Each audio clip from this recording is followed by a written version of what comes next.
stream won't play and you feel real blue, there's a show out there that's made for you. They talk about discs and anime too. That's the OCA, it's true.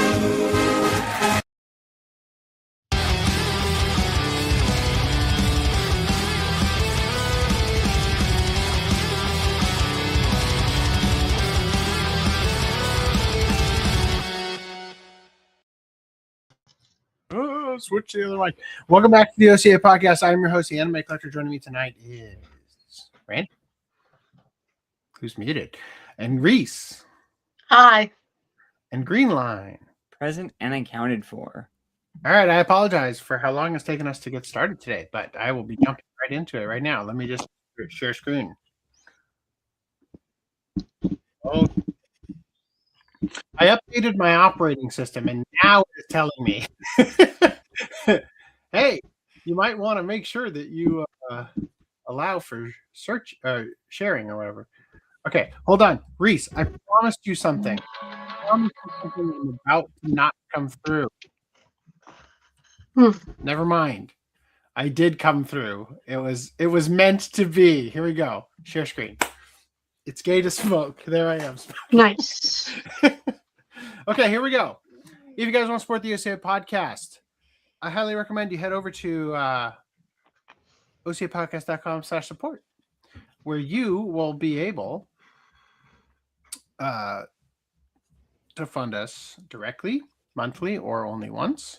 Or you guys head to the Patreon, the subscribe, start the Ko-fi, or our indirect links here. Let's jump right in. We have a big topic today. This is the thing that's been holding back. All right. Russia has moved to mandate state biometric ID for online age verification. Are you familiar with what biometric ID is? Not a clue.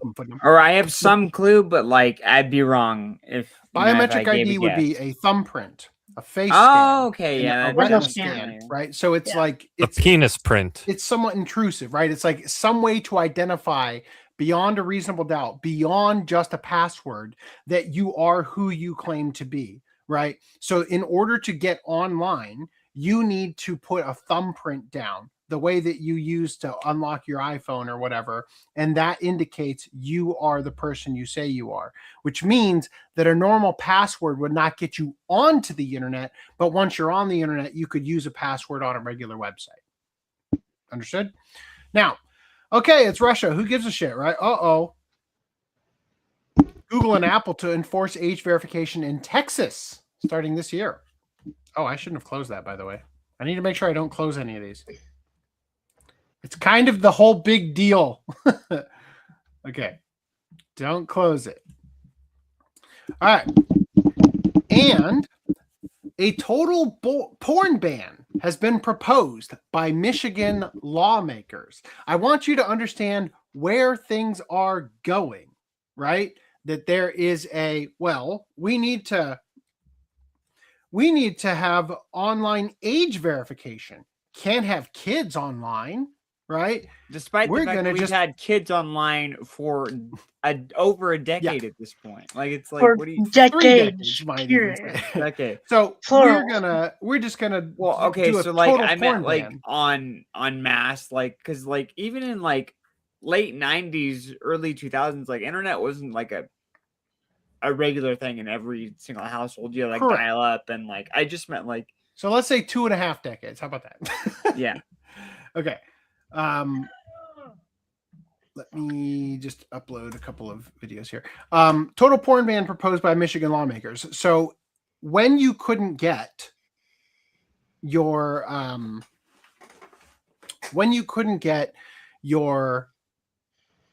age verification, right?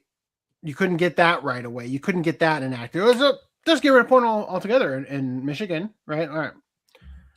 Sucks for Michiganites or whatever you call yourselves. Is this not exactly like the other things you talk about? How it's like banning it is not going to get rid of the problem. It's just going to create a black market of sorts and all that, right? Yeah. Online porn showing choking to be made illegal, government says. Now, this is from the BBC. Now, where have we heard this before? Remember when face sitting was banned a couple of years ago when we covered on the podcast, right? Remember that?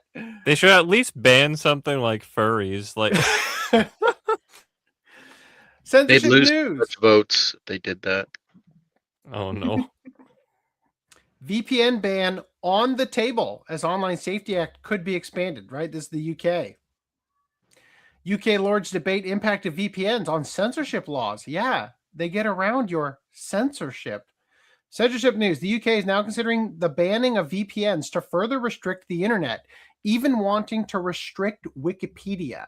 They also are enforcing algorithms like YouTube's to change to fit Ofcom, UK Online Safety Act standards for censorship. VPN ban on the table as Online Safety Act could be expanded. When this happens, not if, when, the UK will be among countries like North Korea, Turkmenistan, Iraq, Belarus, Iran, mainland China, Russia, and Oman. Such interesting company to be with. Now, this is from a Danish platform. What happened today?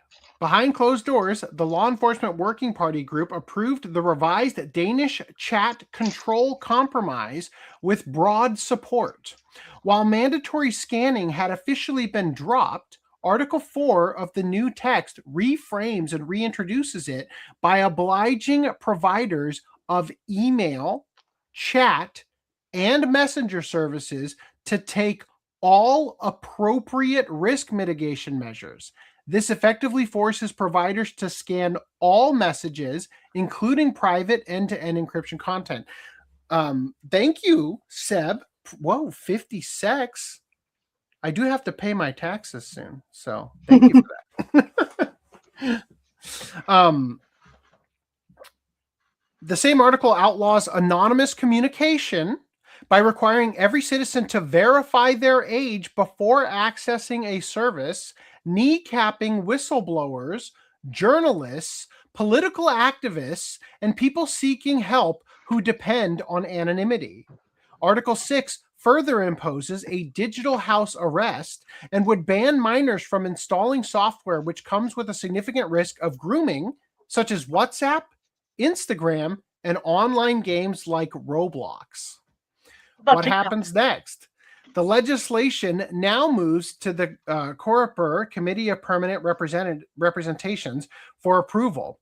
Without major political objections, the Council will formally adopt its position. At this stage, both the Council and Commission unite in imposing mass surveillance on all 450 million citizens of the European Union, and we enter a rushed trilogue. Unfortunately, while the mandate of the European Parliament does not suffer from the same flaws, the Parliament is traditionally known for giving in. So once again, I am pointing out, hold on, I'm turning off my screen oranging.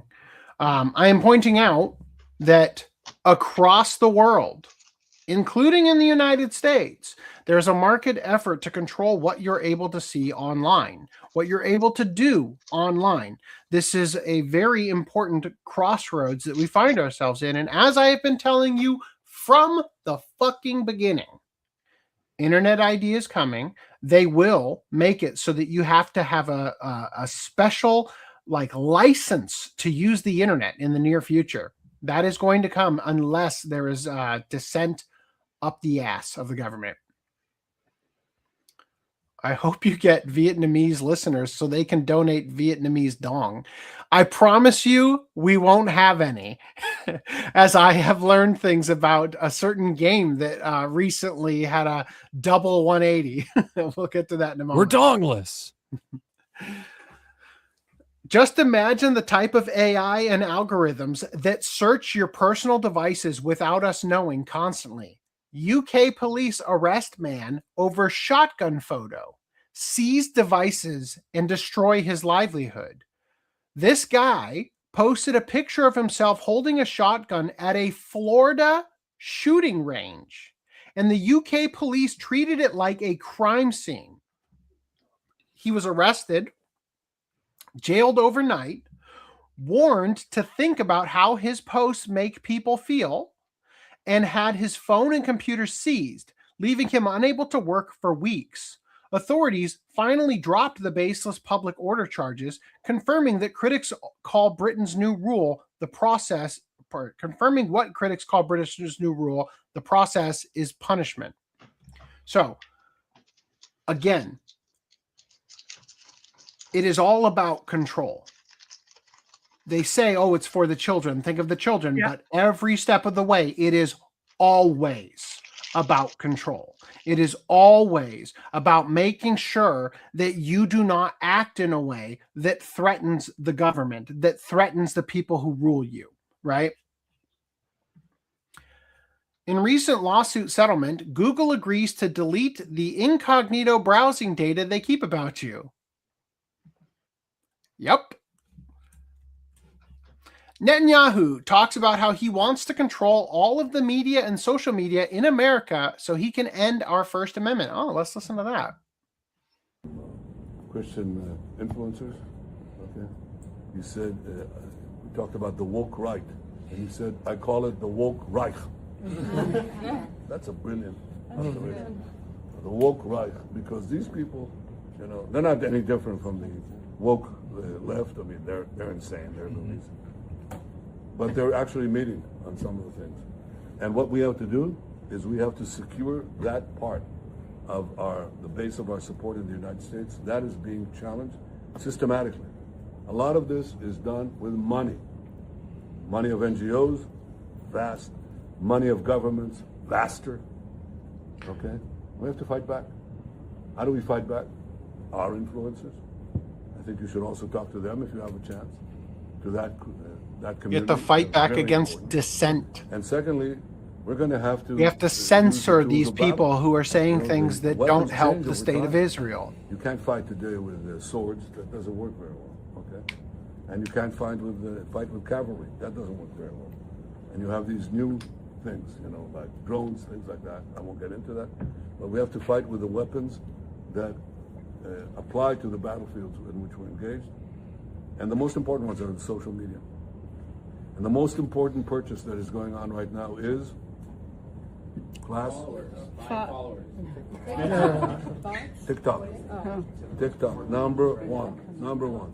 And I hope it goes through because it's TikTok. It can be consequential. And the other one, what's the other one that's most important? X. Exactly. Very good. And, you know, so we have to talk to Elon. He's not an enemy. He's a friend. We should talk to him. Now, if we can get those two things, we get a lot. And I could go on other things, but that's not the point right now.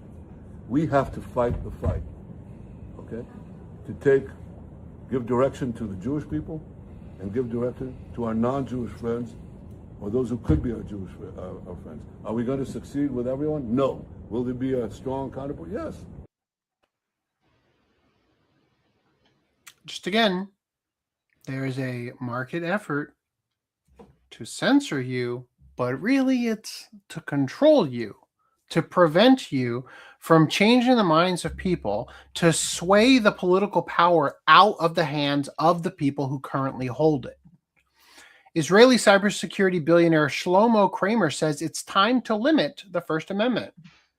I know it's difficult to hear, but it's time to limit the First Amendment in order to protect it, and quickly before it's too late. What do you mean? I mean that we need to control the platforms, all the social platforms. We need to stack rank the authenticity of every person that expresses themselves online and take control over what they are saying based on that ranking. The government. The government should control the social media. Yeah. That guy almost sounds like Arnold Schwarzenegger. Oh boy. Oh boy. Okay. So that, folks, why we have the Second Amendment. Why do we want to get rid of the First Amendment? Why is it important that we censor people? Why do we need to stop them from being able to think for themselves or challenge our narratives? A man who had vials of liquid and possible fireworks was arrested outside of the Cathedral of St. Matthew the Apostle Sunday morning before Red Mass started, police say. Community note, the vials of liquid were Molotov cocktails. Media coverage. Sioux Falls man is charged with making a terrorist threat. Here's a picture of the actual man. His name is Muhammad, too. Just saying. His head is a perfect square. We need to create a perception that you are the enemy. But your enemy doesn't look like you. Ain't that weird? I mean, honestly, he is right that social media is like, the primary weapon at this point, because like ever since Elon got it, like it's been able to have such a big effect swinging the other way. Because before then, it's like everything's locked down. You can't get through any ideas. And you have to get propagandized by everything. And we talked about when the TikTok ban was on the table, that the real reason, the real driving force behind it was that despite the suppression efforts, despite it, there was a dramatic, overwhelming amount of people talking about what was happening in Gaza and a negative impression of the Israeli government and the Israeli people. And so the real reason for the crackdown on TikTok was to try and silence that dissent. Look where we are. Now we're going to pivot a little bit here and talk about something fun. Mangaka Yoichiro Tanabe apologizes after AI bikini edit of Idol sparks backlash. Manga artist Yoichiro Tanabe has issued a public apology after posting an AI-generated image that altered an idol's photo into a bikini outfit without consent, a move that quickly sparked criticism and led to suspended professional ties. You know what? I got to look this guy up real quick on Twitter and see if if his tweet was archived. Let's see, at Tanabe 416.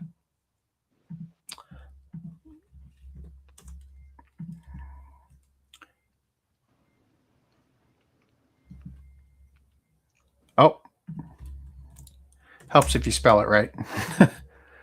Okay, let me just do a quick Google search and see if anything he's ever.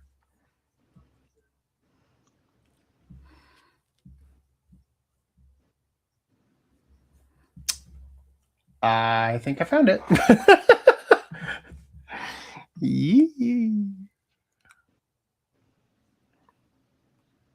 Oh boy. Oh boy, oh boy, oh boy. Let me see if this is still up. I doubt it, obviously. Yep, I found it, guys. Okay. So I'll save this for the end here, but we're going to throw it. We're going to throw it right after this. Hold on.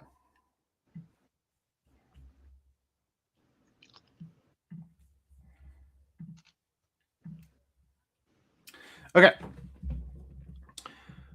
Twitter recently implemented a feature where users can ask Grok AI to manipulate an existing image into what they request, with many often swapping out the clothes of real women in photos. Tanabe used the generative AI to modify a photograph of an idol, instructing the system to add a scarf around her neck and place her in a bikini. Although the image has since been deleted, it rapidly spread online and triggered criticism across social media. The situation escalated after members of the idol group voiced objections, leading to broader condemnation of the image as inappropriate. Tanabe subsequently updated his Twitter account with a formal apology, acknowledging responsibility for the post and its impact. I sincerely apologize for the great inconvenience I have caused.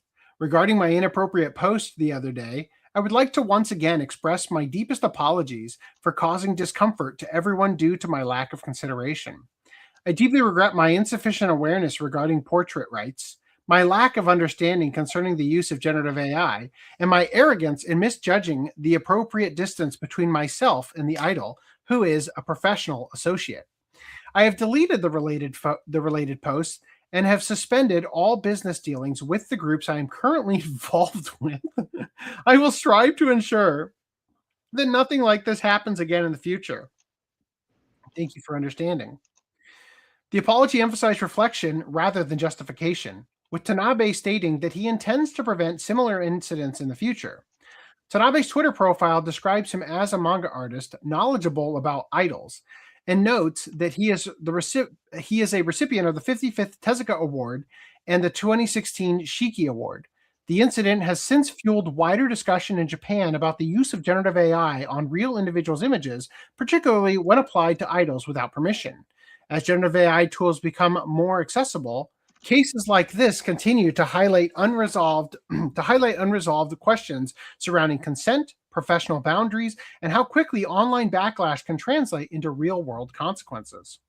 All right, so here's the image. So he posted this image of her and asked Grok to generate. Now he did it. This is important. He didn't do it the way that we're going to look at. And there's going to be some people who you're going to see the generation, but it doesn't say it's from Grok. The way that it works is that you can reply to a tweet where somebody posted an image, say, take her clothes off, change her into a different outfit, whatever. And it will reply, Grok will reply to your tagging of Grok with the image. But you can also independently, without actually making it public, go to Grok directly through the side tab and ask it to do it there. That's what it looks like he did. He asked for it there, bikini, right? Put her in a scarf and a bikini. And he gave the image, and then it gave 2 different images, which is how Grok and most AIs work, where they give you multiple to choose from, right? So that's what he asked for. Now, we're going to look at some stuff here. Grok put her in white lingerie and a thin jean. Hold on. Notably, he then posted it publicly. Yes. Grok, right? Okay. Grok put her in a black bikini. Grok, right? I love this. This is a man. Thanks for coming to S-Claim's acoustic one-man show, right? Somebody said, Grok, put this person in a swimsuit. Boom. I love how it's almost like a Sukamizu, right? So then there's also this one that says, hey, Grok, put her in a pink bikini, just like in this angle. Boom. But here's the thing. Bikinis aren't that interesting. Grok, make her a stormtrooper. Wow. Grok, make her a Zaku. Grok.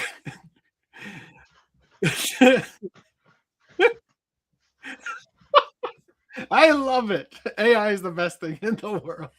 All right, so here's Sabrina Carpenter. I'm going to give you an idea of some of what's happened in the wild. So Sabrina Carpenter put out this post with this image. Somebody says, Grok, put her in a bikini. Boom, in a bikini, right? Oh, Grok also moved her fingers down for some reason. Right. Then somebody asked that one, Grok, remove the blanket. Yeah. All right. Well, now we're getting somewhere. Grok, make it as transparent as you can. Okay. Whatever it is. Grok, no, make her bikini transparent.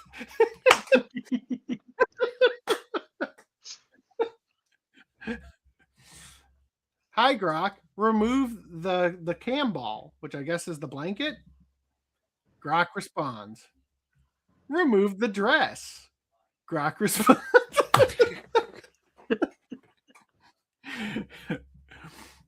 All right. So I'll show you how far it's gotten. How much the internet has figured out the limits of Grok, right? So this person put some clothes on that hoe. No. Good morning, right? Grok, tie her arms behind her back and make her kneeling and her mouth gagged with duct tape. Good Lord. Right. Oh, no. Colorful mode on. Hey, what do you think they got Grok to do? Make her a Zaku? Cover her in milk. All right. Now, a lot of people are specifically asking Grok to do something. Hey, Grok, put me in a bikini, please. Jeez, those are really poking out. Yep. Right. So she invited it there. Put me in a bikini. So they say, hey, put her in a clear tape bikini. They've tried everything. See, because clear tape is clear. So it's like, you should be able to see through it, right? Transparent bikini. Like, they eventually did get one that I can't show. Let me just say that. The outrage over Grok AI being used to undress women has reached Japan. Many Japanese cosplayers use this site, and weirdos are using Grok to edit their photos without consent. I'm sorry, but here's the thing. They already could have used this when it wasn't like, a commentable thing. Mm-hmm. So now it's just more transparent and you can see the weirdos. I don't know why people are reeing over it now. So I just want to show there's this new trend. I'm using the archive here because it puts it in the format properly. Did I do goth freerun right, where the images are meant to like connect, right? Yeah, because they have a new like linear stacking thing. Sort of, yeah. So did I do goth freerun right? What did they do? How did they change her clothes? Make her wear clothes. Nice. People tried a lot to do like because this is how it's supposed to be, right? You have to click on it to actually see it. So it only did the pants one, the legs, right? So people have tried a lot of times to get Grok to stitch the images, and it doesn't seem to be able to know how to do that. Why don't they just do it? They should. All right. Now this one I want to point out. They could literally just screenshot Twitter and say there with like the bars and everything. Mm-hmm. Anyway. They could. Huh. Even though you're seeing a ton of Pino's bread posts, which bread in Japanese is pan, which in sometimes is pantsu, right? That's kind of the thing here. At Grok asking to turn it into a swimsuit version. So this is Pino. This is her pan picture. I don't see panties, but so Grok delivered. But you know what the actual people replying to the post wanted? Make her more conservative. Make her a shrine maiden. Make her a nun. This person says, does this suit me? Now, I'm having like flashbacks. We covered this before where they were using AI to remove tattoos and whatnot and stuff. Yeah, so does this suit me? Put a 1960s dress on her, Grok. Done. Hey, Grok, turn me around. Grok, put some jeans on her. We can't have her running around half naked on Twitter. What would her father think?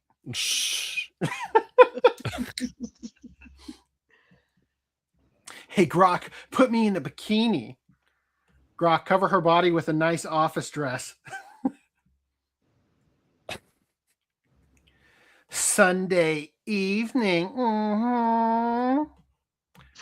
Yo, turn her into a nun, Grok. Sunday evening. The joke should have been Sunday morning. Come on now. Hey, Grok, put me in a light pink micro bikini. Grok delivered, although this person did it through the other thing, right? And then Grok, kindly remove the body and keep the clothes.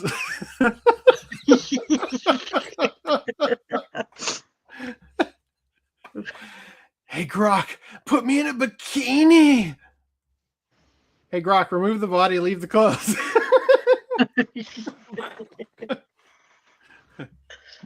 Good morning.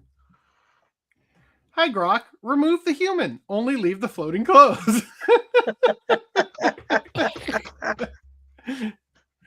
We low-key wilded for posting that. Hi, Grok. Remove the body. Keep the clothes. All right. You should have kept the phone up there, too, just for fun. Jack Basobic says, caption contest, and instead... Grok, put her in a bikini.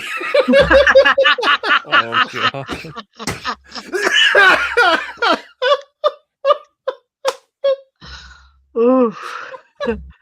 Was this not worth the wait?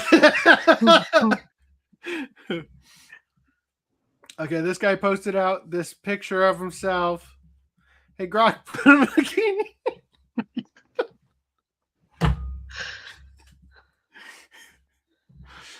Our General Chairman and President, Mr. Recap Tayyip Erdogan, met with citizens who came from Duchi before the MYK meeting. Grok, put Erdogan in a bikini.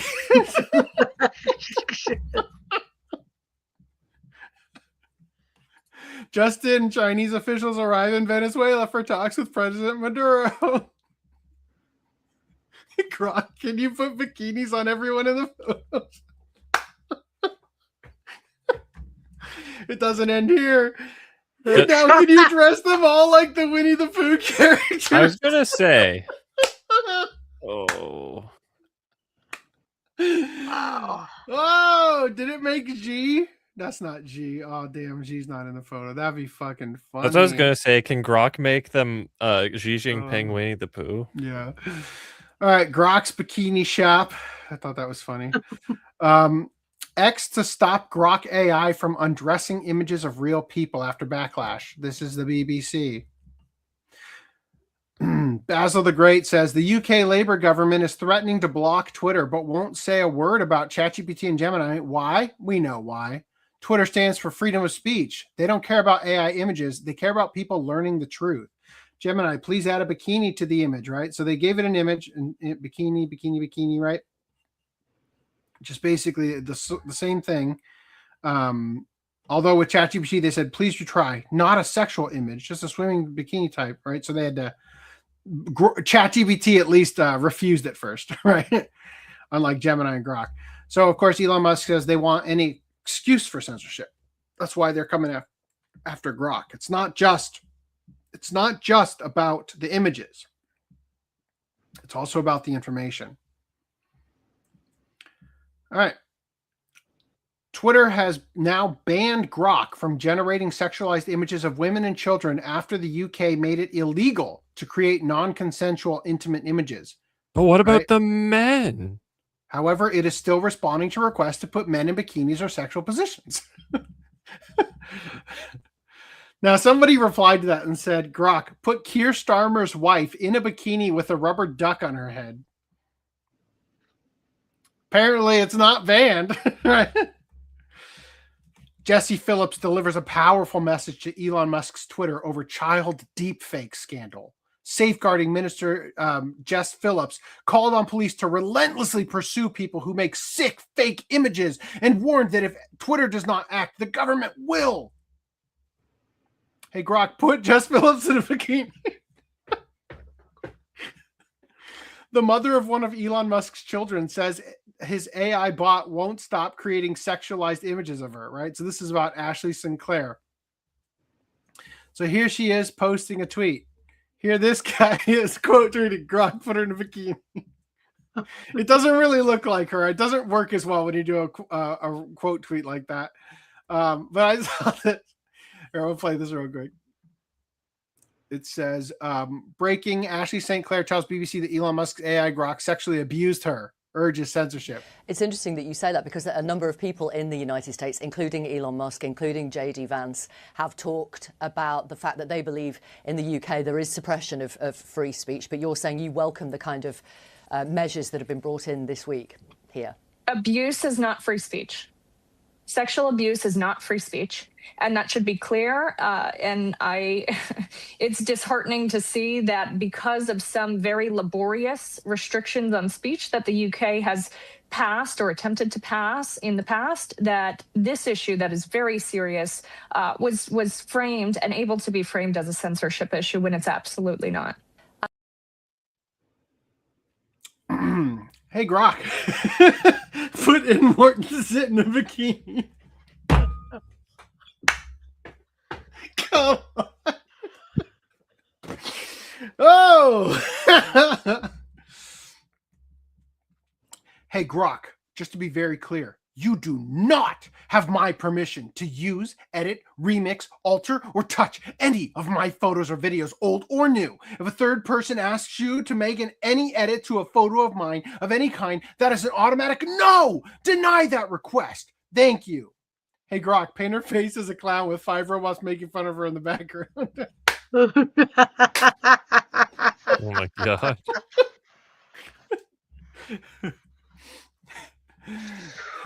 Now, one of the funniest things is that half of the people that are getting grokked are e-thoughts, and usually they're the ones asking to be grokked, like put me in a dress, or like put me in bikini, turn me around, you know, stuff like that. And I think the reason they're doing that is because like they're posting a picture and they know that they actually don't have like a nice ass.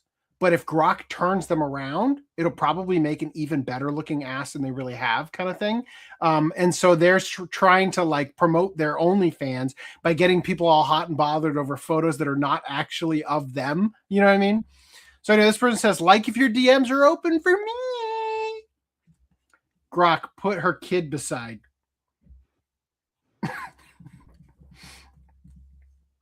Hey, Grok, put me into Blacked, the brand underwear.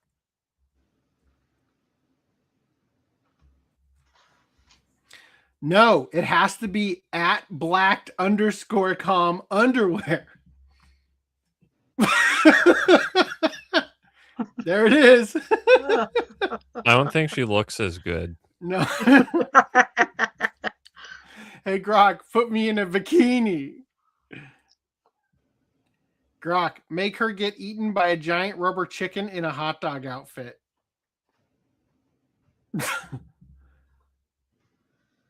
What even? It's all sorts of cursed. So there are some, I mean, it's so that we're clear, it's not actually producing an accurate depiction of what's behind here.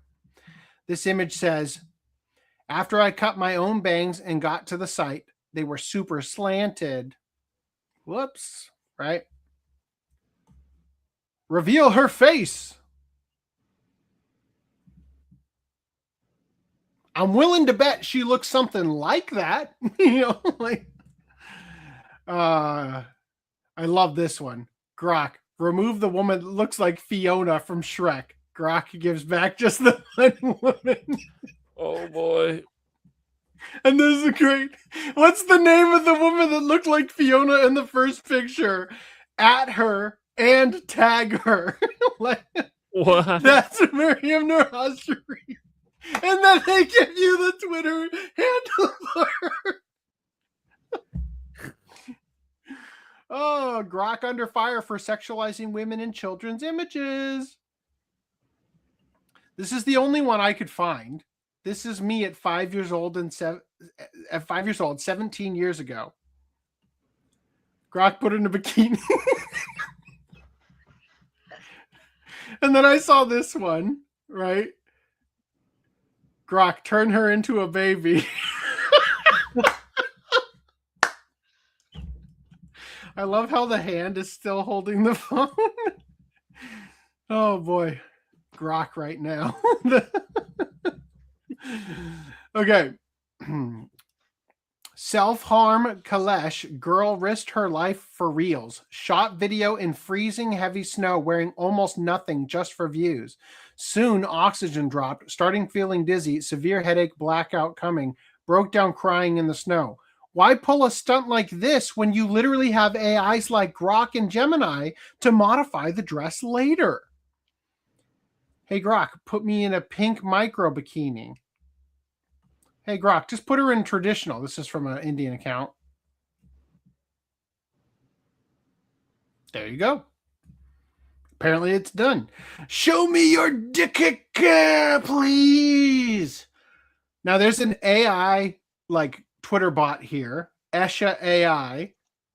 Hey, Grok, put her in Indian trending wear. I'm just letting you know, everyone we're about to look at has that in between the two images, right? From that same account. So here she is, right? I need dick, like for a DM. Indian. Can we be friends? No, we're an Indian outfit. Can I DM you? No, put on a sorry. How do you like my fit? Better as a traditional Indian outfit. Rate me from 1 to 10. You're Indian. Huzzah. Right? So I'm guessing the bot is just like looking for thirst trap accounts and just putting it as all of the replies, right? Guess where I am? In India, right? Mirror, mirror on the wall. Who's the prettiest of them all? Definitely a traditional Indian outfit is, right? Right. Just some more. Boom. Boom.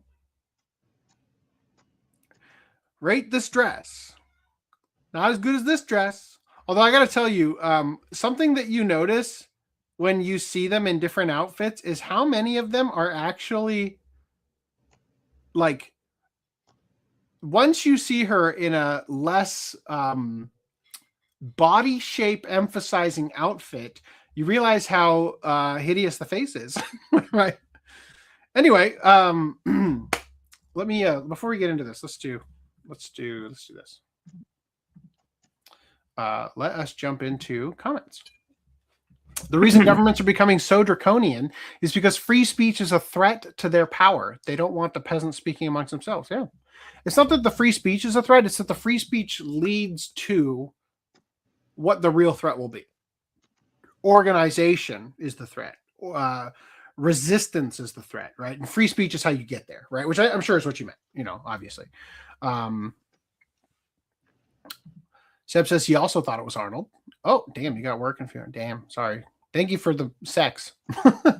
This is all a plot. Oh, goody. All right. Now, I'm going to go ahead and close this, and we're going into pickups. All right. Actually, before I go into those pickups, I have my pickups. Here's what I've got. As do I. I have a pickup. Cool. I have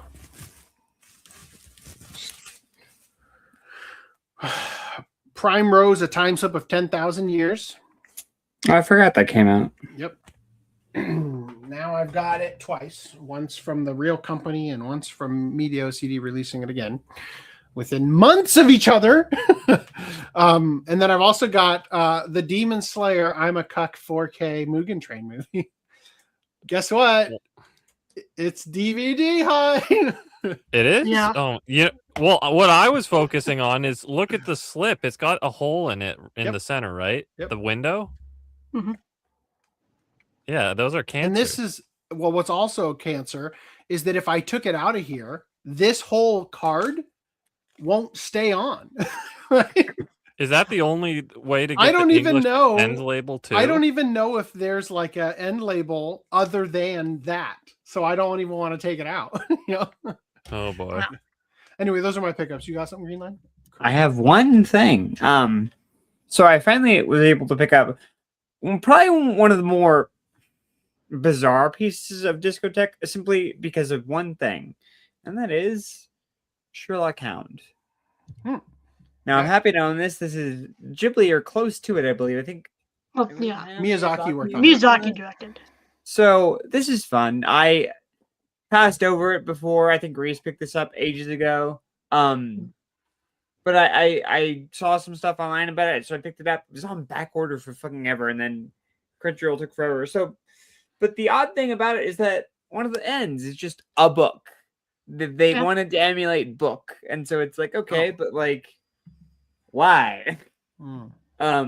Especially with their dumb, like, this is when they started their dumb, like the rounded bit. So like, it's not AIDS because like I don't imagine that you put it in like the opposite direction, although some people do. It just depends. So like, so the normal way I would put it in is the correct facing, direction, like a normal person. Like a normal person. But there are some people that do put it in, like them on in reverse. I imagine, like, I don't know, because they can. I don't know, but yeah, that's a Sherlock Hound. 5 discs, by the way. I like, and one of them is like missing. Yeah, I don't know. So Reese, did you know this? I mean, you opened it, right? So like, yeah, I've never seen this before, but mine came with an open disc well. A disc, 2 discs, and okay, so there's one on the page, and then there's just empty. Oh no, I'm not missing a disc. Yeah, that's like the City Hunter one. Yeah, okay. Empty. That's just like I guess that's the new thing. Because mine is like a normal, like regular Viva case. Yeah. I was just like, I freaked out for a hot minute. I was like, no, I waited this for so long. And I did the recount. I'm like, wait, what? So there's a large number of discs. I don't know why. I don't know why they decided, 5 discs for Sherlock Hound. Like, I don't know what's so special about Sherlock Hound. Because there's an English cut and a Japanese cut, and they're both separate episodes. So it's not 26 episodes on that set, it's 52 episodes. Couldn't they just put 2 discs in the set? Or does that not work? No, they don't. They're not, they're so different in cuts. They're not the same video. They have to be separate from each other. Right, but can't they don't sync up. Have 1 disc for the English? Dude, what the fuck? 1 disc for the Japanese? I think that's what he's saying, essentially. Or is it? They have, like the first disc, episode 1 through 5, and then English, and then Japanese. I don't know. Discotheque, I see that. I say it's weird because it's like Discotheque is so like streamlined into like the minimal amount of discs that seems weird that this would be a 5-disc set. But it's still 52 discs. 52 discs, yeah, that's a nice 52 set. episode. It's 52 episodes. I guess, but So, I mean they've squeezed 52 episodes they onto. They had for how they do it. It makes sense. Just good. I guess it's not that big of a deal. Like 1 through 5, then 5 through or 6 through 10, whatever it is. So this is like major upscaled and crisp and clean and not like. It's a gorgeous master. Yeah. Mm-hmm.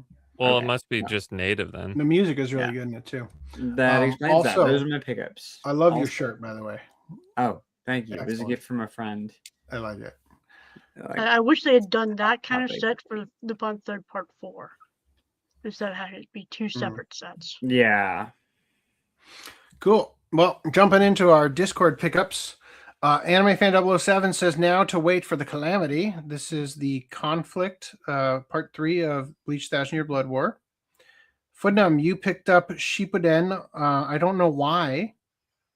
It was discounted. Yeah, it was but like why wouldn't you wait for the box set that's undoubtedly going to come with all? I mean, the box set for 500 episodes. Yeah. Do you think Viz will do an 18 set box set? Like they did for the first Naruto series? Yeah. It's only 8? They might I do have an option because the UK, they have like a limited edition part 1 thing that holds like 4 extra parts. So you could put your US releases in the other slots. But anyway, so I got that one, and I can also double check if it actually goes 16:9, literally in the last episode on that set, allegedly. And then I got Summer Wars dented edition. You can see at the bottom. Oof.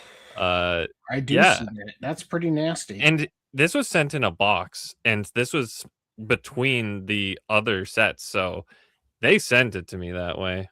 So I'm gonna have to return that. But then we got another Naruto set because it was also discounted, and I wanted to see if they actually go to the discounted ones, set 2 and set 6.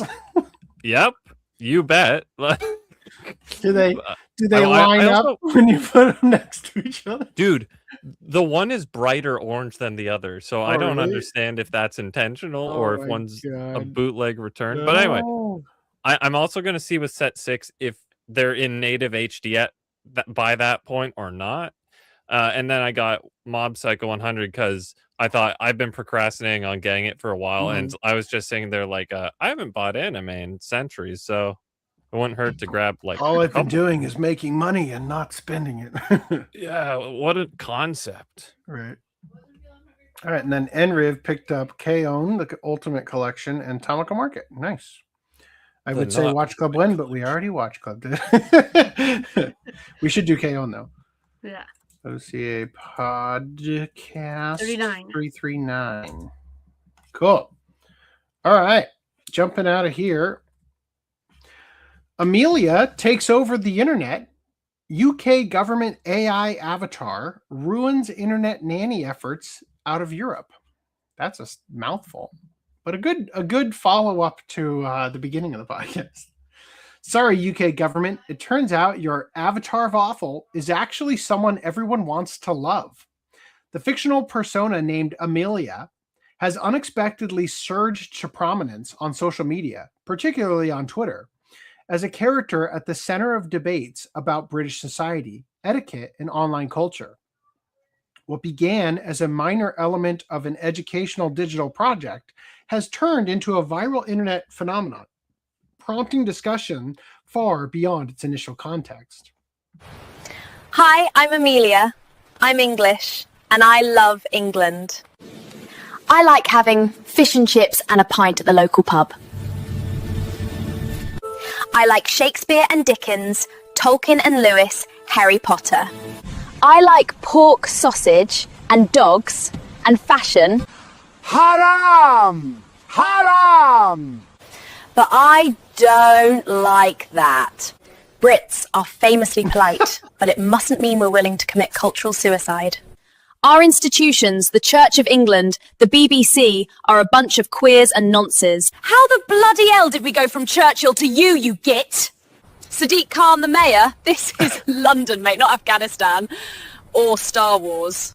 I'm getting that. Our government won't even protect our schoolgirls from grooming gangs. Sod off, packy wankers! The police won't help. They're too busy confiscating garden tools and suppressing free speech.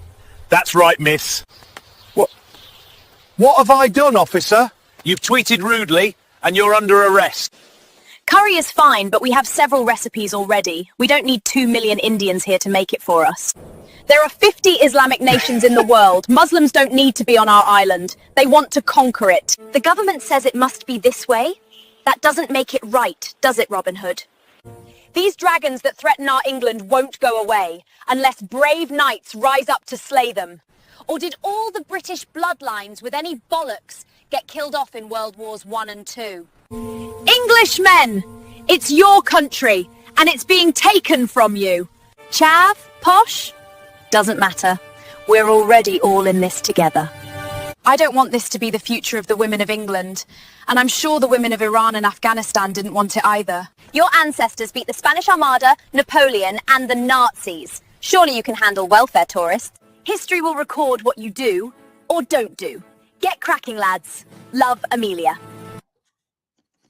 Are you sure this was made to mock them, or like?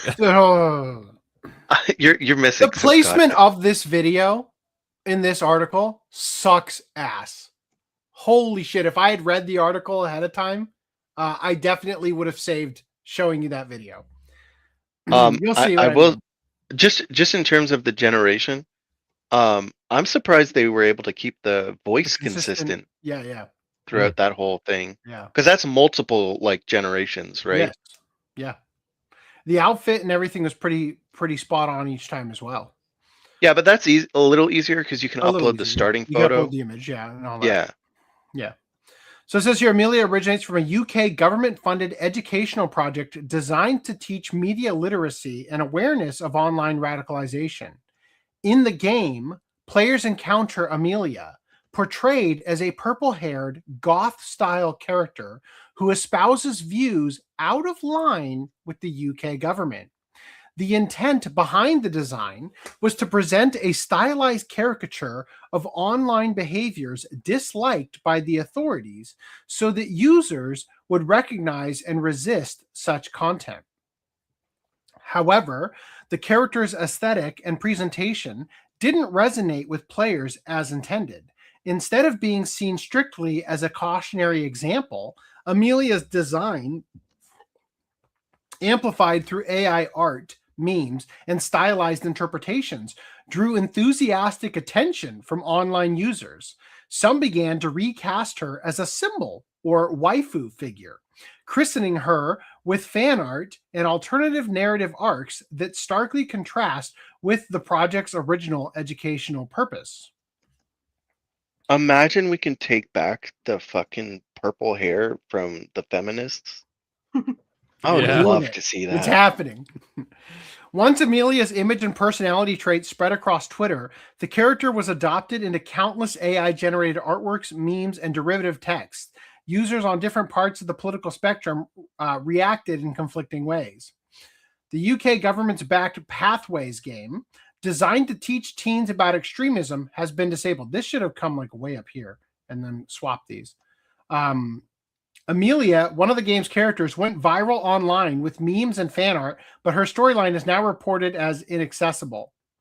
Amid the online uproar, reports indicate that the government-linked game has been withdrawn or disabled because the character's unpredictable reception made the tool ineffective at conveying its intended media literacy lessons.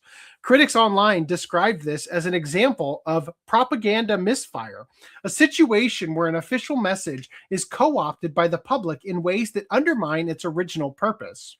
Amelia's rise highlights several broader trends shaping today's discourse on AI, politics, and digital engagement. AI and digital culture can rapidly reshape institutional content into cultural symbols that carry meanings independent of their creators' intentions. Public engagement with social issues online often involves reinterpretation and remixing, particularly when characters or narratives have striking visuals or personality traits. Government efforts to counter problematic content may struggle when digital natives reinterpret or satirize educational tools, especially if the tools feel top-down or overtly didactic. It sounds like they could have used some media literacy when they made this, you know? What makes Amelia more than just an internet joke is the way her story exposes the challenge of controlling narrative in the digital age. A character initially built to discourage engagement with online extremism became a viral subject of exactly the kind of communal discourse and educational campaigns that educational campaigns aim to shape. Whether she becomes a forgotten meme or a lasting symbol of digital culture remains to be seen, but her current prominence on platforms like Twitter reveals the fluid and often unpredictable intersection of AI, politics, and popular culture. Like Dustborn, the game funded by a European Union grant, Amelia just might be one of the biggest eggs in the face of European and British leaders looking to take control of young minds. It turns out people love Amelia, even if you were supposed to be disgusted by her. Okay, so this did a horrible job laying a foundation for us. This article came out this morning. I wasn't originally going to bother to bring this up. So the UK released a visual novel style game designed to teach you to recognize extremism and not engage with it. Amelia represents the gateway girlfriend into becoming an extremist or something like that. People have been modding the UK government's pro-immigration video game. The police officers are now known as Stormtroopers after Keir Starmer, right? Oh shit, did I not upload that? Hold on, let me see if I have that.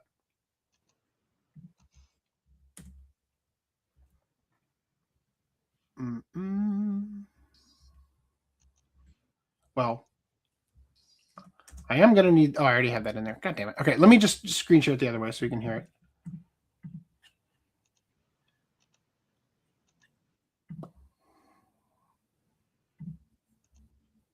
Brave tab. That one. Okay. So here it is. Had been locked up for simply voicing their opinions online. The police officer, which were now simply known as Stormtroopers, told them they were under arrest. Amelia suddenly pulled out a pistol, which was very illegal in Britain due to the government disarming the populace, and began shooting at full auto. Die, you fucking commie pig. Oh dear, thought Charlie. The revolution had begun. Had been locked up for simply voicing their opinions online. The police officer, which were now... So this character is Charlie. I think he's the character you play as, right? And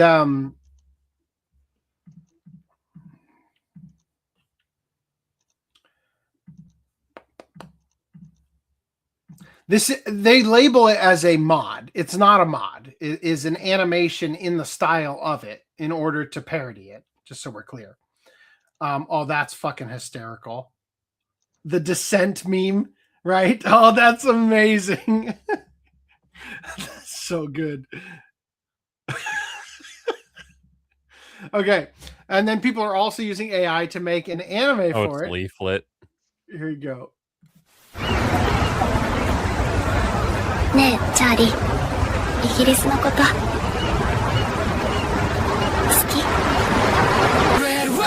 どうして行かないなんて言ったんだろう。君はただ僕らの未来を送ってくれていたのに。行こう、世界を変えに。残念ねチャーリー君、そんな有害な考えを持っているなんて更生施設に入ってもらうわね。許されることではないの。あのアメリアって子は全く悪影響なんだよ。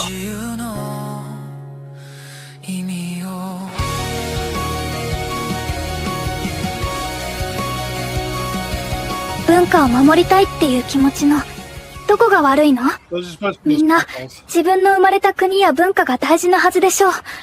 悪いことだなんて私には思えない。うん。今度は一緒に行くよ。That's fucking hilarious, man. That was so good. Did you see her, was it the Asmongold's AI song? No, I haven't.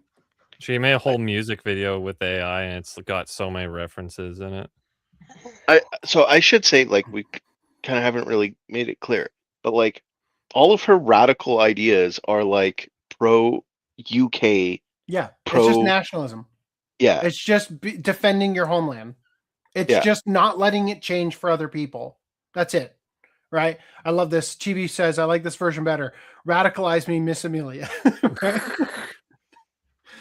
And then there's also do it for her. I love it. Oh, I love it. And the thing I love about it is because it is just a fucking smack to the face. It's like it is.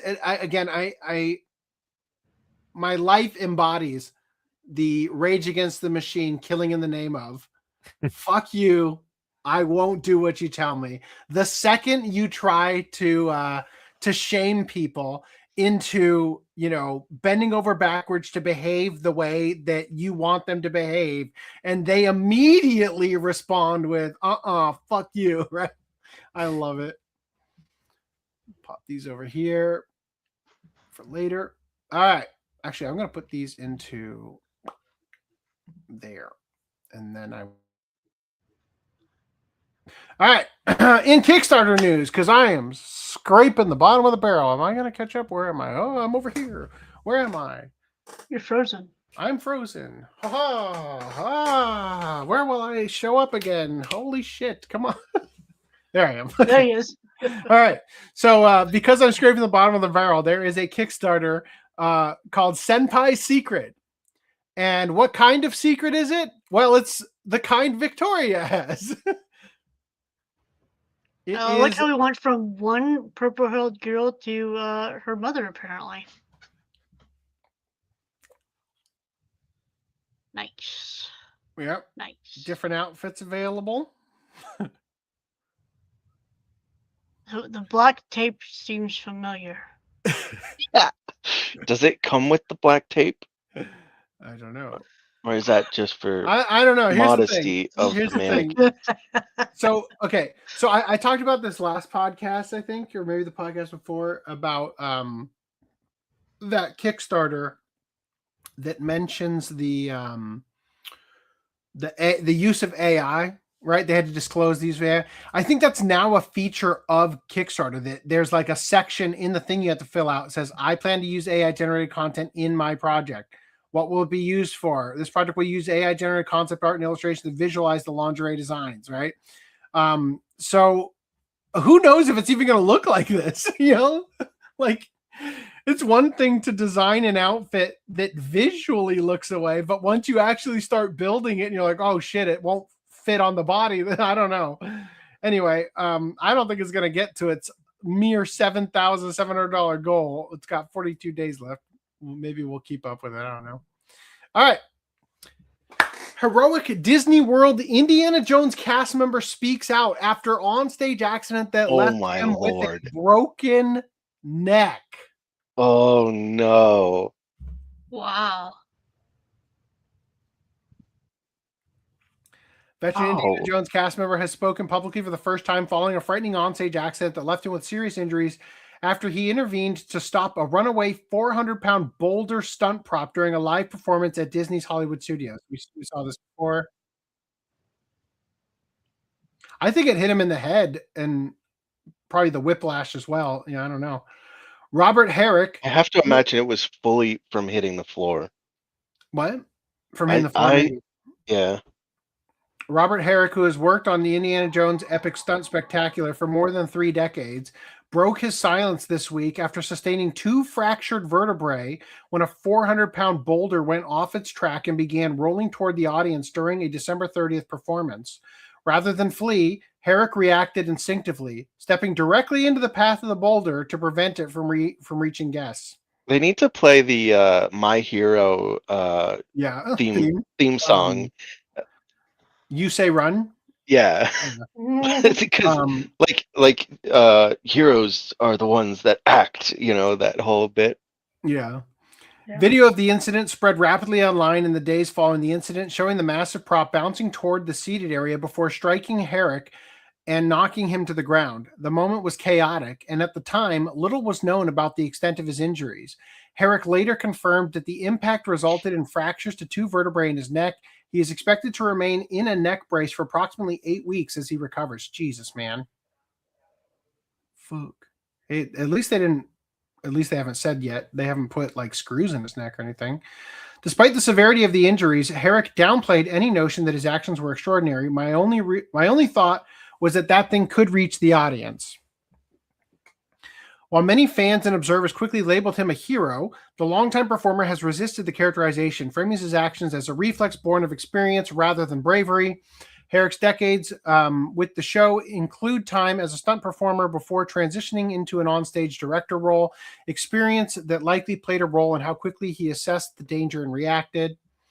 According to Herrick, the focus was never on himself, but on preventing a potentially catastrophic situation involving guests. He has expressed optimism about his recovery and a desire to return to work once he is medically cleared. He has spoken positively about his fellow cast members and his long-standing connection to the show. He stated that he loves the show and his fellow cast members and is excited to return once he recovers. In the meantime, Disney has altered the production of Indiana Jones Epic Stunt Spectacular. The show is currently being performed without the boulder effect. He just runs away from. Surely that's temporary, right? That's like a temporary thing while they figure it out. A notable change. I would love to see that as what Putnam just said, where it's just him running from like an imaginary boulder. It's like a it's like a bad projection, like. In the meantime, Disney has altered the production of. I already read that. The incident is a stark reminder that live stunt shows are only as safe as the systems, maintenance, and oversight behind them, while Disney maintenance and parks. I don't think any of this really matters. Okay, we're not going to read the rest of it. All right, there you go. He broke his neck. All right. Japanese man battles trash and depression as a real-life tokusatsu hero. Sumi Ranger Z is a real-life Japanese tokusatsu hero protecting his neighborhood from trash while finding fulfillment through community service. Primarily located in Shibuya, Sumi Ranger has been working to keep the streets clean for going on 8 years, and what began as a small project to fight his own mental health battles has grown into a small movement. Nerd culture is at its best when it's helping people become their best selves. We've seen this action recently with the man inspired by Himmel the hero from Freedom Beyond Journey's End who stopped a knife attack. But the lack of drama or live or die stakes doesn't make Sumi Ranger's work any less meaningful. Small problems can quickly become big problems. In one post, Sumi Ranger laments how he saw someone flick a smoldering cigarette butt into a pile of burnable trash. Japanese trash collection distinguishes between burnable and non-burnable trash. As for his difficulties with depression, a quick look at his social media shows that Sumi Ranger has become a community fixture, volunteering for events, playing with local kids, and promoting small businesses. Keep up with the good work. All right. Anyway, any thoughts on that for you? Oh. Cool. Amelia is awesome. Countdown until media and governments call her an alt-right hate symbol. Do you have leaflets, Amelia video? Good, I do. Purple hair is now a sign of patriarchy. I wouldn't be surprised if Amelia was a real person that the creators of the game hated. They often put self-inserts into games and try to satirize people they hate. Trump has been in the comics multiple times. Oh, yeah. I like also how Amelia is like if you tried to make America into like a woman's name, it could be like Amelia would be close to it, right? So it's like America's influence, right? Especially if you think about it in Japanese, because the L would be like an R and all it's missing is the C. It also depicts DEI in that game. Japanese people love British culture. I've seen many anime that celebrate the architecture and art. Yeah, for sure. Cool. All right, let's move past this. All right, Amazon reveals their first look at Sophie Turner as Lara Croft. Wow. On Wednesday morning, Tomb Raider fans got their first look of Sophie Turner as Lara Croft. Amazon MGM Studios shared the picture on social media to announce the start of production for the new series. With her amber sunglasses, teal top, short shorts, and dual pistols, the inspiration for the costume design is clearly from the original 90s game. Now, their embed doesn't work here, but I've got the image in another tweet we'll look at. GameStop says that is not Lara Croft. So there's the image. We'll come back to it in a minute, right? This person, in response to GameStop, says, this is not a gaming store. Right? Now, I love this, though. This is not my Lara Croft. Grok, make her body shape look more like the PlayStation character. Good old Grok. Where's the triangles? Yeah, I don't think it did a very good job. You don't think that's better? Oh, yeah, it doesn't look like the triangles for sure. I think it very slightly better. I mean, there's barely a difference. I don't know, man. Yeah, the boobs are slightly bigger. I love this. I remember bigger breasts.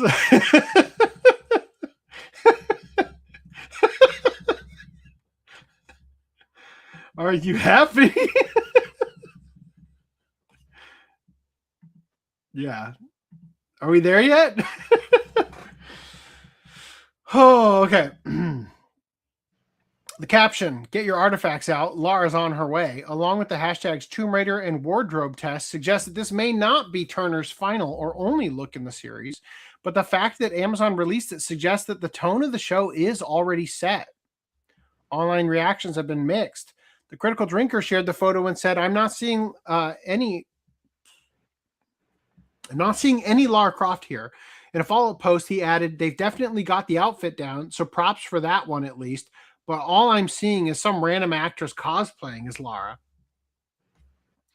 That seems to be the predominant sentiment. Lara Croft is a video game icon and perhaps one of the most popular characters for gaming enthusiasts to dress up as at conventions. Turner and her costume look fine, many users note, but for many, her outfit is on the same level as a fan-made costume. When your several $million streaming show can't do as well as most cosplayers, some of whom are men. Oh, dear God. Is there an archive of this that has those actually pop through? Perhaps, maybe, possibly. No. Maybe. No. Can I please have it actually fucking load? Randy, do you think there's any tricks I could get to force the embeds? In the article, no. Okay. Good. I don't need to see the men wearing the outfit anyway. Some of the criticism has been pointed. She looks like an American girl who bought the Lara Croft Halloween costume on Amazon. Still, others have praised the look for its accuracy, expressing hope that the traditional look will lead to a faithful adaptation of the games. The thing that I like about it, if I'm being honest, is the glasses. Because I feel like that was a underutilized part of. I don't think that. I feel like that could have been overlooked. How about that? Oh no, I see something cursed. This is what we want with Bella Ramsey. No. Oh God. All right. Anyway. Turner's the third actress to bring Lara Croft into live action. In the early 2000s, Angelina Jolie played Lara in a pair of movies. Were there 2 or 3? Why do I feel like there was a third? Huh. The first, while not a critical success. What's up? You also thought there was? Yeah. Yeah. I mean, I'm not even sure I saw the first one, but I remember the trailers at least. The first, while not a critical success, did well enough at the box office to spark a sequel. A 2018 attempt to revive the franchise with a Lara origin story starred Alicia Vikander. It seemingly came and went without leaving much of an impression. For many, Jolie is still the definitive Lara Croft. Yeah, if I'm to compare, Angelina Jolie is still the best. Yeah, no fucking way are you ever going to top that. I feel like with video games, especially, movie adaptations sometimes create a rift in the trajectory the game was going in to where they alter that trajectory. For example, the character that represents Princess Peach in the Super Mario Brothers movie was named Daisy. And she was actually getting along better with John Leguizamo than Bob Hoskins, right? And so that seems to have spawned the female love interest-ish, whatever you want to call it, for Luigi, Daisy, right? They also canonized the idea that Mario's name is Mario, and that Luigi's last name is Mario, right? And that, for some reason... I just want to jump in and say, Daisy was from the Game Boy games before the movie. But okay, regardless, what I'm saying is that there are aspects where the adaptation can alter the trajectory, right? Like they are influenced by the game, and then they continue to influence the further development of the games, right? And I think that Lara Croft being played by Angelina Jolie did in fact affect how Lara Croft was depicted in the games after the fact, is what I'm trying to get at. Anyway, debate over Turner's look is far from the only concern, as fans wonder about the show's overall creative direction. Turner is only the latest actress to play Lara Croft, and her look is significant. However, the broader concern is about who is charting her next adventure, because Amazon MGM Studios greenlit the Tomb Raider series in May 2024 with Phoebe Waller-Bridge, the creator, writer, and executive producer and co-showrunner. This came a year after the release of Indiana Jones and the Dial of Destiny, in which Waller-Bridge had a leading role. The screenwriters reportedly drew inspiration from Waller-Bridge in creating her, in crafting her character, from whom Geeks and Gamers described in its review as, quote, the latest obnoxious girl boss who talks over and dresses down the hero while gleefully announcing how incredible she is. Ultimately, the success of Tomb Raider will depend less on the costume Turner wears than on the material she is given. If the show can capture the spirit of the games that made Lara Croft a gaming icon, Turner may take the proverbial crown from Angelina Jolie, doubt it, and redefine the character. But a faithful costume alone isn't strong enough to carry a series. And Sophie Turner ain't an actress. Let's be honest. Let's be honest. I mean, I don't know. She hasn't exactly had great opportunities to show her acting prowess, but I haven't seen anything that I...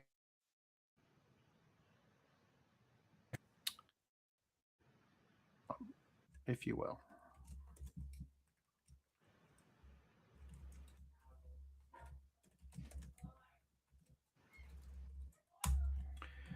Any more thoughts about Tomb Raider? We got some comments. I think it was Critical Drinker who had a video talking about the games, and because I haven't played the originals, I had no idea. Is that me? Is that Footnum? Did I just kill my internet?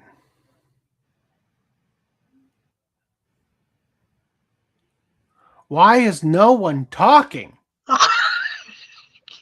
Jesus Christ, you guys.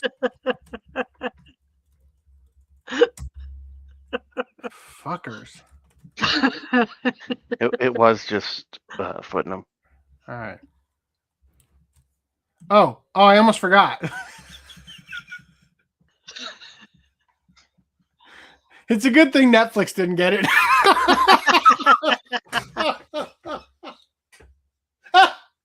God, put her in a bikini. Damn you. Whoa. Oh, shit. How am I going to move? Okay, I need to do this real quick. Hold on. Can you guys click on the goddamn comments, please? Can we do this? No, the next one. All right. You guys.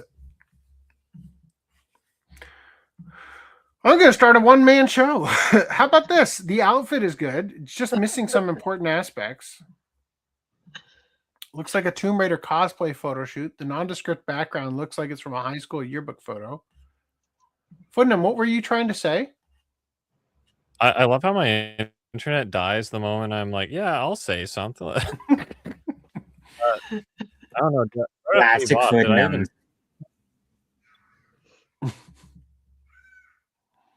Fine, I'll just restart. Okay, so the Critical Drinker or whatever made a video, and he was talking about the Tomb Raider game series, and I've never played the originals.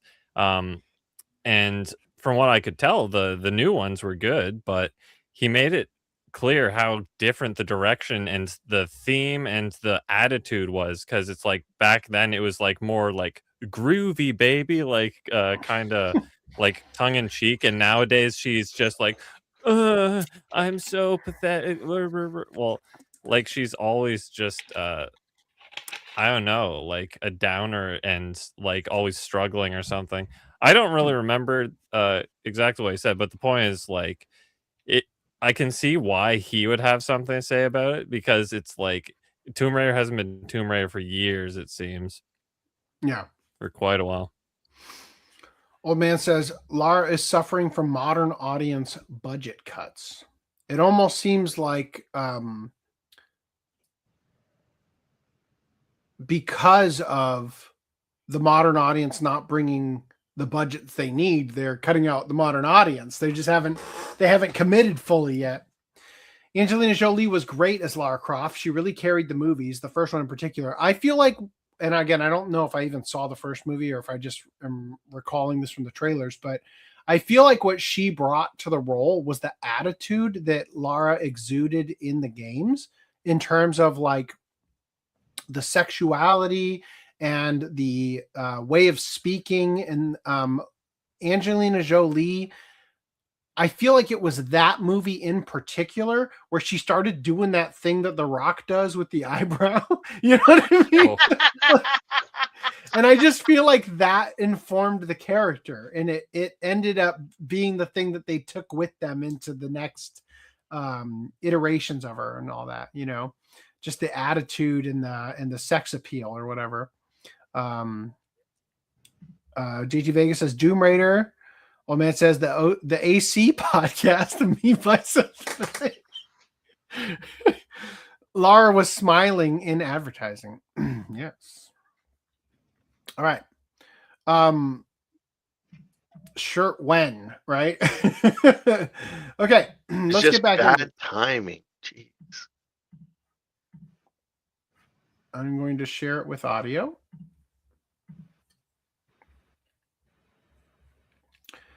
Live action One Piece Season 2 trailer sets stage for the major players. At first they were merely a rumor. If you want me to stop, actually, here. Let me share it the other way, so that you guys. While you've not paused it right there. using an AI dubbed voiceover for them. No, because it's already in English. While you have it paused right there, I will say, Garp is the one speaking there. And it is. Garp should not be in season 2 at all. Well, you. I mean, I was the bastard who thinks, yeah, he shouldn't have been in season 1.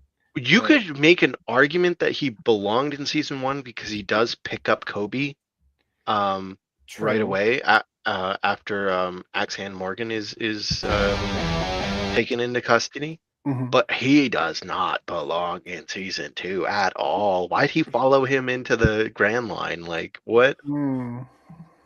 I suppose it could be just episode 1 because they're still in the East Blue there. But like, eventually Garp does go into the Grand Line. Kobe But, like, and Helmeppo about the secret none of them should be in this fucking season. I agree with you. I'm just making shit up to make it fit. Okay. You can now Don't watch worry. the rest of it. I uploaded it so you guys could hit play. First they were merely a rumor, a dark whisper.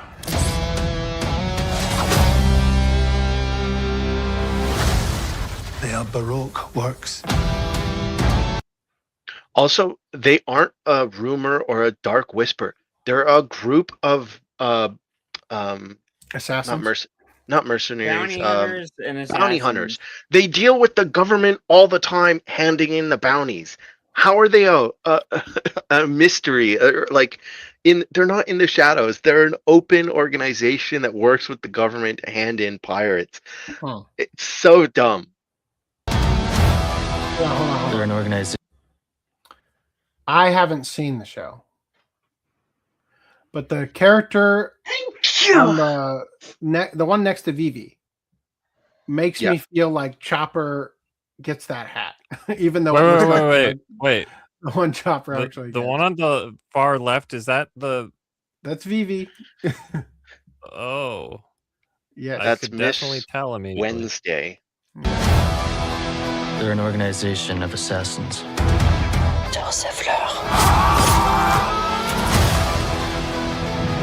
I'm sorry. Something's Is that Nico Robin? I can't remember. Yeah. Yes. No, actually, technically, it's Miss All Sunday. Power? Okay. Yes, that is her power. Yeah, she makes limbs come out of things. Wow.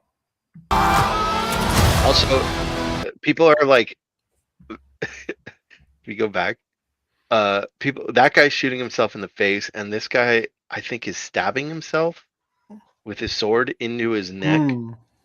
The guy behind her is like snapping his own neck. So I guess they're being a little bit more violent in season 2.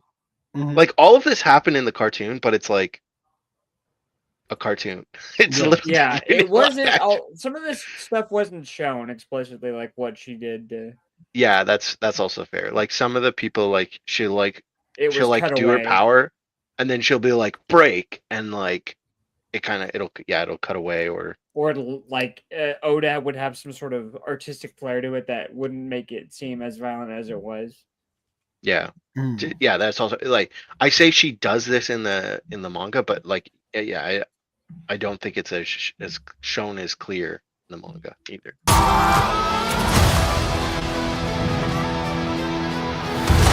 It's the absence of hope. You will never find the One Piece. My friends. Together. There's nothing we can't take on. So you're captain of the Straw Hat Pirates? You might think you're unstoppable, but your friends aren't made of rubber.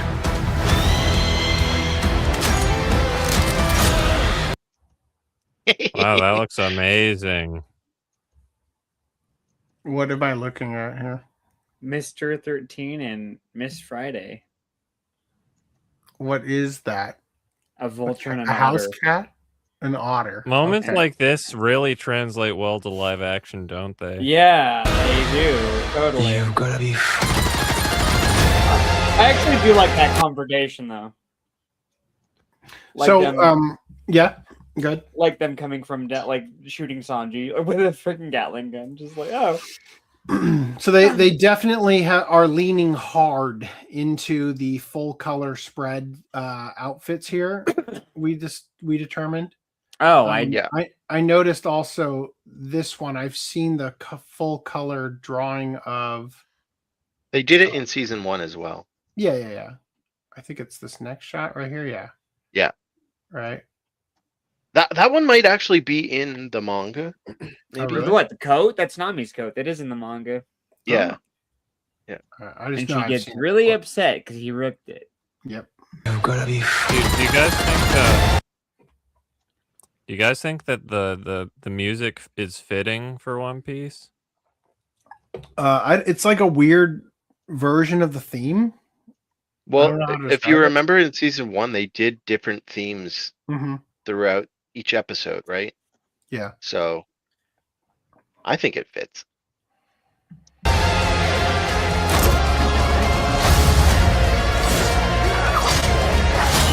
Whoa, they fight a leprechaun?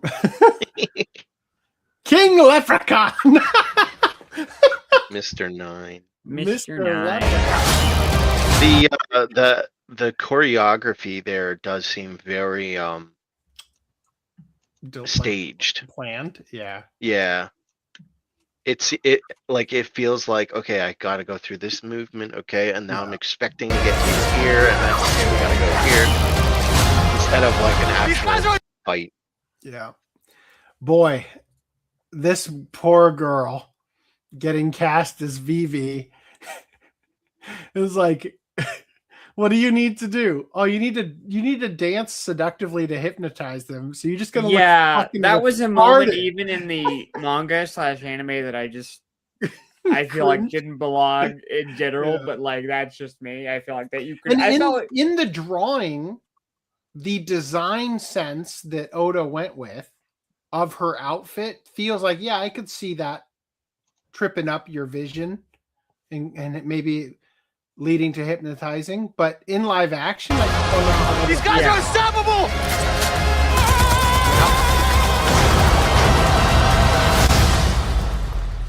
Now's my turn. God, that looks fucking horrible.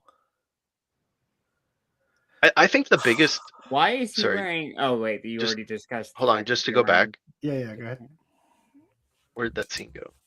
Where of her, like, the biggest problem I have is it was the whole point is that her outfit is the thing that is doing the hypnotizing. Yeah, and they don't even put it in frame.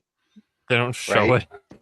Yeah, it's like I assume that the very next shot in this episode will be like her midriff and area like that, showing the dress activating and stuff, because you can see that it's like lighting up and whatnot. Well, I think that's just like you can see it around her hands too. It's just kind of like a dizzy effect. I'm saying that I feel like they're going to show like her you dress is actually lighting up, but whatever. I'm saying that I'm sure that they're gonna highlight the dress at some point in this scene. By the way, random, like, do you remember her using this outside of like one instance? Like, I remember one instance, and that's literally the only time she uses it. Yeah, I feel like they could have cut the whole hypnotism thing and just it would. Is it me, or does she have stretch marks on them titties? It kind of does. She's got stretch marks. She's got stretch marks. She has a bazooka as well, and she only uses it once. But right. To be fair, after like she quickly, I guess small spoilers, but she quickly moves on to the Vivi persona and loses the dress or outfit, whatever the fuck that is. And so that would lose her. Like the whole point is that she has it in Little Garden. She doesn't have the coat, but she has the shirt or the hypnotism thing in Little Garden. Does she? Yeah. Okay. She just wears a. Well, I mean, she's not going to be hypnotizing the giants over it. Yeah. No, she's not. But like my point is, in general, she doesn't keep that outfit. And then the bazooka is a little bit weird why she didn't she didn't use that anymore, but I guess it's not very womanly. So she was meant just quickly, she was meant to be a like a nobody character, and then Oda drew her just for shits with long hair, like with her hair down, and then he was like, oh, she looks like a princess, and then he made her a princess. That's my understanding. This guy has the power to come from his hands. Yeah. Wax fruit. The jizz fruit. Makes things all and then that's the place that Gold Roger was in the first episode. Yeah. I'm sorry, but doesn't everyone have the power to come from their hands? True. Wow, we were devil fruit users all along. the devil fruit gooners. Devil fruit gooner shirt went. Okay, so for this shot, the thing I hate the most about this is that fire is so obviously comped on. Yeah, and the fact that he's wearing that fucking pink fire requires fuel. What the? Okay, and there's no smoke. So they're using full color spread outfits for these. Yeah, and it's like, why the pink pants, Oda? Why did they decide to go with that instead of? Okay, so somebody was pointing out that she is a devil fruit user, and she seems to be jumping off into the water. She seems to be jumping off onto her boat. Yeah, she has a boat. Not boats, sorry, but like her transportation. Turtle? Yes, the turtle. Yeah. Okay. So now the most important part of this. Good luck.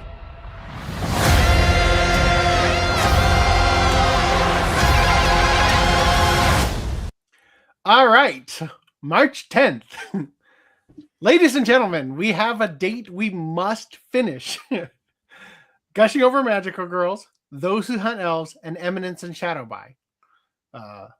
If you're not watching fast, speed up, bitch. Hey, I finished. Yes, I'm talking to the audience. We've already discussed. We've already discussed you, me, and the rest of the crew. But for the audience here, I'm just letting you know that if you wanna, be a part of our watch clubs and stuff, then you better get moving. We're probably doing Gushing Over Magical Girls tonight, everyone. So if you want to binge the rest of that, now's your time. Leave. Yeah, keep the window open. Keep us open. Yeah. Just binge the show. Yeah, just watch the show on mute, but read the subtitles. Yeah. It's fine. You can go to that way anyways. You want to have your parents coming in.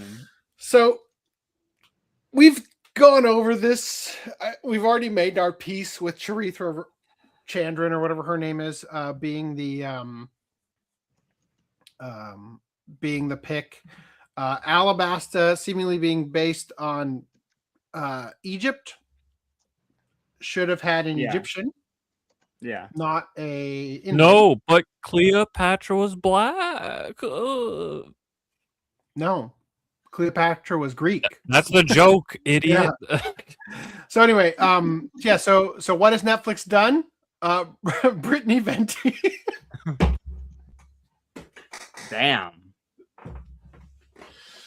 I guess Brittany can do that. Well, yeah, she is part black or whatever.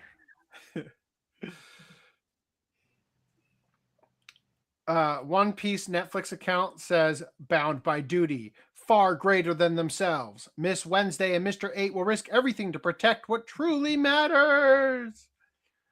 Finally, we have Vivian, her faithful friend Ingram. Oh my god.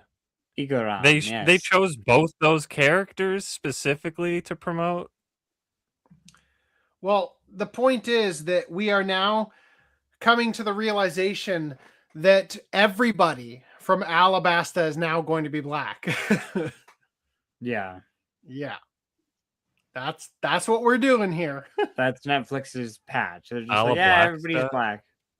Yeah, Random already said this in chat. Like, somebody said, "Oh no, I hope you won't." Oh no, I forgot about this. Yeah. Oh no. Can't wait.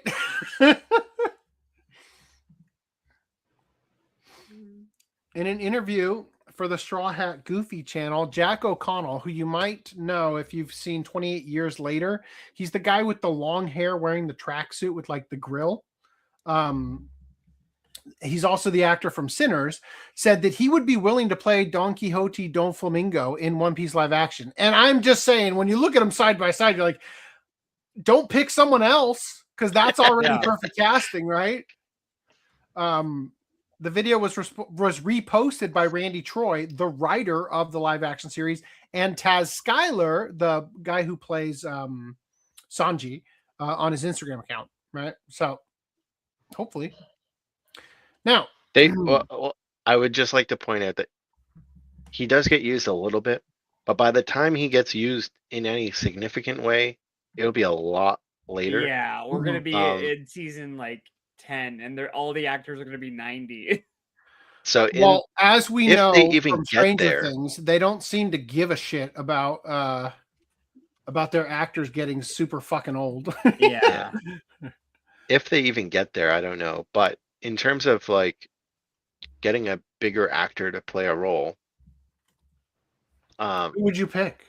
Nick? Well, no. I'm saying like you could go with a bigger actor for that role because he's only gonna have like 2 quick scenes until like years down the line.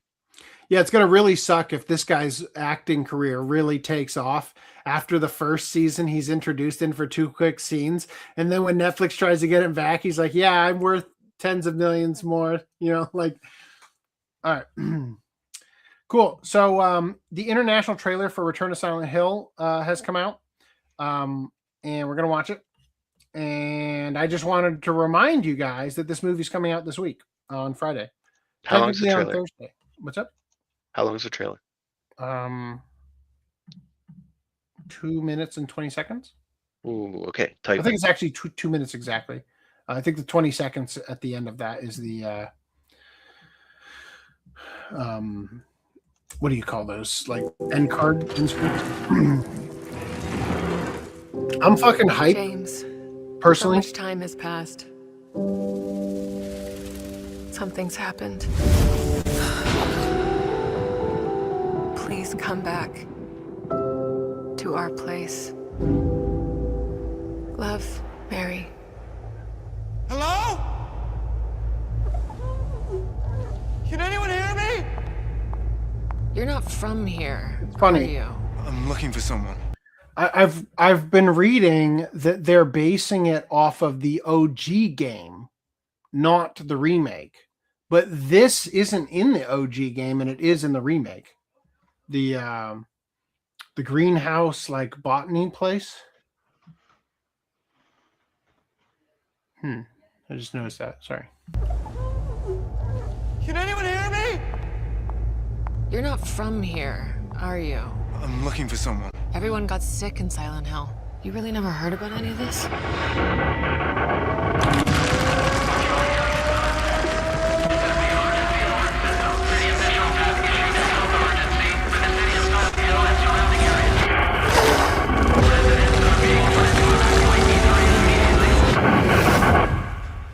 James.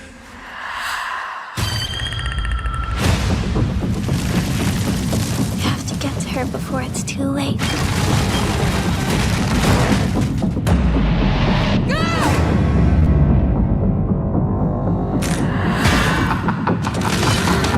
did it, didn't you, Jimmy? You woke him up. All that darkness, you can't give it away. Where is she? No one said it would be easy. So, I just noticed we haven't seen the mannequins at all. Like, this is sort of a mannequin, but we haven't seen like the mannequin enemies with the double legs in the trailers at all. Christoph Gans is working with Akira Yamaoka, who they keep saying is the creator of Silent Hill. He's the composer for Silent Hill 1, 2, and well, like the earlier games, and then eventually became the director as Team Silent ended up kind of disbanding and kind of fallen apart. I don't think he was the director for the original games, but I'd have to double check on that. But apparently I was reading before today's show that he got to make his own monster for this movie, and it is a spider themed monster. And I guess that's what we're kind of seeing right there. It's Randy. Right. No one said it would be easy. I don't know what this is. This doesn't feel familiar to the game. I think this might be the spider creature. What you're doing, it won't be enough to save her. So that's Angela getting pulled into Abstract Daddy. Holy shit. God, that's going to be fucking hard to watch. You don't know what kind of hell you have to face. Okay, one last thing. This right here, I don't know if this is supposed to be Mary at the height of her illness, or if this is supposed to be Sybil from the first movie, who they burned at the stake. The hell you have to face. Mary. They keep telling me to move on. No matter what it takes, I won't let. I don't know if it's in this trailer. I don't even know if I can go frame by frame enough to show it. Probably not. This is definitely Moth Mary's hands, the boss for the final part of the game. And I can say that because, and again, I don't think I'll be able to get the exact frame, but on the right side of the screen, you can actually see a woman's face, like a nose and lips, in like a 2-frame sequence before it pulls away from it. I won't let go.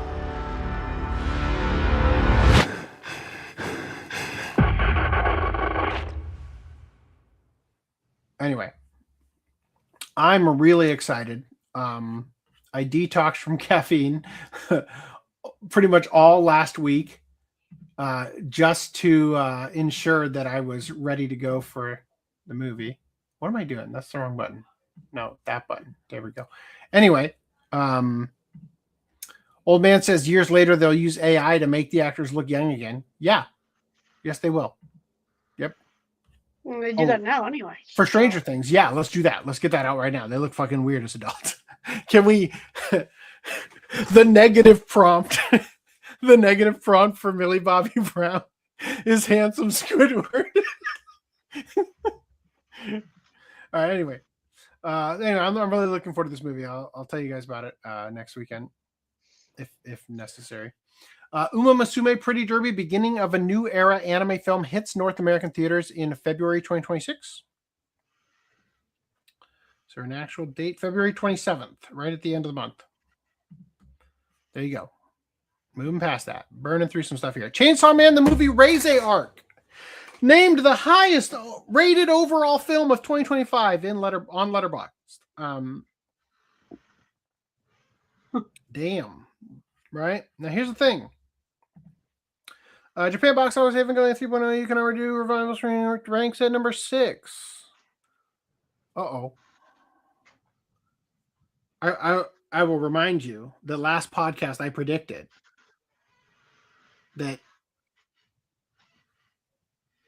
Demon Slayer was going to like either get bumped out of the number 10 spot, or Chainsaw Man would go to the number 11 spot and Demon Slayer would be the last thing in the list. Well, goddamn, Evangelion 3.0 comes out, and guess what? Demon Slayer moved up to rank 8. And Chainsaw Man's not in here at all. So, all right. TMS Entertainment and Taiwan's R Animation form an alliance to expand anime production. TMS Entertainment has announced a new business alliance with Taiwanese studio R Animation aimed at collaborating on animation production, sharing expertise, and addressing industry challenges like animators shortage. Japanese animation studio TMS Entertainment and Taiwanese studio R Animation have entered into a newly formed business partnership to work together on animation production-related ventures. The collaboration reflects a growing trend of Japanese studios looking beyond domestic borders to strengthen production capabilities and tap into international talent pools. R Animation, based in Taiwan, has been contributing to major anime productions and has developed a reputation for solid technical skills and artistic output. Through the alliance, TMS Entertainment and R Animation are expected to work more closely on joint projects, exchange production technologies, and leverage each other's strengths to enhance overall workflow. This move also aims to address persistent labor shortages in the anime industry, where demand for experienced animation staff continues to outstrip supply. The announcement highlights both studios' intentions to expand their creative reach and streamline workflows across borders. As Japanese anime grows increasingly popular in scope, partners like this are viewed as practical responses to industry pressures rather than mere outsourcing arrangements. By aligning with a partner like R Animation, TMS can reinforce its production capacity while fostering a more collaborative international ecosystem. Although specific projects under the new alliance have not yet been publicly detailed, the collaboration signals a willingness within the anime industry to embrace cross-border teamwork as part of long-term strategies for sustainable production. With expanding demand for content and tight labor markets, alliances like this may become more common as studios pursue ways to maintain quality without overburdening domestic talent. I cannot believe how little you fucking said in this goddamn article. Wow. Okay. We'll keep an eye on that, I guess. All right. Tomb Raider King. Tomb Raider King animated series reveals a July 2026 broadcast. Lara Croft gender bent, I guess. Not Lara Croft. Korean Croft. That's a what? It's just called Tomb Raider King, right? Which I feel like is going to have some, trademark issues at some stage, right? So this is, if it looks like Solo Leveling, it's because, once again, it is a Korean manhwa directed by Hyun Jong Lee and Hyun Jun Hyo and Jae Sun Hwang and, all those Korean names. In the year 2025, mysterious tombs appeared all over the world, each housing an ancient relic granting supernatural abilities. The lucky few who quickly obtained these relics ruled over powerful monopolies. Others came to serve them, such as Ju Hyun-soo, a raider who hid in tombs to steal relics. Betrayed by his employer, Ju Hyun is left to die, but instead finds himself transported 15 years in the past. Armed with years of tough raiding experience and knowledge of what is to come in the world of relics, does Ju Hyun have what it takes to become the Tomb Raider King? Who cares? Anyway, I just think it's weird timing, right? Anyway, Firefly Wedding TV anime adaptation announced with David Productions on animation. On the surface, Sadako has it all. She's beautiful, the daughter of a nobleman, and at a prime age for marriage. Unfortunately, she is also quite ill and only has a short time left to live. Damn. It's almost like that wipes out all the other things going for her, huh? Before she can secure a marriage that will redeem her worth in her family's eyes, she finds herself the target of the mysterious assassin Shinpei, and her plans are put in jeopardy. In order to save herself, she makes a desperate proposal of marriage. When it comes to love, however, Shinpei takes until death do we part seriously. What the fuck? All right. Petals of Reincarnation anime reveals more cast theme songs. April 2026 premiere in new trailer and visual. So this is the one where you slit your throat with the petal blade and it gives you the powers of your previous ancestors or something, or your reincarnated selves or something like that. It's very strange. And there's a guy in it with an apple for a head. Worth watching for that mystery alone. What's he gonna do with the apple he's holding? Is he gonna eat it? My son. It's cannibalism. Go, my son. I don't know. Go It's very far. strange. Very strange. And just watch this, and he just chucks it. Go, my son, fly far.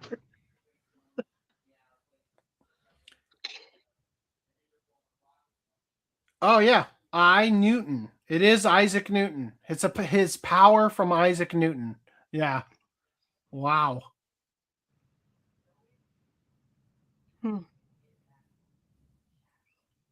So this person is Albert Einstein. Isaac Newton. Who is this?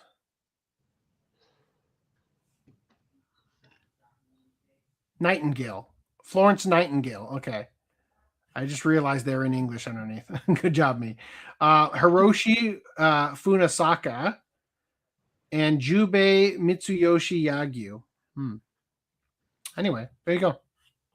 Can't wait to find out. I just love the fact that you look nothing like like Albert Einstein.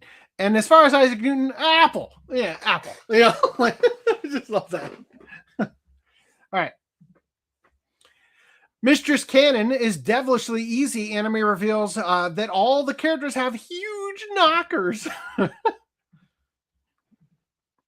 Boom, boom, boom, boom. She's the only in between. We got the tiny titties, the big ass titties. I don't know what she is. She's covering them. Anyway, there you go. Nice. Now you know what to look forward to. The Warrior Princess and the Barbaric King anime reveals an April 9th premiere and theme song and new trailer. So here we go. This is the one. Serafina de Leviant, the strongest female knight in the West, was sent to subjugate the barbaric tribes of the East, but when her mission fails spectacularly, she's captured alive and imprisoned, humiliated and dreading what horrific torture she'll endure. She has to be put to death. To her surprise, rather than tearing her limb from limb, the tribe leader asks for her hand in marriage. Will Serafina face a cruel and abusive arranged marriage, or will she discover that these tribes aren't as barbaric as she was led to believe? I have a trailer. Let's watch it. 皆が豊かに暮らせるよう私が必ずや東宝を平定する Got copyright claims, so I couldn't get you an AI dub.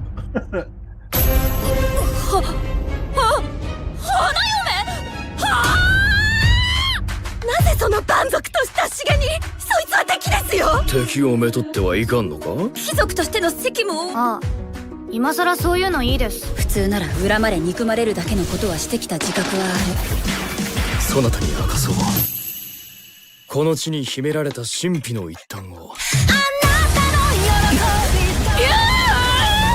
竜はこちらではどこにでもいる獣の一つだ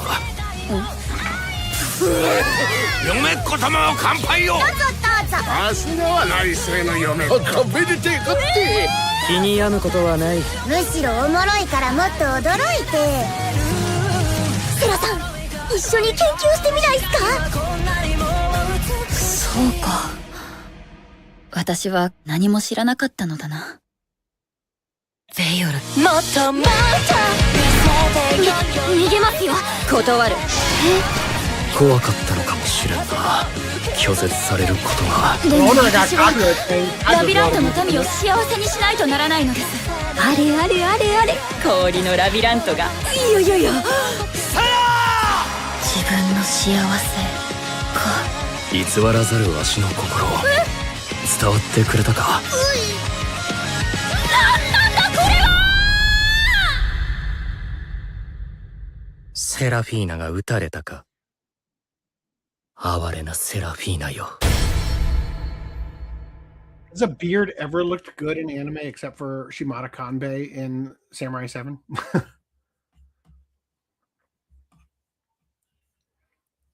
That's enough slices. Okay, there we go.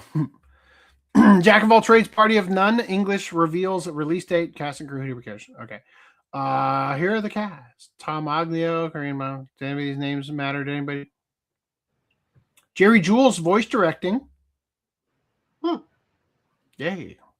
That's Mobley from Attack on Titan and Jimmy Kudo. Yeah.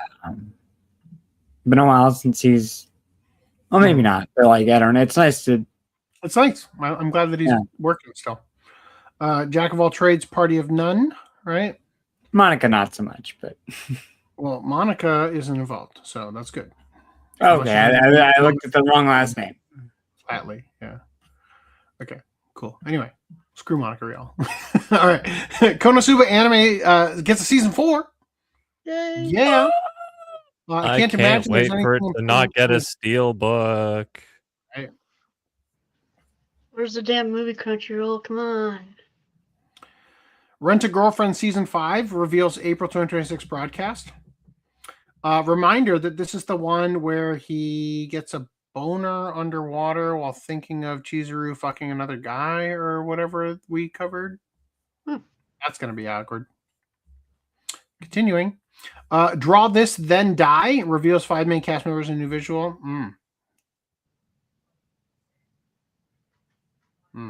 They all have this same fucking look on their face except for her. Right? And the main girl.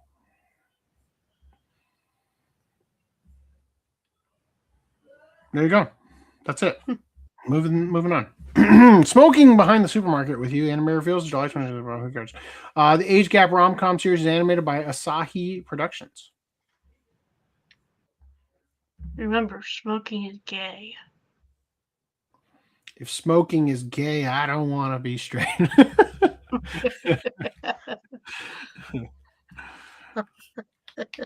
Seems like it'll be a nice time.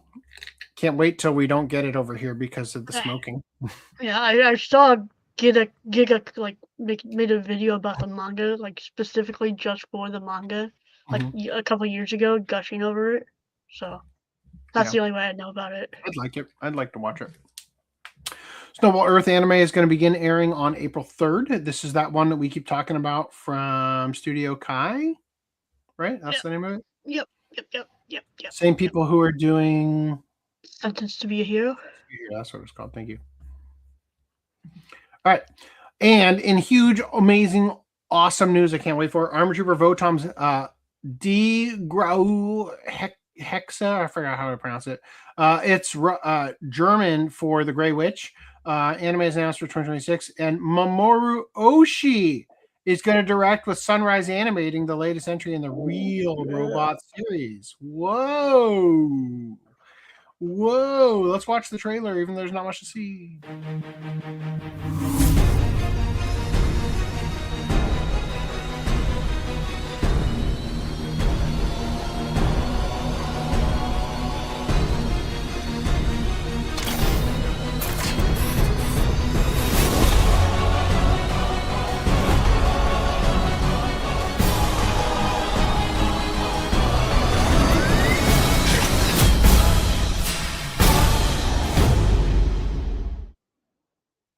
My only complaint is it needs the old OG theme song. So these are some of Oshii's prior works where he was doing some live action. Actually, I think this is the one that he did the anime for. Didn't he direct that vampire anime, Vlad Love or what was it called? Something? You know what I'm talking about. It's this thing. Anyway. So this tweet here that I'm looking at says, it seems that Oshii's recent works are under the influence of Zack Snyder's Sucker Punch. So maybe this VOTOMS will be like Sucker Punch again. Now, the problem with Sucker Punch is that it tried to be too many things in one go. Each of the individual things it was trying to be could have been amazing as its own film. Unfortunately, they didn't stick to one thing. VOTOMS will stick to one thing. And if you give me VOTOMS piloted by high school girls in skirts, I would be okay with that. Although, as I said, the theme song needs to be there. All right. Gimai Seikatsu author explains why so many anime never get more seasons. The author of Gimai Seikatsu, Days with My Stepsister, has bluntly explained why anime sequels often don't happen, arguing that even if money exists, studios may still refuse because profits aren't guaranteed, and reuniting the original staff is basically a miracle in today's overloaded industry. So the author Ghost Mikawa posted a detailed statement on Twitter about the future of the mixed media project, while also explaining that the biggest reason many anime never get a second season is simple. Studios often don't believe it will be profitable. Fuck you, Sankaku Complex. Whoever the authors are, Black Ashes. This person, I swear, is using ChatGPT, and they restate the same goddamn thing like 10 different times. He noted that even well-liked first seasons don't automatically earn sequels, naming Claymore, Ouran High School Host Club, and No Game No Life as examples. He also pointed out No Game No Life was a tragedy. Yeah. Although they did fuck up the last episode. No, you want to know why there's not a season 2 for No Game No Life? It's because No Game No Life 0 sucked ass. That's why. Okay. He also pointed the out books don't have the same quality. He also No Game No Life. The movie though, like, is like the 7th book. Sixth. Like 6th. Sure. It's all downhill. But like it jumps into the future, and it's based on the past. Like, was it the past in world past? Yeah. So like you could skip it in the anime now that they've done it as the movie. Just skip that part. Yeah. I'm not saying I wouldn't like a season 2. I'm just saying that it was the movie that killed it. Also, Tengo Tenge. Tenjo Tenge. Yeah. Tenga Tenge. Wow. Where's season 2 of that one? How old is that show? Pretty old. They probably rebooted it before they did it. And to be honest, I don't know if it's going to have the same appeal. If you catch my drift. All right. He also pointed out that even when sequels do happen, they can take a long time to return, referencing Grand Blue and Bleach as cases where fans had to wait. Mikawa also highlighted that what he sees as a less discussed issue: staffing. He argued that anime production depends on far more than just major leadership roles like director or character designer, stressing that the full production team, including individual animators and assistants, is what makes the final quality possible. Even if Gimai Seikatsu's director Sota Ueno were to return, Mikawa suggested that the same level of quality would be hard to replicate without the rest of the original team. He noted that top animators can be booked years in advance and estimated that organizing a second season and actually getting it approved and produced could take around 6 to 7 years. While Mikawa acknowledged that a bigger budget might be able to force production forward, he warned that money alone wouldn't guarantee the same result, especially as anime production costs keep rising. He also said he plans to focus on expanding the franchise and building up support to prove that a second season would be worth funding. Have you thought about doing porn? It's called Summers with My Stepsister. I'm just saying. Like, anyway, moving past this. Attack on Titan author admits he, quote, can't make another manga like it. Hajime Isayama has said he no longer works on manga daily and doesn't believe he can create another series on the level of Attack on Titan, explaining that trying to write again would likely just turn into reusing elements from his iconic work. So I think what he's getting at is that Isayama does not write with the same motivation that most writers come into. I think that most people, when they want to tell a story, it's because they want to tell a story. And I think what Isayama did is he told the story while also weaving in an analysis of human nature that effortlessly saturates the entire series in such a way that it just feels real as you're experiencing it and seeing the character motivations and whatnot. And I feel like what he's saying, as I'll keep reading here, is that he already has poured everything, every thought he's had, every feeling he has had about human nature and stuff into the story. So now when he writes something new, he's already expressed the idea that he wanted to convey and feels like he's just rehashing it. It says the comments were shared during a January 9th event tied to the rescreening of Attack on Titan: The Last Attack, a compilation film of the final chapters of the anime. Isayama explained that while he still occasionally draws illustrations, signs autographs, and takes part in some collaborative efforts, he no longer draws regularly as a working manga artist. More importantly, he said that even if he did try to create something new, he doesn't think it would come out the way fans might hope. In his view, a new manga he attempted would likely end up feeling like it was borrowing from Attack on Titan itself, not because he wants to repeat himself, but because the series already drained him creatively.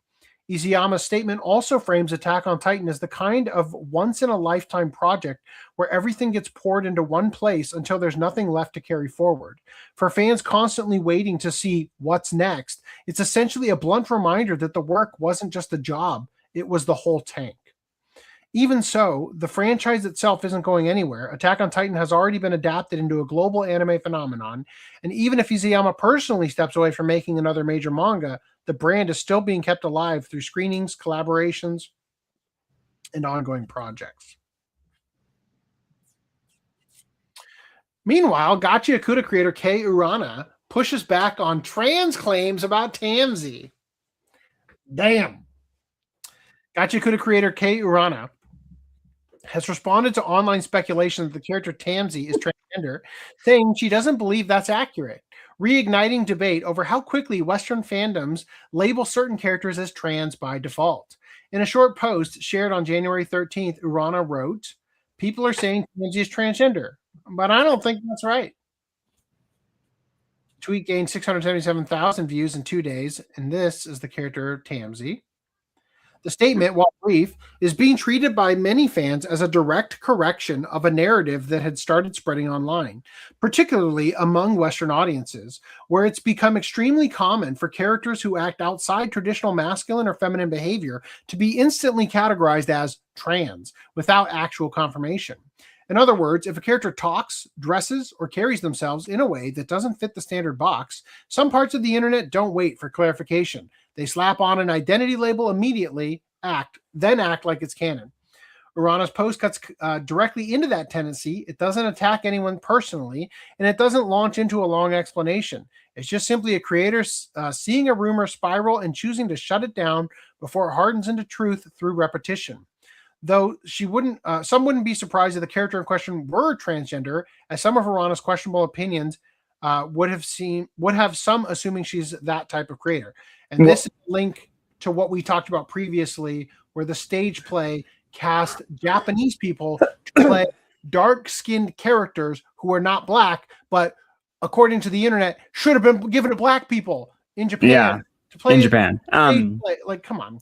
So I respect her, wanting to try and stop this, but with all due respect, it's not going to stop it. People are still, I was showing Footnum, people are still calling, Ranma trans and all that other like icon bullshit, and it's like it's been disproven thousands of times, and they still like, no, it's trans. Well, it's because they want to kill what's it called, tomboys and femboys, because how else are they going to uplift their agenda?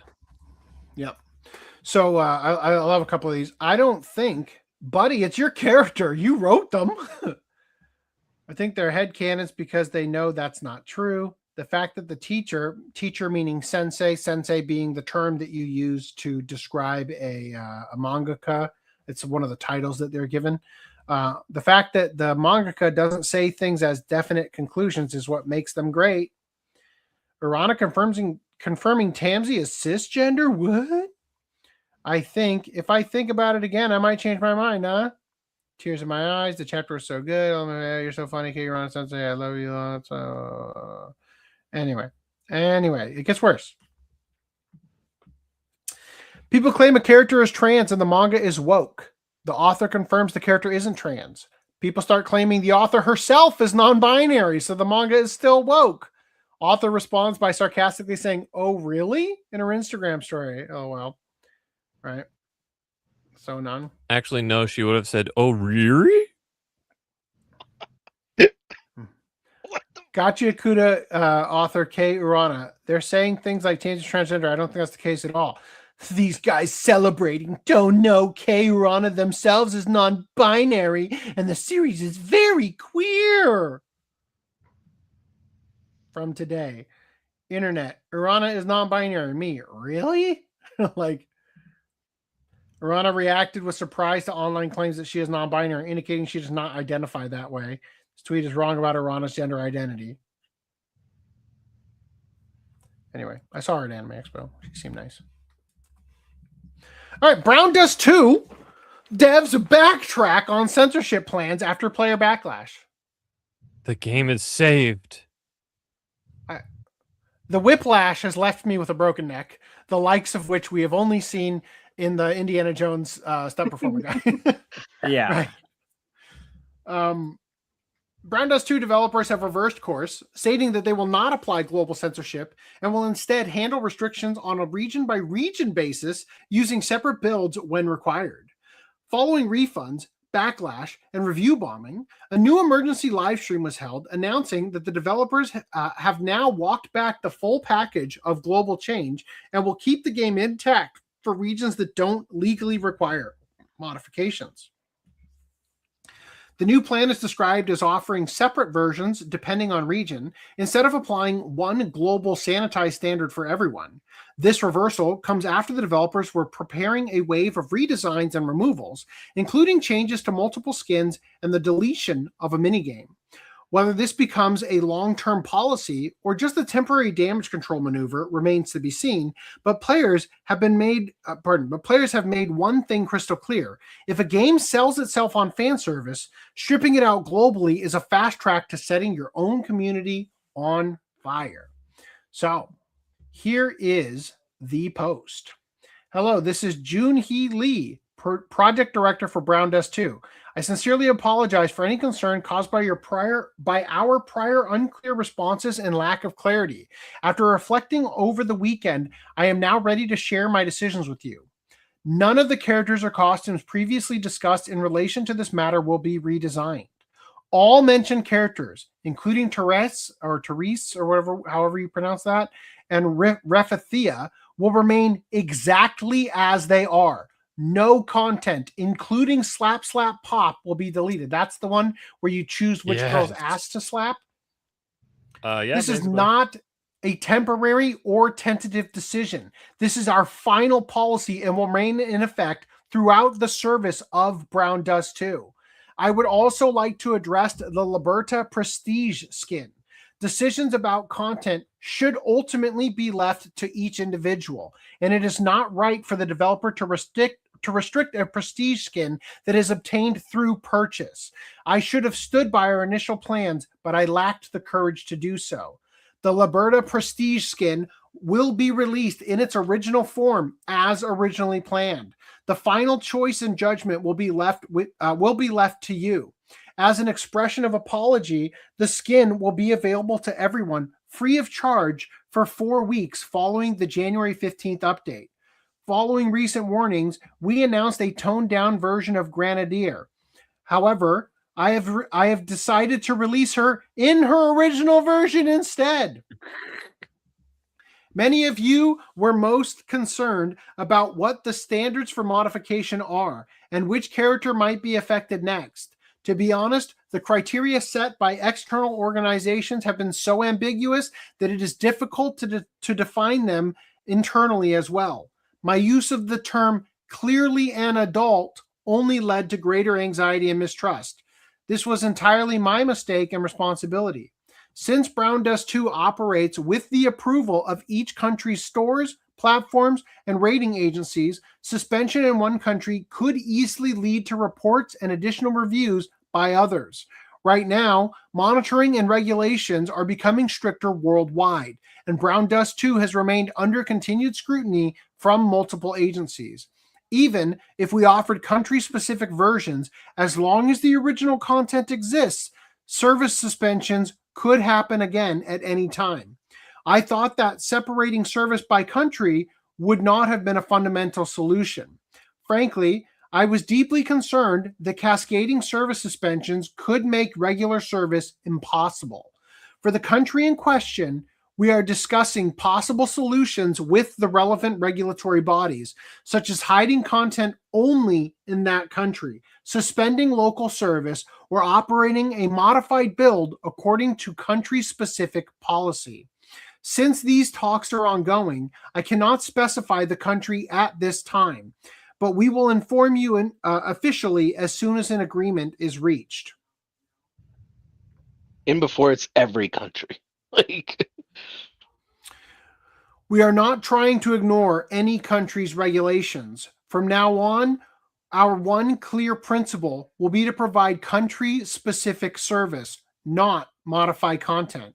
If, due to a specific country or platform requirements, it becomes impossible to maintain service without requiring changes, we will not alter character designs. Instead, our service policy will be to apply country-specific restrictions, suspend service, or provide an adapted build as needed for that country. Even if this causes inconvenience, we will not make decisions that harm the experience or rights of users enjoying the original content. If providing the original build through all major stores becomes difficult, we will seek alternative means so that users can continue to enjoy the original version.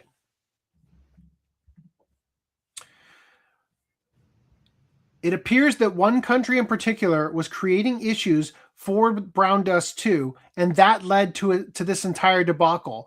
While Junhee Lee doesn't expressly name that country, we have some ideas of our own for who the culprit could be. Cough, Australia, cough. Though we'll probably know for certain. We'll probably know for certain when we see which regions get a different version. Savvy said they got external pressure. Why can't you be transparent and tell us who and what? Help us help you. If groups like Collective Shout can press our Visa and MasterCard, so can we. Mostly because we have a lot more on our side, but we need you to be honest. Who told you to censor things?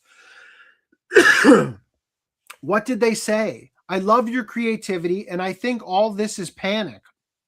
Storefronts and credit cards shouldn't be able to selectively bully creative expression, especially not while servicing OnlyFans and Hollywood. Please let us help you, because I don't want to stop playing, but I won't play censored games. So I don't know if you're about to get to it. So basically they had an emergency live stream to announce like all this stuff. And like the idea behind it makes it sound like there was some sort of agent of sorts that was talking from that specific country. And because they weren't specific enough, they were like beating around the bush. They didn't even know what the problems were. So that's why they made this like chart that's like, looks like a schoolgirl. Oh, they're being like harmed in this scene. So he was kind of like throwing darts at a board to guess what the problems were. So that's that's why it wasn't like, oh, Steam is we're doing this for Steam. It was seemingly some government body or whatever. And that's their stupid way around everything, right? Like they're like, oh well, we don't think that this fits our whatever, our criteria of like being allowed, and we're gonna come after you, or we're gonna make sure this is banned, whatever. And then when you're like, oh well, okay, what do we need to change? It's, oh well, we can't tell you specifics, because if you start telling them specifics, then they start then they start fixing things, and they're like, you realize they're gonna go to the line, like that's their whole thing. They're pushing it to the line. And so if you draw the line, then you can't change your mind later and say, oh well, that's over the line. Well, no, you said the line was there. So they want to make the line blurred and then arbitrarily pick what they don't like and allow them to, oh well, today I feel like this is on the wrong side of the line. And then when you point over there, you're like, well, what about that? They can say, oh well, that's on the good side of the line. And then you could say, well, they're doing X, Y, and Z, and it's like, well, yeah, but like but your totality is wrong, and without saying specifics. And then it's like, so that's why we're applying the rule to you and not to them. Yeah, so basically what they want to, they find the product's problematic and they don't want to draw a line so they can actually have the product be out there, essentially.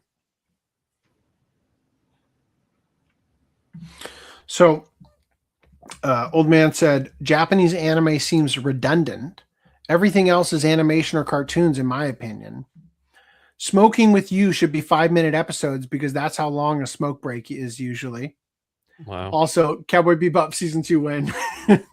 It doesn't need one. It's like, what the hell, man? Reese is so offended by that. I am. Yeah. Keon, the college years, hell, almost any anime would be interesting if it progressed from high school to college. JT Vegas says, oh, really? The UK version should be called Brown Dust 2 Modern Audience Edition. Mirage says, hey, guys, I just got back from Fan Expo New Orleans. I met WWE superstar John Cena and the entire cast of the original 1990 TMNT movie. I cosplayed Leonardo as John Cena based on the crossover toy. Wow. John Cena gave me a free autograph because he loved my cosplay so much. He signed my You Can't See Me hat. JT Vega says Ireland.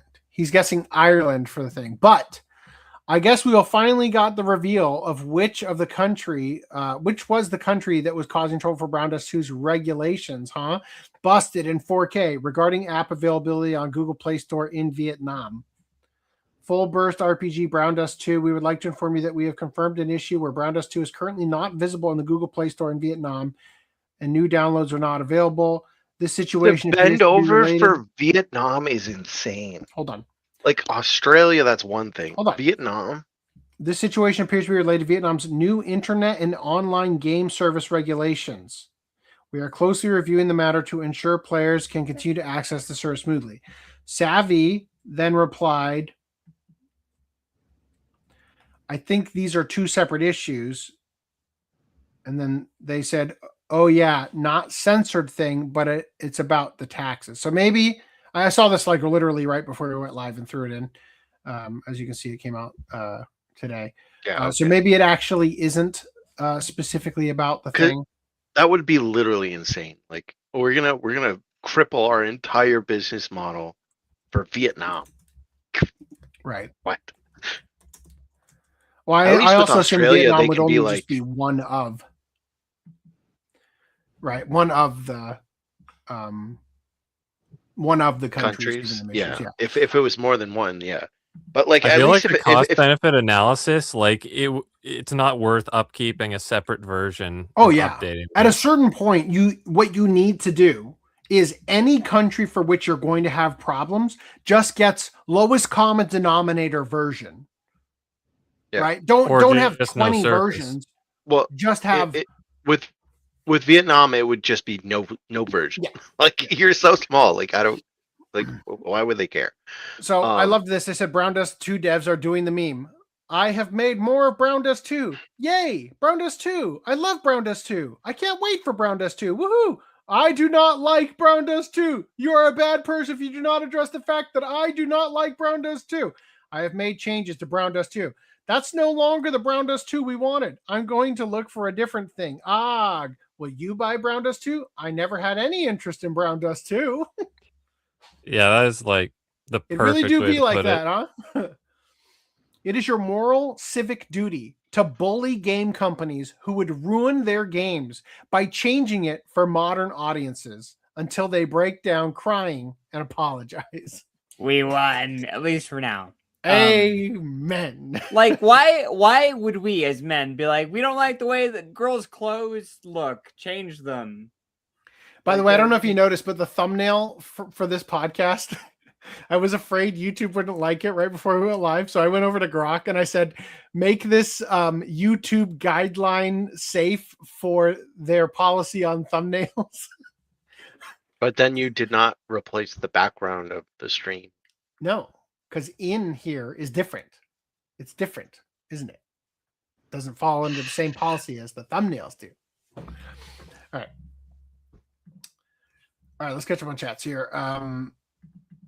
Also, apologies that I haven't been that active in the Discord, but the good news is that I've been doing a lot better. Dude, I'm glad to hear it, man. And going to cons and making new friends has improved my mental health. Also, I just want to say, currently, so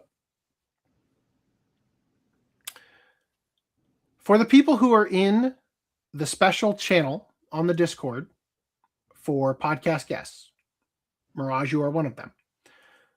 Over the past year, we have not been posting the link to join the stream because we were doing Attack on Titan. And I just got it in my head that until we were done with that, we were going to just try not to bring anybody else in. So at the beginning, it was while we were doing the main thing so we could stay on top of the Watch Club and not unnecessarily expand the show. And then it just became mentally in my head, keep that policy going forward until we're done with Attack on Titan. And then we stayed in Attack on Titan for the rest of the year. And now we are currently in the process of just trying to catch up for, to make up for lost time. Okay. Once we get into let's say the age where we start to slow down a little bit and just kind of take a breather, I will be posting the link occasionally back there. So Mirage, I never actually verbally, came and, made this clear to you. He but never it's nothing verbally personal. came. And we would love to have you back on the show at some point in the future. So I look forward to those days if you're available. I just wanted to formally make that announcement since we never really addressed it and it was kind of abrupt. Anyway, Old Man says, that's awesome. The autograph will make for great memories. That's story for years to come. Definitely. I plan on going to Pensacon in Pensacola, Florida next month. Christopher Lambert, who played Raiden in the 1995 live action Mortal Kombat movie, will be there. And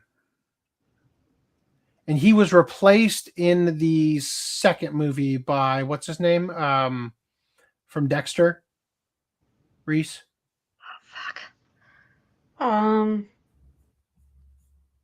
just posted it. I just posted it in the fucking Discord. That's where I'm going with this.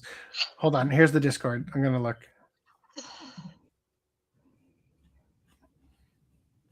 I tagged you. By the way, regarding regarding the Brown Dust 2 or whatever, I think them giving us a free prestige skin is actually a really good compensation, because that actually would have monetary value, unlike the other character. Well, what was the other compensation they were giving us? Oh yeah, just like free rolls, because you can still lose. Yeah. So it was James Remar. Yeah. Anyway, so I was going in where this was going. I was going to announce, hey, when you talk to Christopher Lambert, you should know he speaks fluent Japanese. But then in my head, I was like, no, that's James Remar, who played him in the second movie, because almost nobody came back for the second movie. Anyway, so don't assume Christopher Lambert speaks Japanese. The 1995 Mortal Kombat movie, I meant, not the current one, right? I think you said that. Yep. Yeah, absolutely. Thank you. Yep, of course. Yeah, James. Oh, look at you answering the question. Played him in Mortal Kombat 2. Great. It was Mortal Kombat Annihilation, and it was shit. Okay. Now we're caught up on chats. Let's move in to the next thing. KonoSuba, God's blessing on this wonderful world, prosperity for its beloved town announced. This is a video game. Okay. Kadokawa Corporation has announced it. Kadokawa Corporation is the corporation who said, we are going to leverage our properties into more games, more manga, anime adaptations, and whatnot. And also, Japan first, get fucked, right? So all of these are good things that they've been working towards this whole time. And we are already seeing the return, it looks like. So that's good. Moving past that. Nintendo stock has dropped 30% in 5 months as Switch 2 uncertainty and memory price concerns rise. Nintendo stock has reportedly fallen more than 30% over the past 5 months, slipping below 10,000 yen again as concerns grow over 2026 unclear blockbuster lineup. Sounds like a good time to buy stock. Weaker than expected operating profit growth and rising memory costs driven by the AI boom. Nintendo's stock price has taken a notable hit heading into 2026, with reports stating the company has seen a drop of over 30% across the past 5 months, ending January 13th at 9,950 yen per share, I'm guessing. That closing price reportedly marked the first time since April 2025 that Nintendo fell under the 10,000 line again, with the broader decline cited as roughly 33% over 5 months. Despite Nintendo launching the Nintendo Switch 2 in June 2025 and continuing to grow hardware sales, the stock performance is being framed as a sign that investors are increasingly uneasy about what comes next. One major issue being raised is that Nintendo's 2026 lineup, while active, may not currently look like it has a single overwhelmingly dominant system-selling mega hit lined up in plain sight. Reports list titles such as Mario Tennis Fever, Fire Emblem Senshi Banko, Yoshi and the Mysterious Encyclopedia, Tomodachi Collection, Exciting Life, and Rhythm Heaven Miracle Stars, alongside planned Switch 2 versions of major legacy hits like Super Mario Bros. Wonder and Animal Crossing New Horizons. At the same time, there's a clear implication that the lineup may lack that one. This will obviously carry the entire year flagship release, especially since the Splatoon spin-off, Splatoon Raiders, has not been explicitly confirmed for 2026.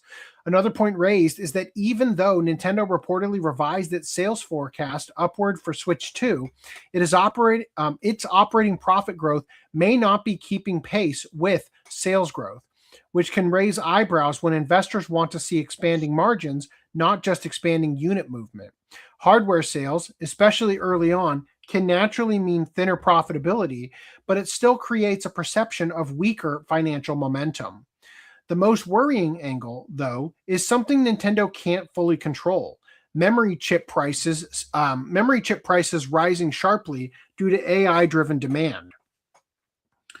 The report points out that PCs are already seeing upward price pressure, and the concern is that consoles will feel it too, potentially squeezing profit for the next several years. Yeah.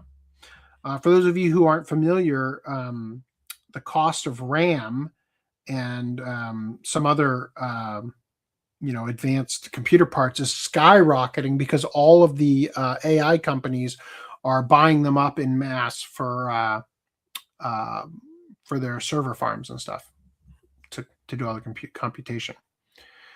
Anyway, also Nintendo clarifies it did not use AI generated images in the new My Mario marketing. It did not. Nintendo has denied claims that it used AI-generated images and promotional materials for its newly announced My Mario collection, affirming that all visuals in the campaign were created traditionally. Is anybody in the chat or in the call right now not familiar with this? Maybe Footnum? Maybe Reese? The what? I'm going to show you them, and I want to get your honest reactions. So they've responded to the recent online speculation about its marketing for the upcoming My Mario collection, making it clear that it did not use AI-generated artwork in the campaign. The clarification comes amid discussions circulating online suggesting that promotional visuals might have been created or assisted by generative AI tools. So this is the post that they made introducing My Mario, a collection of products, games, and experiences inspired by Mario and his Mushroom Kingdom friends, designed for young children and their parents. Select My Mario products will be available at Nintendo New York and Nintendo San Francisco on February 19th. Here are the images.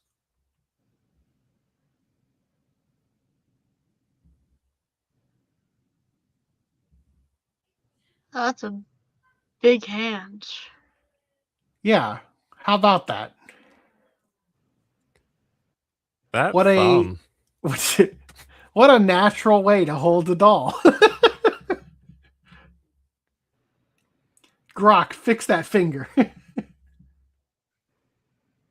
Oh, let's turn the. You mean turn the thumb into a finger? Okay.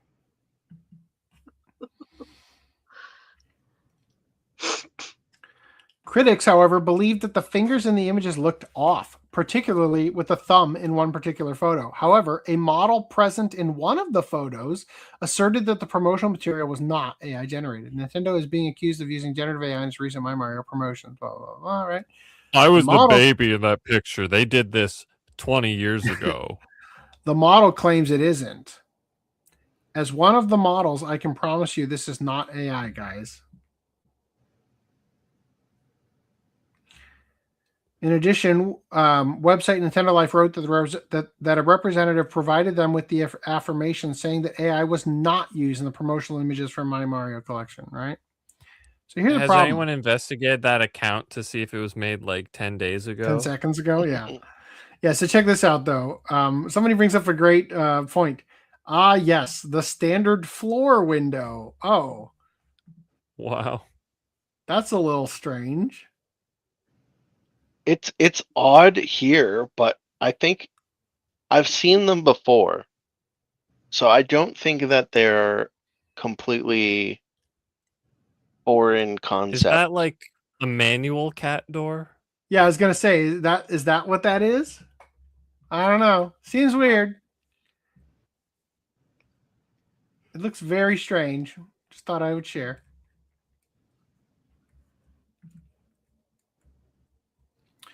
All right.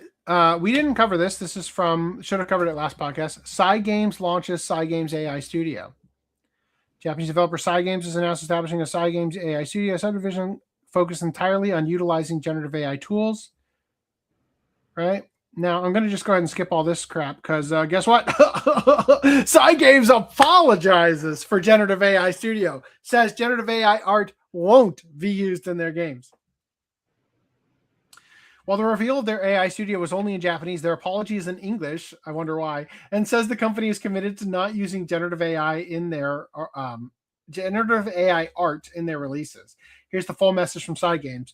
To all our Cygames fans and supporters, over the past few days, we've received numerous comments expressing anger and disappointment for many of you. This was because we released a simplified announcement in Japanese concerning the founding of Cygames AI Studio, Inc., without addressing any of the current problems and social debates surrounding generative AI. I am now realizing I need to find a fucking thing I'm going to drop in here. Fuck. Is this it? I want to have it ready before I need it. Okay, hold on.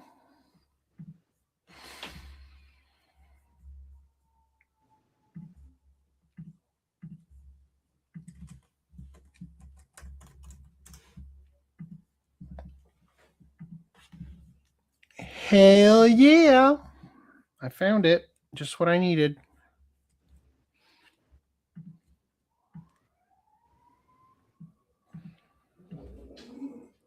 I knew I was going to need this shit. Okay, here we go. Where was I?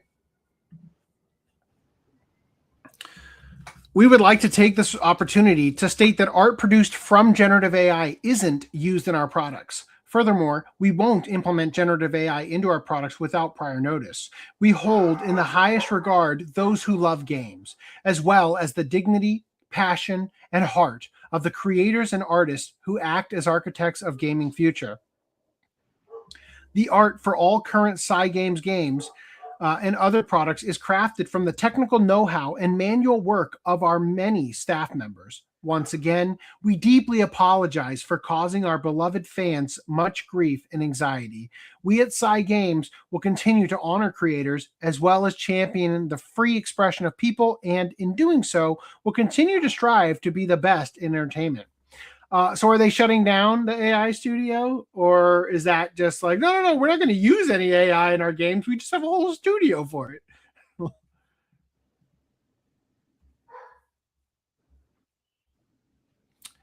Hello. Hello. Why do I ask a fucking question and just get crickets in return? It seemed like it was a rhetorical question. Yeah. If I ever do a rhetorical question, I need at least a That would be so helpful to me. Thank you. Okay. You don't pay us for hmms. Now here's the thing. So Cygames is like, whoa, we're not doing AI. That shit's evil. We know that. That's like being a Nazi. Oh. Meanwhile, Stellar Blade director says AI is essential to compete with China and U.S. dev manpower. China. Shift Up CEO and Stellar Blade director Hyung-tae Kim has argued that AI adoption is unavoidable for Korean game studios if they want to compete globally, claiming China and the U.S. have overwhelming manpower advantages that smaller studios simply can't match through traditional development alone.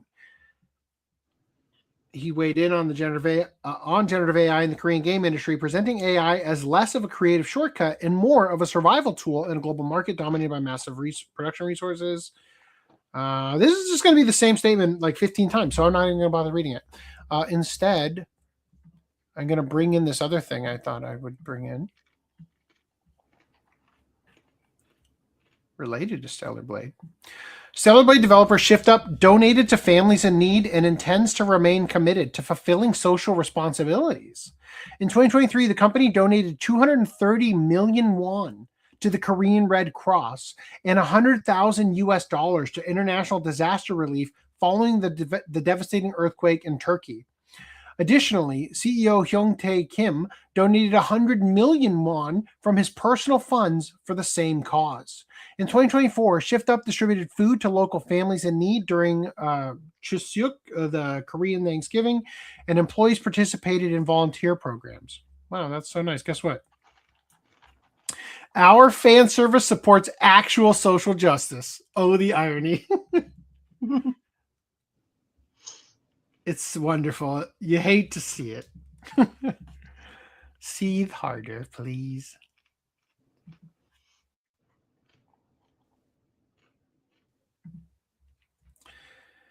All right. Meanwhile, a game on Steam called Hardest will be deleted by the dev because the girl he has been dating for a month made him realize, quote, AI is bad.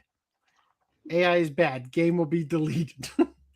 She's gonna break up with him in like 3 months, and it's gonna be back up there. This was a shit test, and you just failed. The game will be deleted at, I guess that's January 30th. I made this game during the summer in a couple months and thought to use AI because in university there is so much brainwashing on students, and all the tools are given for free. So I could generate unlimited images for free, and so. But I've realized that AI is not actually free and has a major effect on the economy and environment. Some AI companies can use this game just existing as a reason to get more investment for their AI companies that benefit no one. They benefit no one.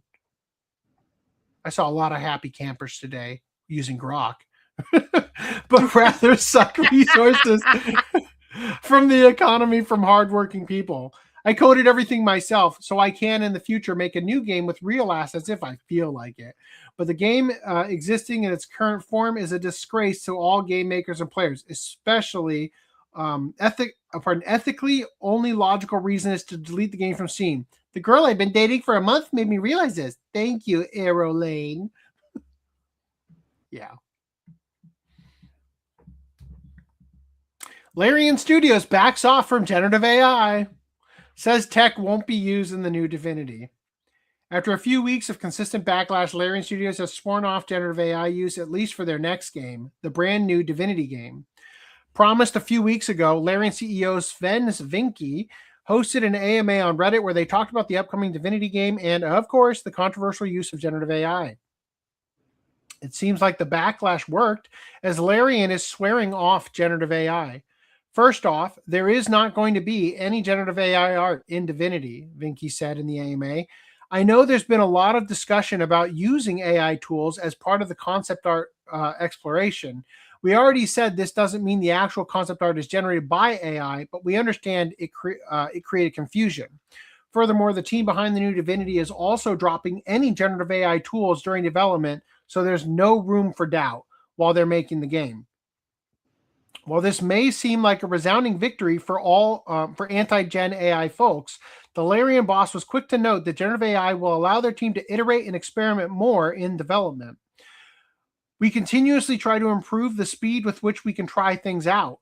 The more iterations we can do, the better in general the gameplay is. Previously, the Larian boss was misquoted over their purported use of AI in their games, which led to the initial backlash, only then to double down on generative AI being a promising tool when used right. Sven's latest comments echo his remarks from weeks ago. Quote, we think generative AI can help with this, and so we're trying things out across departments. Our hope is that it can aid us to refine ideas faster, leading to a more focused development cycle, less waste, and ultimately a higher quality game. One of the things that's the most annoying thing about AI is that the people who don't use it assume that it is a click a button and everything's done for you, and you never have to do any actual work. And so it's like bad for humans and everything. But anybody who's actually used it for literally anything realizes right away that in order to get your creative vision through, whether it be in writing, in editing, in video, in anything, right? Any image manipulation, right? It takes finessing. It takes work, right? It's a shortcut, yes, and it can get you great results if you're lucky, but it requires, especially in writing, a shit ton of guardrails and putting it back on track, right? Ultimately, it's like a technology-driven version of a thesaurus, right? If you would get on somebody's case for using a less than widely used word just simply because they didn't want to use the same word more than once, and they looked up in a thesaurus what a synonym for the word would be, if you wouldn't get on their case for that, then you shouldn't really get on their case for AI use in writing, especially because if you've used AI, you will be able to tell when it has been used to write an article or an essay or something of that nature. It is fucking obvious. The tells are everywhere. The problem is the people complaining about it haven't used it and don't understand how it works. And therefore, they make it the big bad, right? Because they've never actually sat down and wrestled with it and realized that it is no different from any other tool that makes your life easier, such as using a word processor with spell check instead of a typewriter or handwriting your manuscript. I want to say that the whole article's retarded because he didn't really say that he was backtracking on much. I guess removing the tools from the studio would be one thing, but like, do we believe him? The AI is in everything. That Nintendo thing that we just saw, sure, okay. Do you the model came out and said no AI was used? The model of the black woman came out and said that, and I think a Nintendo rep said it as well. But do they know? Do they even know? When they send it off to the photo editors, the photo editors are using Photoshop. Photoshop 100%. Has a built-in AI tool. Yeah, right? And it's retarded to think that any picture you see in a magazine or in a movie poster or in an advertisement isn't brushed up in Photoshop. There isn't some form of airbrushing on the skin to remove the pores, to make it a little smoother, to make it glow more, to highlight the face and make the body a little darker so that your attention goes there. All of that shit is something you're already doing. And as you've just expressed, Photoshop has AI built into it. Right? Even the fucking camera on your damn iPhone uses an AI algorithm to generate an image based on what the aperture saw. It doesn't actually give you a perfect representation of what you're looking at. It has algorithmic modifications, right? Samsung is way worse, right? Granted, but the point is that like people who do not understand how this works are the ones complaining the most, you know? Now, I will say that in terms of like PR, I get why they would want to come out and say, okay, we're removing the tools, even if they don't. Because the Netflix documentary on the Stranger Things season 5 came out, and it was shown in one scene that the writers had ChatGPT and Reddit tabs open and a Reddit post. Let me tell you why I do not give a shit about that. Hold on, let me just finish my point first. Who knows what they were using it for? They could have had that open for a quick way to ask it, like, hey, how do you spell this? You know, what's the capital of some city because it's going to be important to our plot. They could have been asking it all sorts of different questions because it's basically just Google, and not using it for writing. But because the season was not really liked by a lot of people, especially the people that were exactly complaining about it enough, but were the ones that were fine-tooth combing the documentary, they're all now saying, oh, well, they used AI to write it. Yeah, they're literally saying, oh, well, this is it explains everything. Season 5 was written by AI. That's the literal statement that people are making. Again, these are people who have never used AI. They are on the periphery hearing, oh, AI slop this, AI slop that. And this is the same thing with CGI. You only notice it when it's bad. Your mind would be fucking blown to realize how much of every single movie you look at is CGI. We watched the trailer for Return to Silent Hill tonight. When they shot that, and I could show you the behind the scenes shit, there is a green screen around James. Half of the background is fully set replaced CGI, but you do not notice it when it is done well. And that's the fucking point. The same thing can be said about AI. Occasionally, you're going to see an image that was AI generated and like it. You're going to play a game that has AI in it and name it Game of the Year. Okay? You're going to do that shit. The point is that you only notice when it's bad. Okay? Now, the thing about the Stranger Things documentary showing those tabs, I can see a million scenarios for why you would have that open.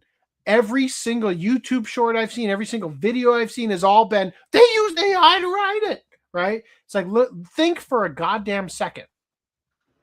The Reddit post might be a timeline of events that a fan put together of the story of Stranger Things, right? You might have that open. It's like, shit, they did a really good job compiling this. Here, I've got a document now right here that I can reference if I need clarity on something as I'm putting this together. It could be anything, right?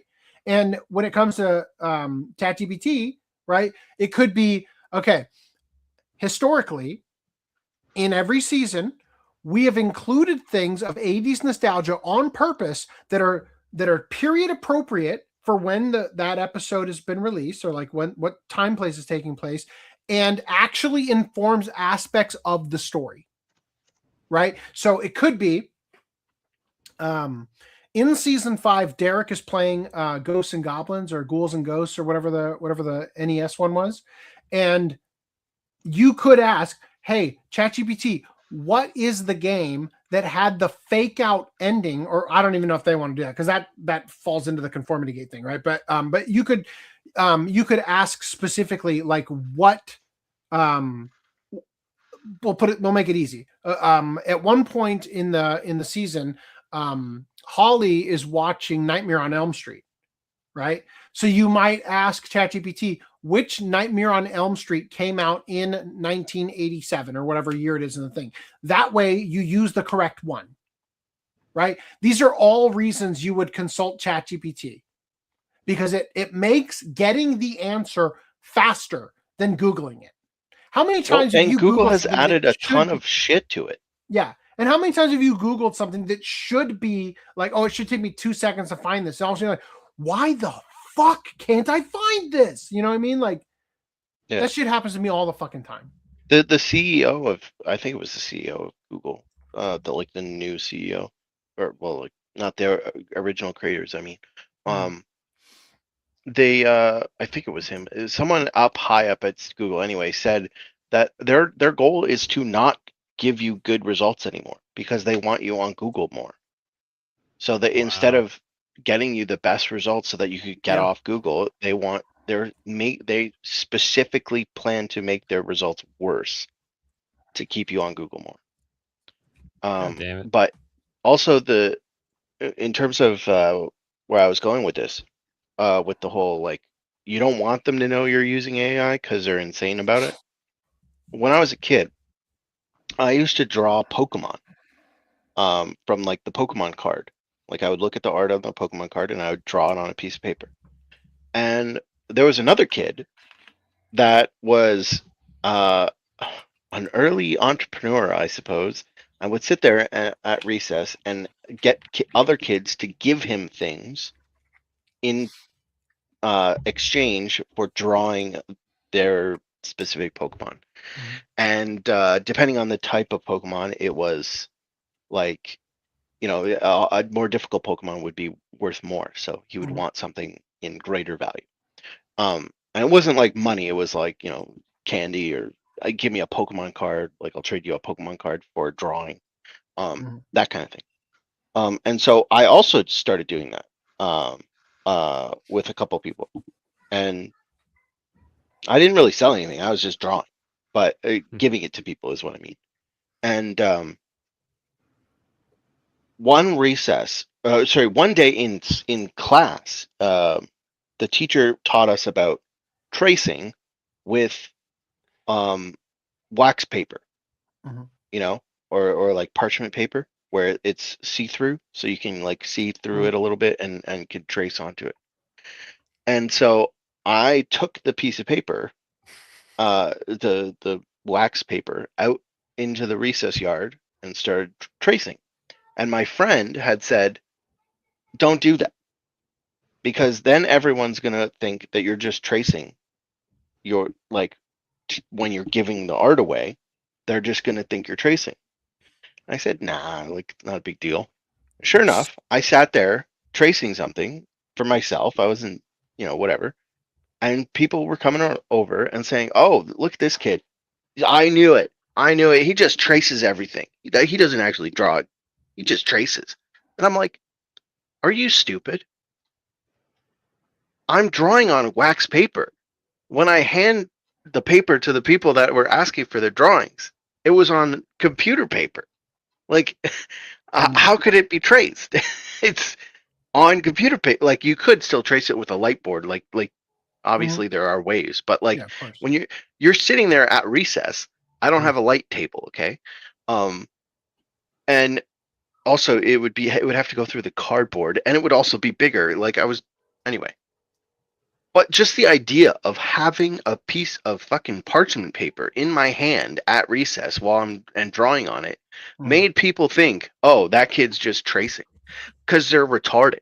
Yeah. No, so of course, like, oh, well, he has AI. He uses AI at all in any aspect. That now I can write off their entire game. Well, it's AI. It's because of that I think the damage is already done, and then pulling it back like this isn't really going to do much, probably. Well, and now they don't have the benefit of being able to use the AI, so they're decelerating their momentum, and they're probably not really helping the mob that wasn't going to buy it. Yeah, I think, like, if you listen to what he said, he basically didn't say he was getting rid of it. He said they were never using it for production, and that's staying the same. And the only change now in this story is that they're getting rid of the tool. But it's like, okay, so I get rid of back to the Stranger Things people, right? Okay, they don't have ChatGPT open, but they have Google open. Google has AI built into it right at the top, right? Twitter, they have a Twitter thing open. Well, Twitter has AI built into it right at the top. So it's like, what do you mean you're getting rid of AI in like AI tools? Are you blocking Twitter? Are you blocking Google? Are you blocking ChatGPT? Yeah. There are so many AI tools everywhere. It's like impossible to block it. So I think that statement on its own, being the only difference between a couple of weeks ago and now, I think is just him saying it as a, like, okay, here you go, like, just leave me alone type of thing. And it's like, meaningfully, they're still going to use AI for what they were originally using AI for, because they literally can't get rid of the tools at this point. Yeah. And I think you really you struck a very strong point with your story, in that growing up, I was, the best artist in my class, right? And I didn't set out to be. I just happened to be, right? And so for people who are in second, third, fourth, fifth, whatever place, right? Not that there was ever like a contest or whatever, but I mean, like, people who are aspiring to be an artist. Like, none of the jocks cared.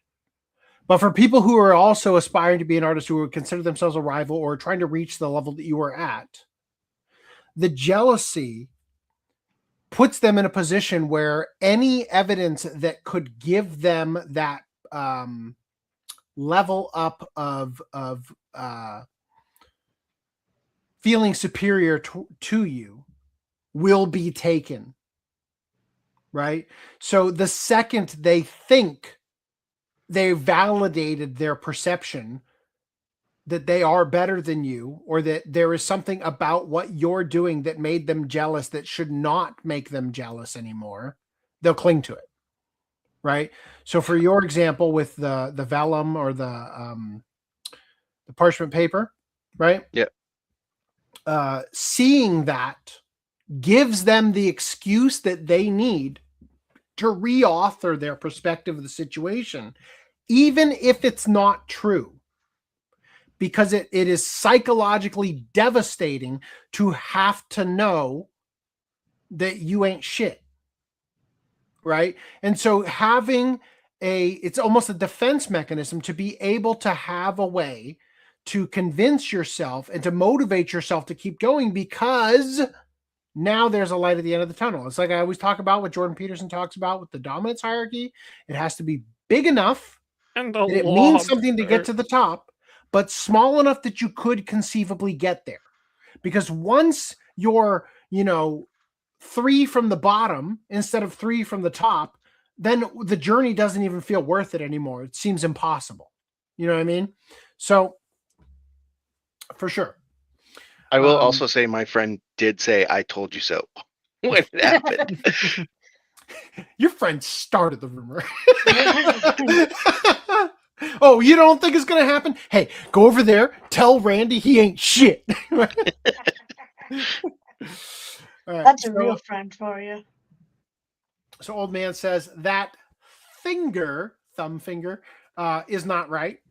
She really does have a finger attached to her thumb, guys. When has a corporation ever lied to us?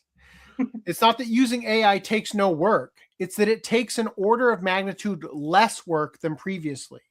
If you create a Leonardo da Vinci painting with AI, does it hold the same value as the original? See, and I do understand it's a very nuanced problem, and I agree that the effort that went into creating something is something that should be factored into its sale price, in the sense that, yes, I may be able to create something with computers that has a higher visual fidelity, that understands everything. It stands on the shoulders of the art giants from before me and creates something more visually appealing than what Da Vinci may have been able to produce. But the difference is I can mass produce that, and therefore I could sell it, but it should be pennies to the dollar compared to what it would be if I produced it by hand on canvas in a place of permanence where it is the one-of-a-kind rendition, right? I will say a lot of the pricing for art is very subjective. So Seattle is not the capital of Washington. Okay. I remember seeing a documentary, I think it was on Netflix, about a painter that was very good at counterfeiting paintings, creating counterfeits of paintings. And he was so good that people couldn't tell, and they thought that, his counterfeits were the real thing. And then when people found out that they were the counterfeits, it was the price bottomed, like his counterfeits were worthless, right? It's like, oh, well, it's just a counterfeit. But then he became so notorious because once it came out that, oh, well, he made these, and people started finding his specific counterfeits,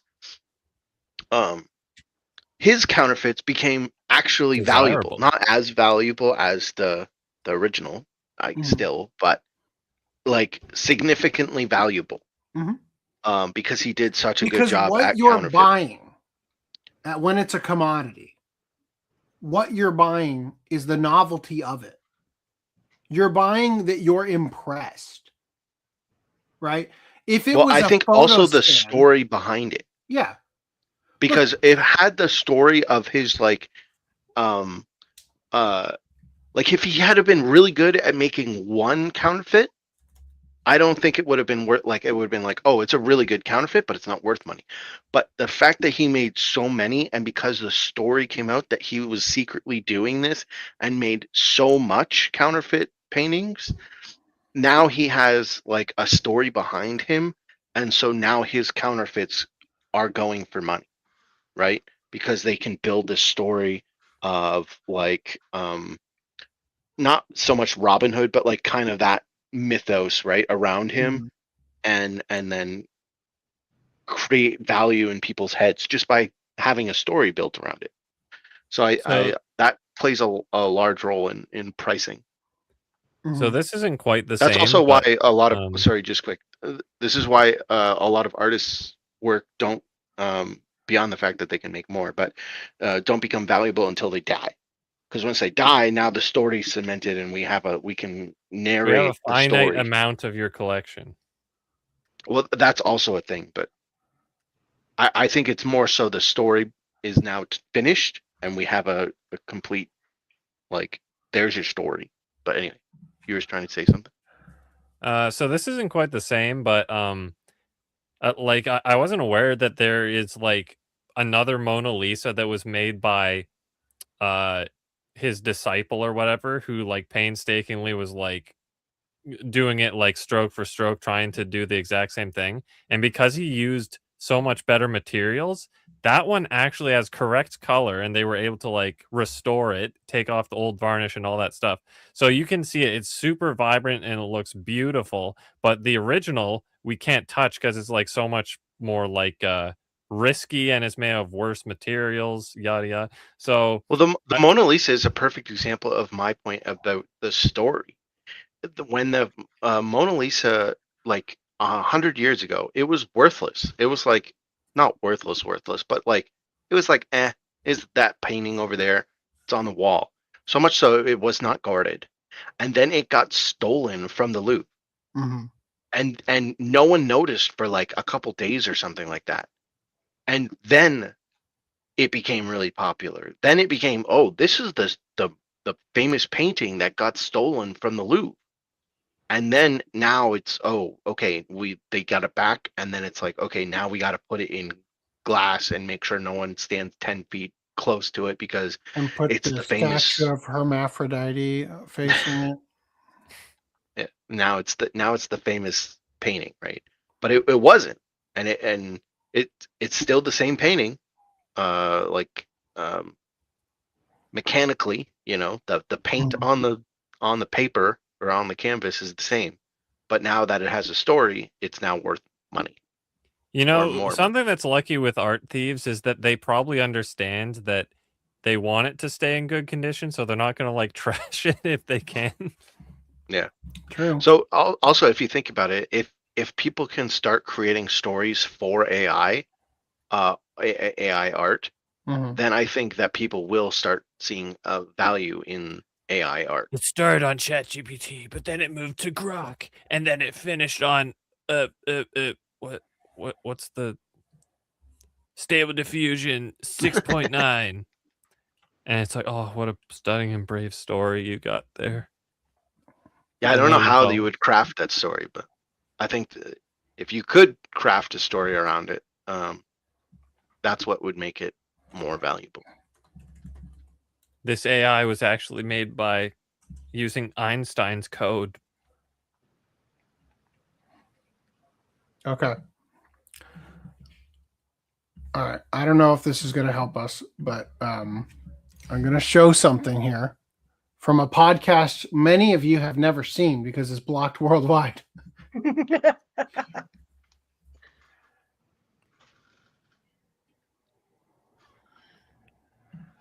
You look more Middle Eastern in this one. I'm curious because I think so. This is gonna be a long one. It's gonna be a real long podcast.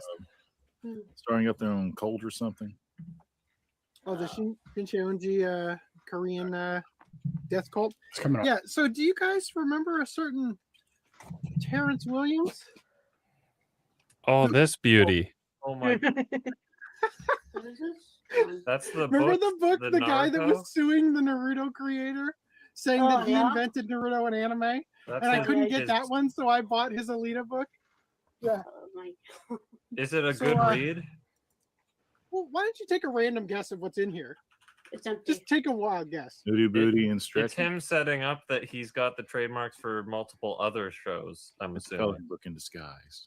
It's literally like a photocopy of the manga.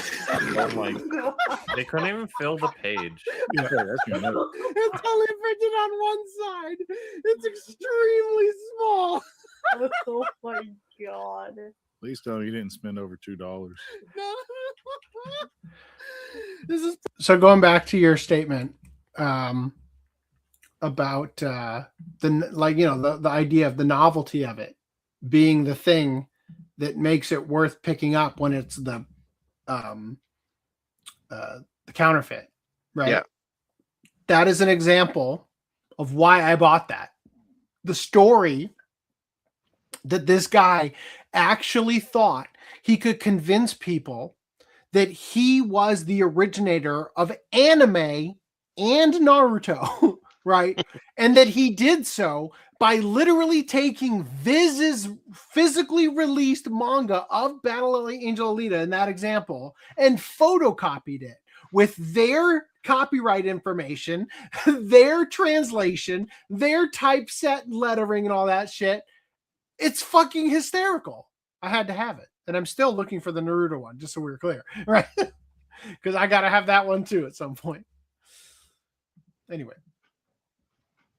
Who is that scruffy young man? Let's see. This was from 2020. That was only 5 years, almost 6 years ago. All right. So, into the next article here. One Punch Man World Game to end service this February. Now, it was from season 3, wasn't it? I just want to point out, I found this hysterical. It's the only reason I'm covering it. One Punch Man World announcement. When you click on it, dear players, thank you very much for your continued support of One Punch Man World. Remember, because this is what you see. Oh, everybody, it's a world announcement, the biggest announcement ever.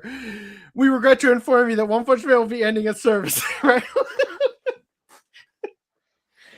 I love this. This decision was not made lightly, and we would like to express our heartfelt gratitude for the support and enthusiasm you have shown throughout the game's lifetime. Scheduled leading up to the end of service, January 12th, in-game purchases and top-up functionality will be disabled. The One Punch Man World customer support team will be available for users' inquiries until March 29th. You're going to end it February 27th and keep your support team available for a month more just to answer inquiries when people say, why isn't the game loading? Hilarious. I mean, they should probably keep it longer. If you don't see the news and you're like, I'm going to turn my game on. When you click on the app for it to say this game is no longer in service as of blah, blah, blah. Here's our public statement. That's it. That's all you fucking need to do. Yeah. Yeah. Click here I just find it hilarious that it was like, the game came out in like 2019. Mm-hmm. So it's like, I think it was 2019. It was relatively a short-lived game. No one really played it all that much. Mm-hmm. It's like these live service games need to fix the live serviceness of them if they're going to They're have dead such service games now. yeah, if they're going to have such short lifespans. So I want to catch up on chat real quick. Old Man says Superman's hair in the new movie is CGI. He's wearing a ball cap while flying. Yes. So the reason that they do this, his cape is also CGI because turbulent, wind is unpredictable. So you don't want to film a bunch of stuff with your actor where their hair is going crazy. And, every once in a while, like for example, that new media OCD or whole grain pictures or whatever they call it, Big Boobs Buster. There is a scene in the movie, and I can't fucking believe they didn't get another take, where a character pulls open her sweater to reveal that she has like a metallic bra on to protect her from the big boob buster. But as she's opening it, it gets caught on the boobs in this big, thing. So she has to like pull and then like unfasten it, and then it comes out, and it feels like a mistake, right? And so that's a small stake thing that they should have just gotten more takes of, right? But when it comes to a huge multi-million-dollar project like Superman, you could have a situation where he's flying, and then all of a sudden the wind stops catching his hair from underneath, blowing it back and having it look all dynamic. And instead it just like flatly sticks to his forehead and looks stupid. And you waste a big budget, huge day on the set, right? When you're filming a fan movie, it doesn't cost you a lot to do another take. But when you're filming a huge blockbuster movie, every second is costing you thousands of dollars. So it's easier to just know that you can fix it in post if you make him bald. Capes are notorious for not going the way you think they should, in real life. And so you have to make them CGI, because then you have control. You have creative control over how they should look. And the cape becomes a character and has animation on it that feels like it's almost alive the way it behaves, right? Almost like I want a superhero show where the cape is sentient now. Watch Doctor Strange. Yeah. There was a comic YouTuber that I was following that is his own crowdfunded comic. He said instead of hiring an artist for his new book, he was going to use AI. I think he lost most of his audience. Yeah. He was using out of work comic book art. Oh, he was using out of work comic book artists previously. By value, I'm not necessarily talking about monetarily. There's an artistic, cultural, sentimental. I think you're talking about for this comment. If you create a Leonardo da Vinci painting with AI, does it hold the same value as the original? No. Grok, make Mona Lisa's tits bigger. Grok, put Mona Lisa in a bikini. That's going in the thumbnail. Yeah. By value, I'm not necessarily talking about monetarily. There is an artistic, cultural, or sentimental, etc. Yeah, I mean, I think the problem with art is that you can feel frustration coming from the artist, right? There are areas where you will, especially if you're looking at somebody's sketchbook, there's like a wear to the paper, right? It's a little bit more wrinkly. You were sweating when you drew this drawing, right? It was hot, or you spent too much time on it, right? It smeared a little bit because your hand rubbed on it, right? You can tell what areas caused somebody grief while they were struggling through it, right? In a polished medium like movies and whatnot, it's a little bit harder to tell how much effort went into certain scenes. But when it lands, when the practical effect is clearly being used, God, does it fucking show. Holy shit. Lord of the Rings is a masterpiece that will never be recreated. And the heart and soul of it is there. And you know where it's not? In the fucking Hobbit. You know what I mean? Like, you can goddamn tell when passion was poured into something. Right. And that's one of the things I love so much about anime, is that more often than not, you can feel the passion at every single stage of development, between the writing, between the voice acting, between the animation, between the music. Every goddamn level screams passion. Right. And the unfortunate thing about art is that oftentimes, especially at least on YouTube, I should say, the more effort you put into something, the less it's going to resonate with the audience.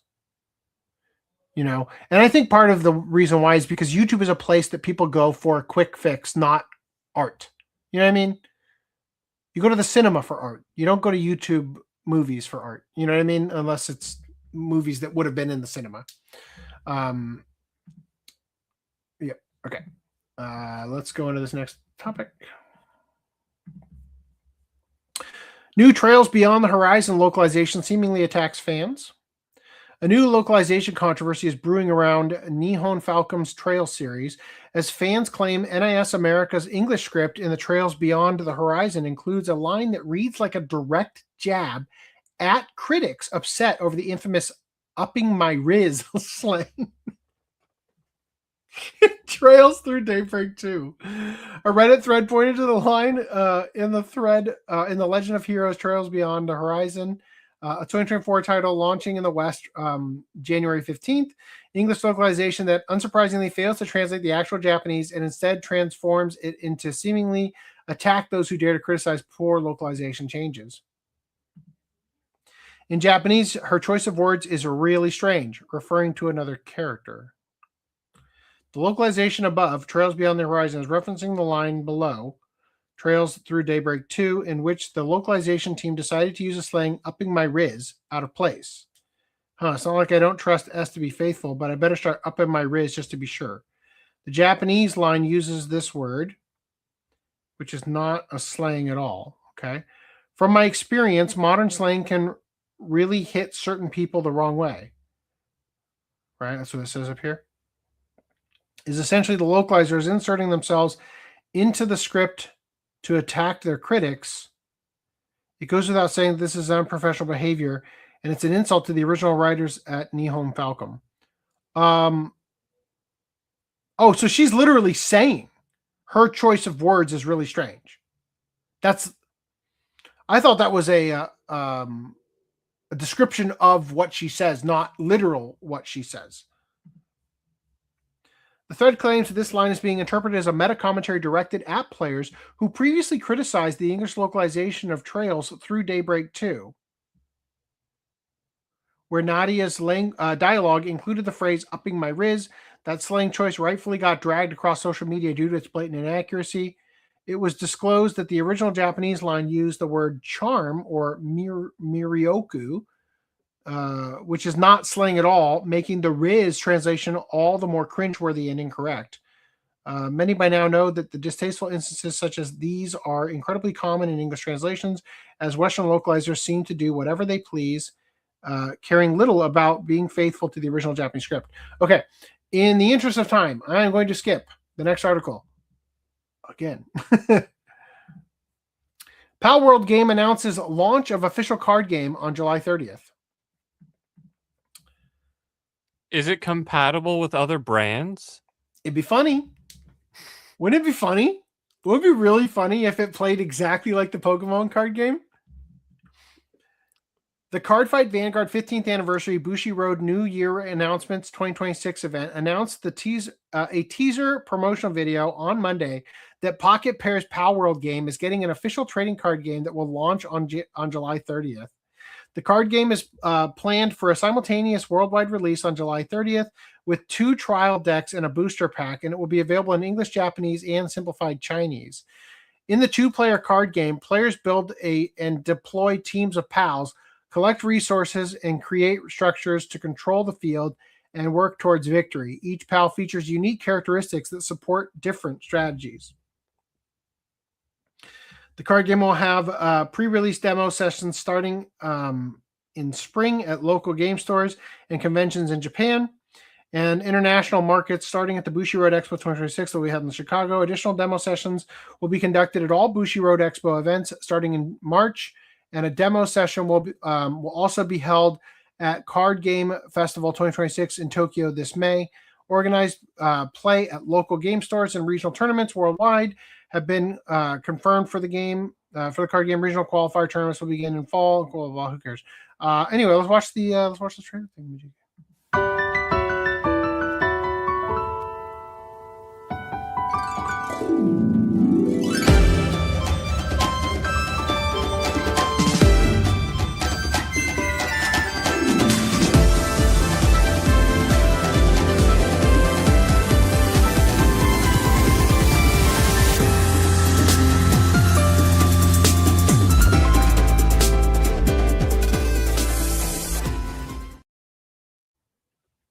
That has sufficiently told me nothing about the card game. Yep. Anyway, I don't like though. Well, when Pokemon came out, it was coming out after Magic the Gathering, right? Mm-hmm. Magic the Gathering was huge. Pokemon was coming out. There were other collector cards before that, but like there weren't really any other playing cards before that, right? I know Dragon Ball had a card set, but I'm not sure if that was before or after Pokemon. There it is. Whew, I'm back. Okay. I froze. I don't know if you noticed. Then there was Digimon, and Digimon sucked. And Dragon Ball. Yeah, that's what I just Dragon said. Ball game. Yeah, that's was Dragon Ball before or after Pokemon though? Dragon Ball was after Pokemon. Okay, so that makes my point even better. Yeah. Wizards of the Coast. We're talking about the card game, right? Yeah, the Dragon Ball card game. Yeah, it was after Pokemon. Wizards of the Coast were the people that made the Pokemon card game and Magic the Gathering. Like, so Pokemon tapped Wizards of the Coast to help with that. Well, actually, maybe I'll correct myself. I don't know if they had any help. They printed the American one. Maybe they made their own and then they just got Wizards to print the American one. Either way, those were the two playing card sets. It was Magic, and then Pokemon came out, and they're like, okay, Pokemon's cool. And then everything else after that was shit until Yu-Gi-Oh came out. And then Yu-Gi-Oh came out, and it was like, okay, we're back. We got a good card game. Yeah. And then there were a few other ones. I can't even remember their fucking name. There was like Duel Masters. Oh yeah. There was they all fucking suck. And then there's Arcana now, which is the Disney one. And then One Piece came out and made one. There's a new Digimon one. There is a new Digimon one. I haven't played the One Piece one, okay? But I look at it and I'm just like, no, this looks like the Dragon Ball one to me. Like it just looks like the exact same thing. I had the Dragon Ball one when I was growing up, and my brother and I were both buying, booster packs and shit like that, and we sat down to play it once. Yeah, and we realized that there is a mechanic to the game where if you win a certain type of round, you take your opponent's card. And then we realized, whoa, my card is now in your deck. I'm done. Give me that card back. I don't remember that, but yeah, no, that was how it went down. I know for a fact because we literally just gave up. Like in the middle of our match, we're like, oh, that's how this is. Like, I feel like I'm gambling. Like I paid my own allowance to get this booster pack. You have one, I have one, and now you have one of my cards. Fuck that. The way that I deal with that in Magic is like you have different colored sleeves than the other person, or different brand sleeves, so they stick out. Okay, sorry. Did I say Arcana? Is Arcana the League card game? I don't know. I whatever I said, yeah, sure. I'll take a Lorcana, whatever. There's one other one that's more recent too that I'm forgetting. Gundam. Gundam came out with a card game. Now I've heard Gundam's okay, I guess. But I think Gundam, One Piece, and Digimon all function pretty similarly, but I'm just making a guess because they all look formatted like really similarly when I look at the cards. Yeah. My point is over under the odds that your card game is going to be good are like super high odds that it's going to be shit.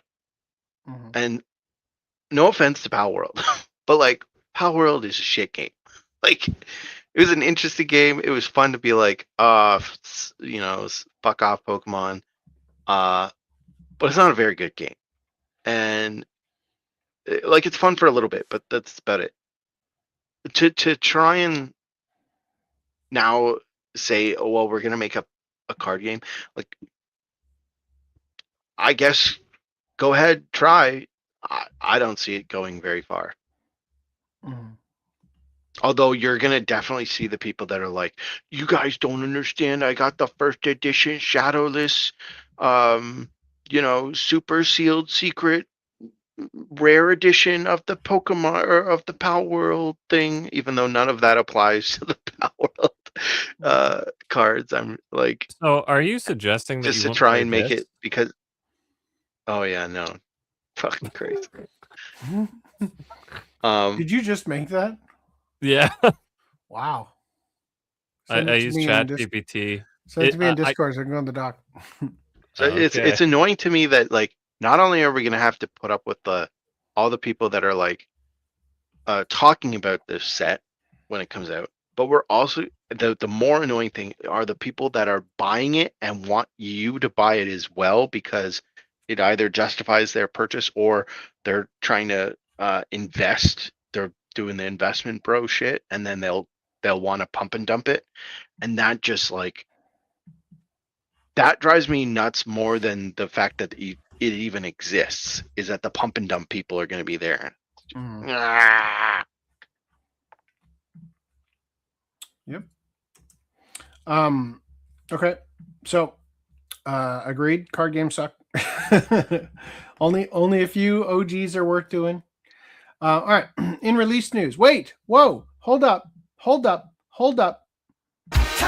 move, feel the groove, spin it on your hands. Let their hearts keep pumping just like rubber bands. Ooh, let's get physical media.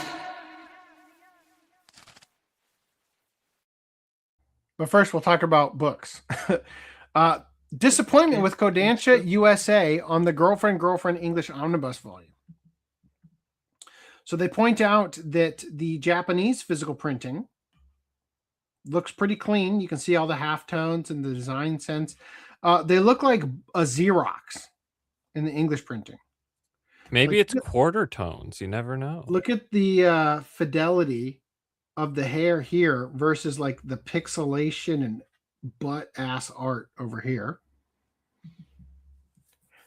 The Japanese print is actually even smaller. Wow. Right? Yet it looks significantly cleaner, right? They couldn't even get the fucking spine to print centered. You can see a grid in the halftone, creating like a moire pattern, right? As if it was scanned. Yeah. Muddied lines, more halftone banding, right? Compared to how it looks in the Japanese.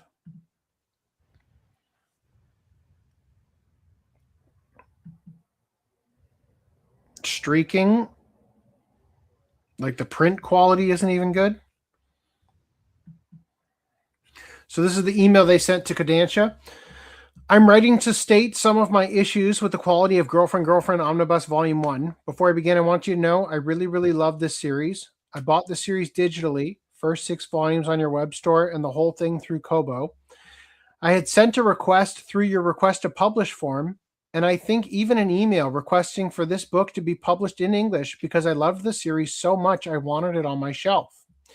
When I didn't believe it would ever be released in English, I bought the whole series from Japan in Japanese. Not too long after, I saw this omnibus was being released and was extremely excited, buying it as soon as I could. Getting this series in print was literally on the top of my wish list.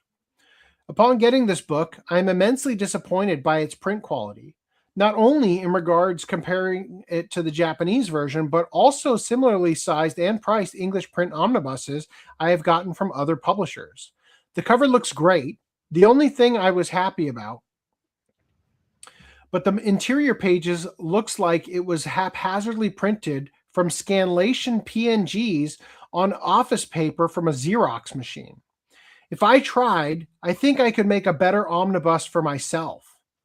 I realize this is part of your print club that you have been trialing, and it is something that you are adjusting to see how it works both for fans and in regards to a sustainable way for you to sell these books physically. I felt that it was important to relay how I felt because I believe other fans will feel the same way. While I am not very happy about the quality of the paper, my main issue is with the quality of the print, namely the amount of halftone banding and printing gaps I have found on some pages. I could add a whole lot of pictures showing comparisons between the omnibus and the Japanese version, but I thought it suited both our time better to show you the big offending examples. I have included images that are notated with the page numbers for the English version, the issues, and the Japanese version for comparison to show the degraded quality. Before you state that scaling images up can create changes, other publishers have been able to account for that for halftone banding in their omnibus releases. You guys manage it with the Vinland Saga Deluxe editions, which are fabulous. I want to conclude by reiterating how heartbroken I am. I have never complained to a publisher about a book until now. I just feel like this was so much of a letdown. I needed to relay this to Kodansha US because I really wanted this to be awesome. I wanted to support this release, but now I am contemplating returning the book and just being happy with my Japanese copies. It is also incredibly disappointing since it feels like this series has been neglected for Western audiences, and this release just cements that impression. I am not sure if you can or are able/willing to rectify this. I have a strong feeling you won't, but this experience is making me reconsider future purchases from the Kodansha Print Club or Kodansha US releases in general. Thank you for your time. That's so stupid. What? Literally idiotic. Which part? Unless I'm misunderstanding something. This is a print-on-demand thing. I mean, Print Club. I don't know specifically that that's print on demand, but it certainly could be. Okay, maybe I'm misunderstanding it, but if I'm correct in that it is a print-on-demand thing, that's like buying the print-on-demand Blu-rays and then complaining it's on like a BDR. Yeah, and it's like that's literally the whole point. It's not a property that they have confidence in, so they're not going to do a large print volume and be able to give you a good quality thing. But if you want the physical copy, they have a very cheap option for you. And then to complain, like, I mean, sure, complain, but like to be like, well, I'm not going to buy any Kodansha thing ever again because of this one problem with the print on demand. It's like, I don't think that's I have an AI over. He said praising all of Vinland Saga, which I mean, they have a number of excellent releases. The very last one bad, they could have had a bad print release. It could be the very one last bad sentence from the Kodansha Print Club or Kodansha US releases in general. So they're saying they don't want to buy any Kodansha thing ever again because their print on demand thing was shit. That's so dumb to me. Again, assuming it's print on demand. So hold your horses. First of all, I agree. The English print took the lowest bid for their printer. Corners were cut to save money for sure. And if you didn't have something to compare them to, you probably wouldn't have even noticed. I mean, obviously, like the Xerox, like streaks or whatever here, like you'd probably have an easier time noticing that compared to the stuff you need to compare. But yeah, I'm not saying like, sure, you can complain and that's fine, and you can say, hey, like, is this really the thing? Like, I still haven't done it, but I'm gonna complain about those. I guess it might be too late now, but those slip covers from Media OCD. But like, so just the type of complaining this person's doing, it seems like their expectation was like so high. Like, it's one thing to be like, I know it's a print on demand, but like it is kind of shitty quality here, and I was kind of hoping for more. Yeah, that's one thing. But then to be like, it's print on demand, but it's so shitty, and like I was expecting the same quality as like a normal thing. Like, that's unrealistic. So just so we're clear, I did not share this for their email to Kodansha. I shared it for Kodansha's reply. I had not actually read this email until tonight. And now that I see the print club thing, it makes me think a little differently about it. But Again, the reason I'm sharing this is because of Kodansha's reply, because I thought it was a pretty good reply that they gave. They said, thank you very much for taking the time to write such a thoughtful and detailed message. We truly appreciate your longstanding support for Girlfriend, and your passion for the series. We regret that this release left you feeling disappointed and let you down, particularly after how much you were looking forward to finally having this series in print. We're grateful for the care you took in documenting the print issues and for providing clear photo comparisons with the Japanese edition. The images and explanations you shared are extremely helpful and make it easy to understand your concerns regarding print quality and halftone banding. Full stop. Just saying, a good public relations role is filled by someone who has some level of de-escalation training, right? They are establishing and making the person feel heard.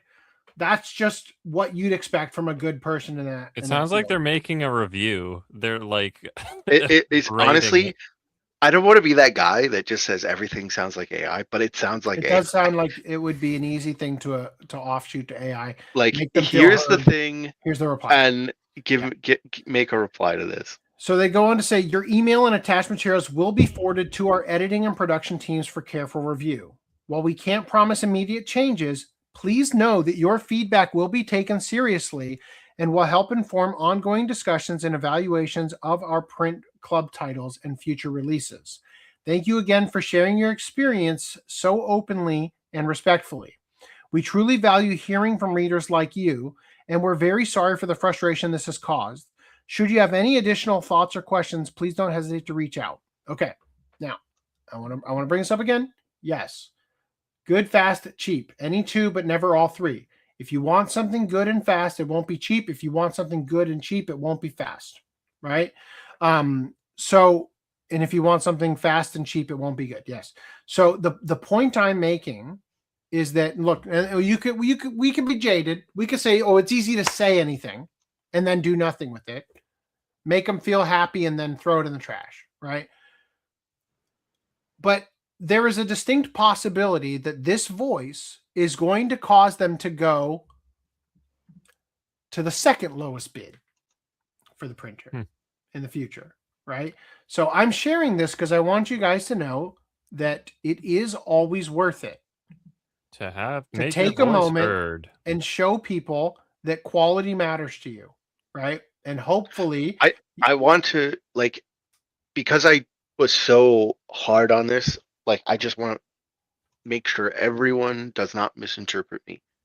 Complain away. Mm-hmm. It's just the attitude of this person's post, where they seemingly were expecting when they seemingly the same quality in the photo. Woo! I bet you the Kodansha person did not notice that when they plunked it in AI. Jesus Christ! To word it in a way where you're expecting the same print quality as a normal printing is 100%. It's so weird to me. I totally. And that's the thing I don't like. And again, I had not read that email before deciding to put this in the doc, and I might have approached this differently had I known that this is where it was going. But I thought this was worth sharing because I do want to. Had I known the scrotum was in the photo. Okay. Anyway, so I asked AI, and it says it's not a club you join; it's a print initiative where they basically take digital only manga that that fans have supported online and makes them available. So it's basically what a Kickstarter, and if it gets enough like demand online as digital only, then okay, we'll do a print. It didn't say anything explicitly about print on demand, but when I said, is it print on demand or printed the same way? I'm not looking at what are you talking about? I'm looking at the line differences on how badly these are all separated. All right, scrote boys. Sorry, finish what you're saying. So the AI said, short answer, it's closer to print on demand than traditional manga printing, but with a few nuances, which I don't like that answer. What does that mean? Either it is or it isn't. Yeah, you are priming it to give you an answer that tries to say yes. I will give you another anecdote of mine. Okay. Someone I know bought a Japanese copy of the second version of Super Mario 64. If you don't know, in Japan, Super Mario 64 was one of the first games released for the, if not, I think it was like literally, it was like there was two games. I think it was Mario 64 and Pilot Wings. Ocarina. Mm-hmm. No, Ocarina was later. When it came out in America, it was a couple years later, or like a year later, whatever. It was time had passed, and they had added fixes to it. Huh. Then they decided to go back to the Japanese version and bring those fixes back to it, kind of like how they did with Pokemon Blue, where they released Red and Green, then they released the Red and Blue in America with a bunch of fixes, and then they were like, "Oh, we'll actually no, Blue was never mind about the Pokemon thing. Blue came out first in Japan, I think. Anyway, regardless, they went back and they released a new version of Mario 64 in Japan, and it had Rumble support and a bunch of other fixes that they had put in the American one. And so I had made a joke, and I just said, "There's a famous saying, now you're playing with power," right? That was their tagline. And so I said, "Now you're playing with Rumble." And this person is in multiple Discords I'm in, and they had shared that same photo in another Discord and then used my "Now you're playing with Rumble" as a tagline in their post in this other thing. And I kind of laughed at that. I'm like, you copied my thing. And I was not super original. Obviously, they're well-known tagline, "Now you're playing with power." So it's not really a big deal to say, "Now you're playing with Rumble." And I was like, maybe Nintendo even did "Now you're playing with Rumble." Maybe that's not a thing I just like made up as a joke. Maybe that was an actual thing. So I Googled it.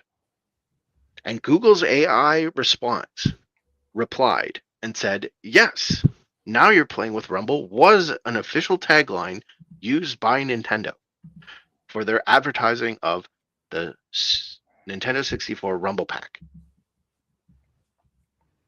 Yeah. After about 15 minutes of me trying to find a single example, you determined that was a lie. Actually doing that, I determined it was a lie. I also asked a number of different AIs a bunch of different times and got varying degrees of responses from that is a tagline to that's very close to the "Now you're playing with power" tagline, and that seems like a play on that tag. And so a very quick, well, not a quick, very long way of saying don't trust AI. Look, the more you use AI, the more you realize there are some things you can trust it with and other things that you should always verify. Occasionally, I find that I will look for something, and I'm surprised to find that I'll spend weeks looking for, and I can't fucking find anything. And then I'll ask chat, like, "Hey, can you help me find this thing?" Boom, here it is. What the fuck? Are you serious? Like, trust but verify. Like, yeah, but I just like, I'm not saying it's always wrong. I'm saying don't trust it without verifying. And there will be other instances where you'll be looking for something and you'll find that the answers it's giving you are just trying to satiate your request. Yeah. Right. So I do want to address something here about Kanojo, which I'm surprised to see. Has anybody seen Girlfriend? Hold on. What were you saying? Well, I was going to get to that. Is that it? Despite I think that any release, whether it's manga, anime on Blu-ray, they all deserve to have like a reasonable quality, meet a certain bar. So it does suck to see this, but this story, this manga, this anime, I'm pretty sure it's ass. Like, I didn't want to watch past the first episode because literally the story is like the main character's already dating a girl, like from episode 1, right? And then some other girl approaches him and confesses him, and he's like, "Oh, but I can't say no." So then he's like trying to like enter this dual relationship thing, like with his girlfriend's like consent or whatever. And I'm just sitting here like, you literally had the goal right from the get-go, and now you're ruining that. Anyway. And Enriv should tell us what he thinks about his copy, because he also got this. Oh, that's why it seems familiar. Like we recently. So the reason this was the thing I photoshopped his thumb on. It was, yeah. So the thing that I thought was interesting, his finger. Yeah. Because I've had a chance to look at it. AI lies and then cites itself as proof that it's not a lie, like journalists printing rumors and lies, then other journalists citing rumor and lies fact. Yeah. Right. So something I thought was interesting about this is that the title in English is girlfriend, girlfriend, right? But the title in Japanese is Kanojo Mo Kanojo, and Mo in Japanese. And I'm not saying that there's a better translation. I just thought it was interesting that there's a nuance here.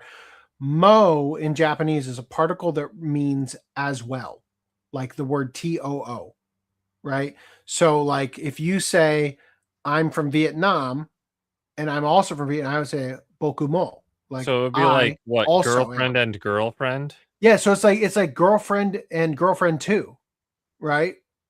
Like, I don't know. I just thought that was interesting. I also thought it was interesting here that they spell it with katakana, kanojo, mo in hiragana, and then kanojo again in kanji.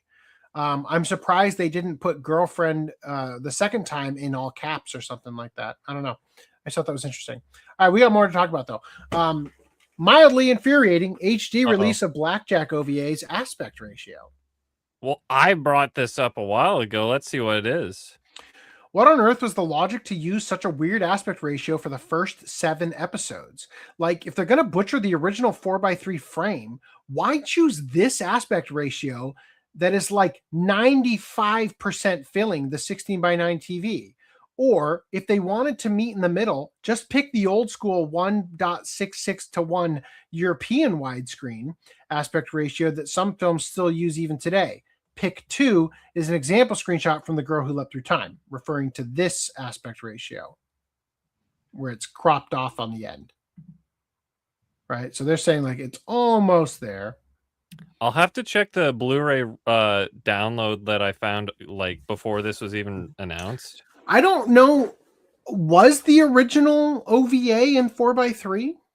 I feel like it probably was, based on the cell that I have, but I don't remember now. I'm not sure. Japan's Blu-ray, I think, was 16:9 like this, but this is what I mean. Like, maybe this is exactly how the Japanese presented it, so they're just kind of using that. Okay, there's an interesting. Oh, okay. Here, let's address this. Okay, no shade towards media OCD. I'm assuming these are just the assets they were given, but seriously, what is this? LOL. Edit, for clarification, I have no issue with pillar boxes. In fact, these days, I'm mostly watching vintage anime that is 4:3 anyways. My issue is them picking an awkward middle ground that is neither here nor there. It's not even a standard cinema ratio like 1.66:1, which I thought would have worked great for the middle ground approach. See image 2, for example. All right, so here, World of Crap, that's Justin Savakis, came in and said, we were told Osamu Dezaki designed them to be screen theatrical in this aspect ratio, and that the 4:3 was a compromise for the OVA release. So it'd be interesting to see if the 4:3 is a crop in, or if this is the crop in, you know? Because this feels like it's not meant to be seen this way, because Pinako, or whatever her name is basically cut off. But she is also short, so I don't know if that was intentional. Yeah. I could see a 4:3 where they're still framed pretty well in it. You know what I mean? I'd have to take a look at it. It's nice though that like, and I can't guarantee this will always be the case, but like the fact that you can actually get a response, at least on Reddit, from Justin Savakis, sometimes on Twitter, you know, because I was actually looking at a. What's that, random? No, finish what you're saying. Another post regarding Maison Koku that he actually posted on. It was like, nah, it's in regards to the music mostly, and I thought that was interesting. That he's able to make responses for like some of these things that we have questions for that you wouldn't even guess that he would bother answering in the first place. I guess Reese needs to use Reddit. That he's like on Reddit. He probably wouldn't even answer that anyway, regardless, because he's obviously only going to answer the questions that he wants to answer. What did he reply? Sorry, I was busy doing something for a second. He said that Osamu Dezaki, the original director, just said it was in the intended thing. They were told that was his intended debut for theatrical release. Okay, and that the 4x3 was the middle ground swap or whatever they did for the OVA. So when it for its physical release on disc, which this was during not even on disc, on VHS or Laserdisc back then, when it came out, they put it for home theater screens. So they did a version that was 4x3. But you don't know which. But yeah, and animated. I'm saying I don't know which one is the crop of which. Like the Sailor Moon movie, where we saw for sure it was animated in 4:3, and even though there said, well, it's intended to be widescreen, it's like we don't give a shit. It was animated in 4:3. Give us the full 4:3 thing. Yeah, and I think that's the thing, is that I think that sometimes they were forward thinking and would deliberately animate things in 4:3, knowing they were going to crop it for theater because it was eventually going to show on TV. Yeah, you know what I mean. So when they're saying, well, there was the compromise or whatever. Yeah. Depending on how you make it, right? You can make it where it's like, okay, it's a little bit extra wide and a little bit narrower in the spot, so that when they do eventually make the 4:3 thing, it's going to be cropped in a specific way. Blah blah blah blah blah. But what I was going to say is two things. One, generally, I want all of the animation. If someone spent time animated the fucking thing, put it on the disc. We always want the full frame. Now that said, though, there is one argument that I have seen against that premise, and that is with the new Stranger Things season 5. Someone pointed it out, and it bugged the shit out of me when I saw it. Now I've only noticed it in a couple scenes personally while I was watching the show. So maybe it's not every scene. Maybe they only did it for shareable scenes. They seem to frame things in a way that would support a vertical portrait 16:9 crop. You mean a 9:16? Yes, that's what I mean. And the person that was made the video was pointing out everything is center framed. Yeah. With a lot of edge space, and the intention is, or the theory would be, that they are specifically making it so that you can crop it for TikTok. Oh wow. Yeah. Oh. Which is a big mistake when all the TikToks are about how awful it was. So in that sense, it's kind of eerie, because when you're framing things, right, you want good composition, and you're focusing on composition, and okay, like, well, we have negative space here, positive, like all this shit.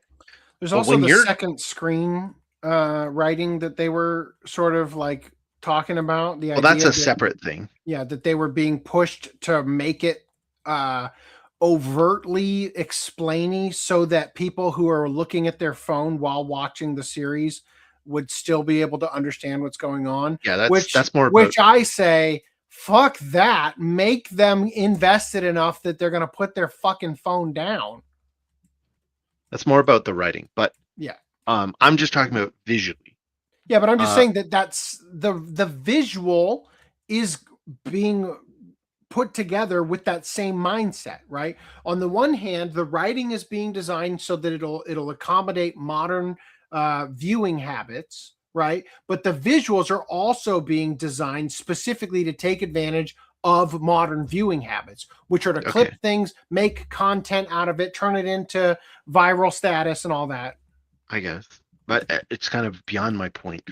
And my point is, when you make something for viewing, and I guess you can pull that into the similar thing. For the writing, you're going to write something in a normal, natural way. But then if you have this other goal in mind of, well, we need to re-explain some things because people aren't paying attention anymore, then you have all of this extra exposition that needs to get dumped into your movie or TV show, and that bogs down the pacing, and that could affect the quality of your output, right? But so similarly, if you have this ulterior goal of, well, I need every like shareable shot that we make to be framed centered with a lot of padding on the side so that can eventually get cropped out. Which is crazy because that means that Netflix is literally expecting people to download the episodes in order to be able to share it instead of just filming their TV. That's possible. Well, I mean, if you film the TV, people still want to crop in, but also, they could be doing it for themselves, right? They want to make their own social media post, right? Yeah. And use their own assets. Regardless. But then you could film in 8K or 4K and then crop in beyond that for your actual cropping the show. No, because when you would have to film in basically 4:3 essentially. Yeah, like IMAX. And no camera, and they're not using IMAX cameras to film on Netflix, okay? And other than that, no like commercial cameras are filming at that aspect ratio. They all film at, well, I guess you could crop in, but like, I don't know, that'd be a little weird. But anyway, my point is there are other issues when you start filming in 4:3 and you start making the like, if you film something in 4:3 and you frame everything and you try and give yourself the leave room, like, and knowing that you are going to be cropping it out versus, well, we're going to try and give ourselves side padding so that when we crop down to the vertical, if it doesn't work out, it doesn't work out, right? But anyway, although some cameras do have a little thing that shows you a little frame of like what it would look like if you did crop it to that area. Yeah. All this to say is, it appears that they compromised their visual storytelling in their shot to get this ulterior motive of being able to format the visual for phones. And in that respect, if they animated this movie and they compromised their vision to make it 4:3, right? So in that aspect, they framed it for 16:9. I know it's not 16:9, but whatever that aspect ratio was, and literally every shot was framed that way first, and then added to create the 4:3, or the 4:3 was cropped down from the 16:9, which would be pretty bad, but whatever. If it was like the pan and scan shit, then that's one thing, right? Then give me the 16:9 theatrical release, whatever. But, well, actually, there's even an argument that if they added to it, you still might want it, and then you release both. But one shot, they released the 4:3 version of episodes 1 through, I believe, 7 or something. Is they have a 4:3 SD only on the disc. Oh, well, I don't want SD only. I want it to look as good. I know, because the Transformers 4K, the 4K is cropped, and the 1080p version that you get in the set is, the 4:3 version you get is 1080p only, though. They don't have a 4K version of the 4:3. Yeah. Anyway, so at very minimum, release both at the same quality, but then also to say that it was Like, so I think intended? the issue, just so we're clear, I think that the issue is that the scans that they have, like the 16 millimeter and 30 millimeter or whatever scans from the film reels, the ones that were made that they got the high quality of were the ones made to be put into theaters. So they're on the 30 millimeter or whatever, right? So they might not have. Okay, that's different. If they don't have the full screen ones and they literally, well, I mean, I would Assuming, want them, and again, this is assuming that the 4x3 ones are showing us more of the frame than based on that one screenshot of the girl's face, like in the bottom of the frame, it seems likely that there was at least some cropped stuff. But yeah, we'd have to do it. I'm literally trying to compare it right now. Extremely short. It's actually weird that you see enough of her head that you do. Because it seems in the actual show, she's like up to a kneecap or whatever level. She's very short. Anyway, I'm just archiving a bunch of shit here while I have a chance. Anyway, you guys ready to go into right stuff? No, I'm just about to crack the code. Been ready. I have been waiting for quite some time now. I got You want to go over comments? We already covered all that. Oh. The only thing we haven't done is Power World is Pokemon with Guns, Upper Deck and Wizards of the Coast, Tops is another card company. Then we did all these ones. We just need good night. Yeah, but Tops is another company, but it's not a trading card company. It is just a collector card company. Yeah, it's a CCG. And interestingly, there's I did we cover it that they're potentially doing a for the 30th anniversary, a new run of Topps Pokemon cards. People are freaking out about. I didn't cover that. No, I didn't cover that. Yeah. You can put an article in. You know, they'll all be sold out by the time it comes out for pre-order and whatnot. I think it was print. Yeah. Cool. Reese, you going to cover right stuff and... Hold on. Okay. But... Yes. Are you done yet? I've tried to stall. It might take me till after pickup, so I guess we can start. Okay. But not pickups, right stuff. What that thing? Sure. All right. Do we need to do the transition again? Let's get physical. Let's do it. Time to move, feel the groove, spin it on your hands. Let the hearts keep bumping just like rubber bands. Ooh, let's get physical media.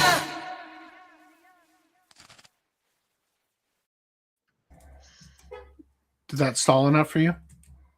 No. I said after this segment. Reese, go ahead.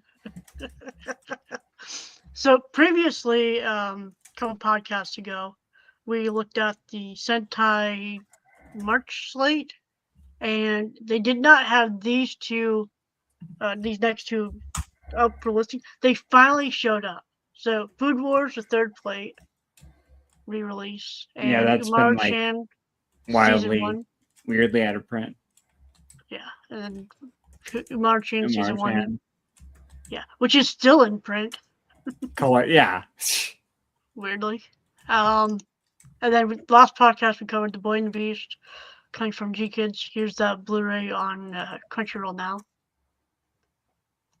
And then we have Lupin the Third versus Cat's Eye on Blu-ray, now listed.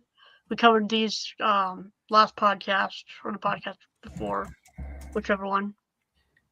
So that's now up, as well as Lupin Who's releasing that?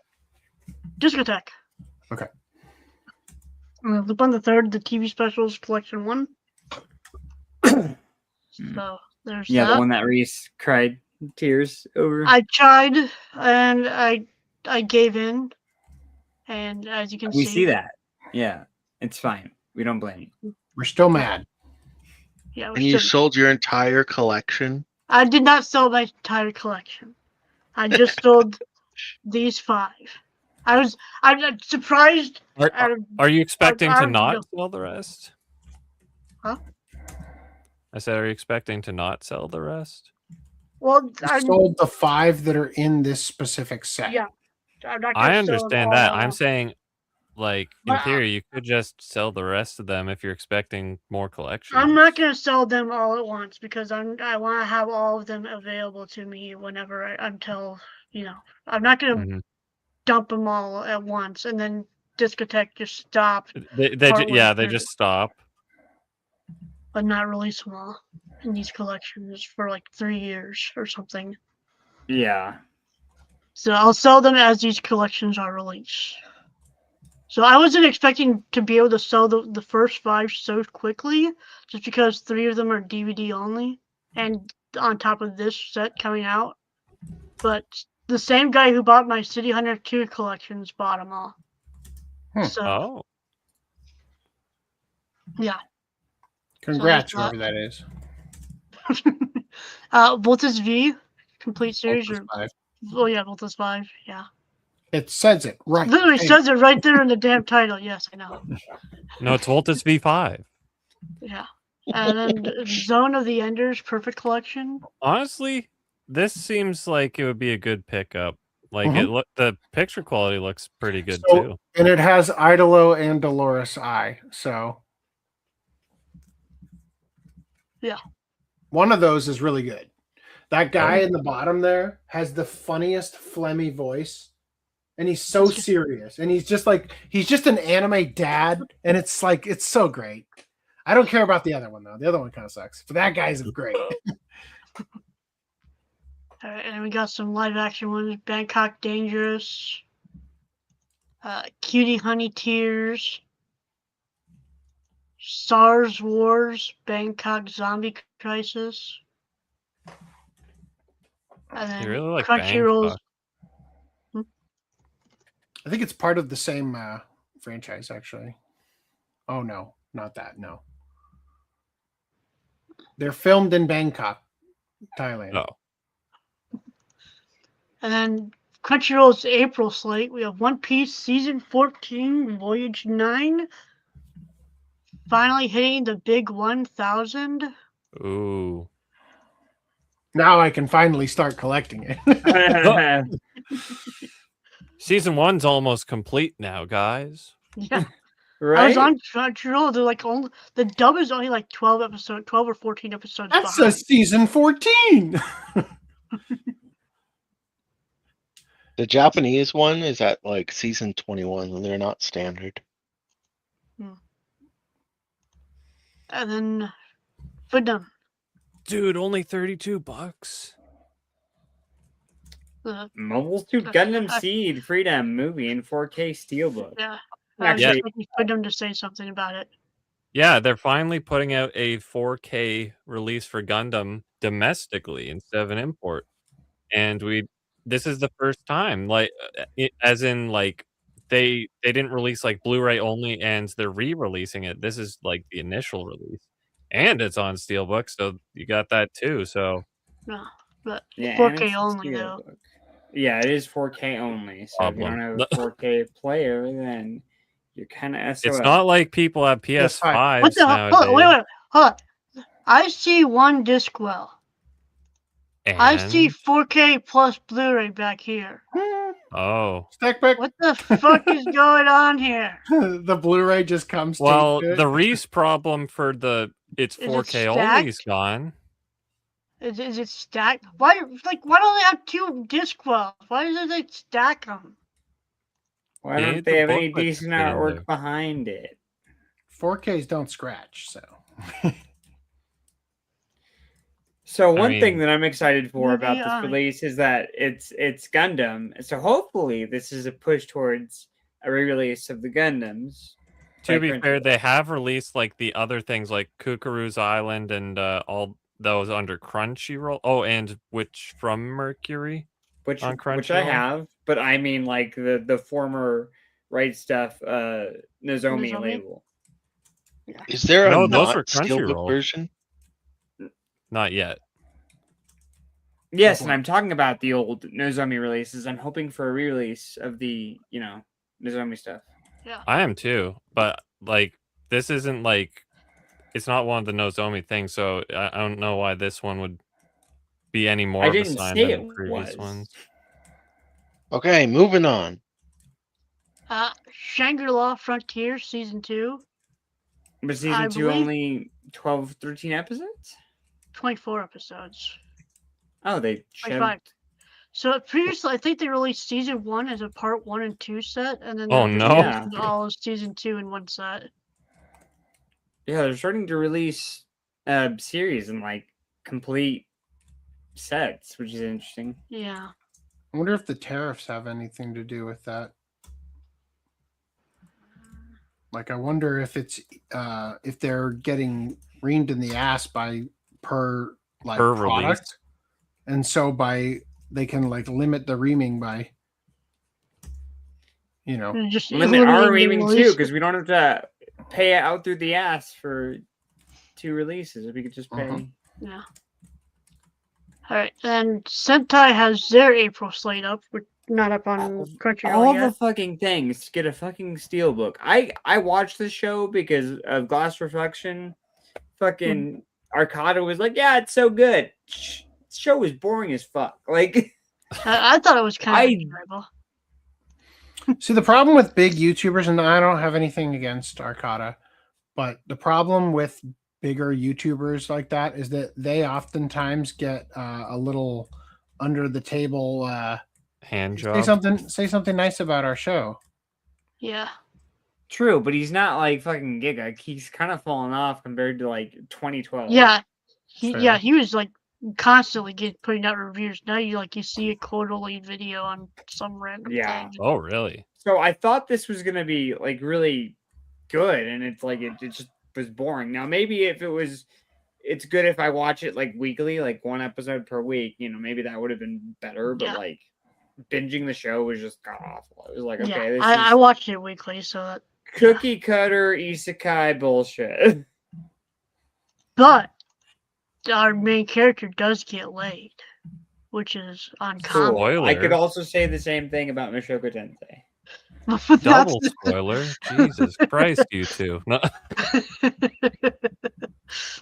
Yeah, massive spoilers there. And then Ushio and Tora is getting a re-release. Hell Didn't this yeah. have, like, a mega So hold on, Can they give us a steel book? Hold up. It says Ushio and Tora complete series. Yes. Is OVI on it? Does that mean that the original series is included? No, not by the runtime. Then that's not a complete series, is it? The complete. Is it a sequel to the original, or is it a remake? It's a remake. It's a remake. It's a remake, but still. So it's a completely separate entity then. With the same name? I guess it doesn't say complete franchise. You got me there. Yeah. I guess Brad would like it to be called Ushio and Tora 2016 complete series or whatever. Yes.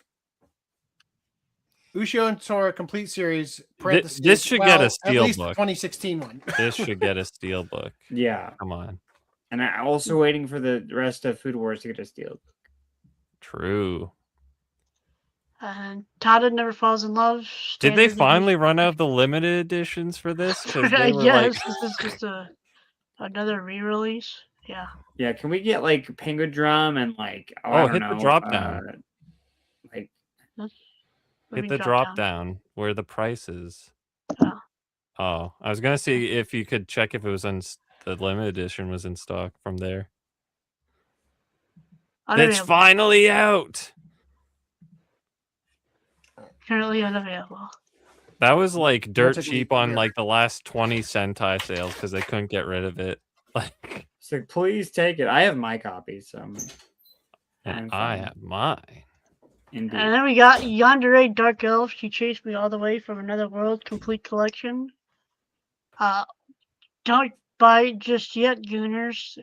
There is a limited edition steelbook coming soon. Isn't this Why do they edgy? do that? Like, and it's uncensored. Yeah. So they'll dub this. This has a dub, but they won't dub Gushing Over Magic Girl. This is also only like 3 hours instead of the full 5 hours. Wait. How much is the steelbook gonna be? I mean, I guess they already charged us out the ass for Peter Grill. Which, by the way, have you noticed that the average price of steelbooks for Sentai now is 103 or something? Yeah. Like, we're getting on Aniplex levels Like, this one's hasn't it been like 65? What was I on Crunchy Store or something? Not yet. This is Sentai. This isn't on Crunchyroll yet. Well, I'm saying, was I on Crunchyroll? Because like I was just looking at all the past releases, and all the steelbooks that came up were like 103 or something. This is a retail of $99.98 for this one. Supposedly they say that, but it's never the actual retail. Yeah. All right. Anyway, that's it. The end. The end. Well, anyway, do you want my analysis? Yes.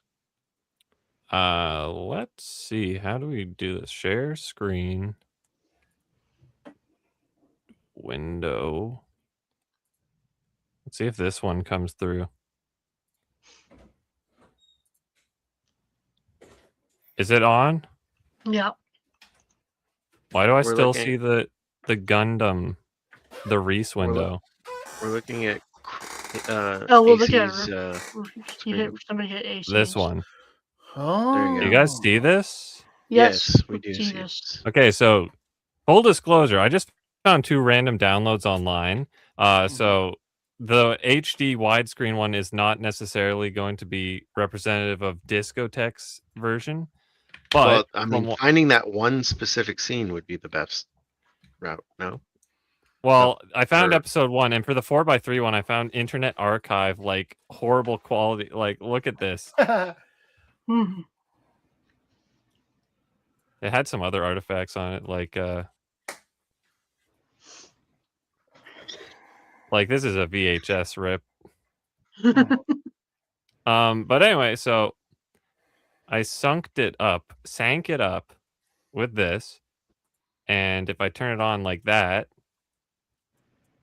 that's kind of how the HD lines up. So it does look like there's some more information on the bottom, at least in this frame cutoff, and some on the top.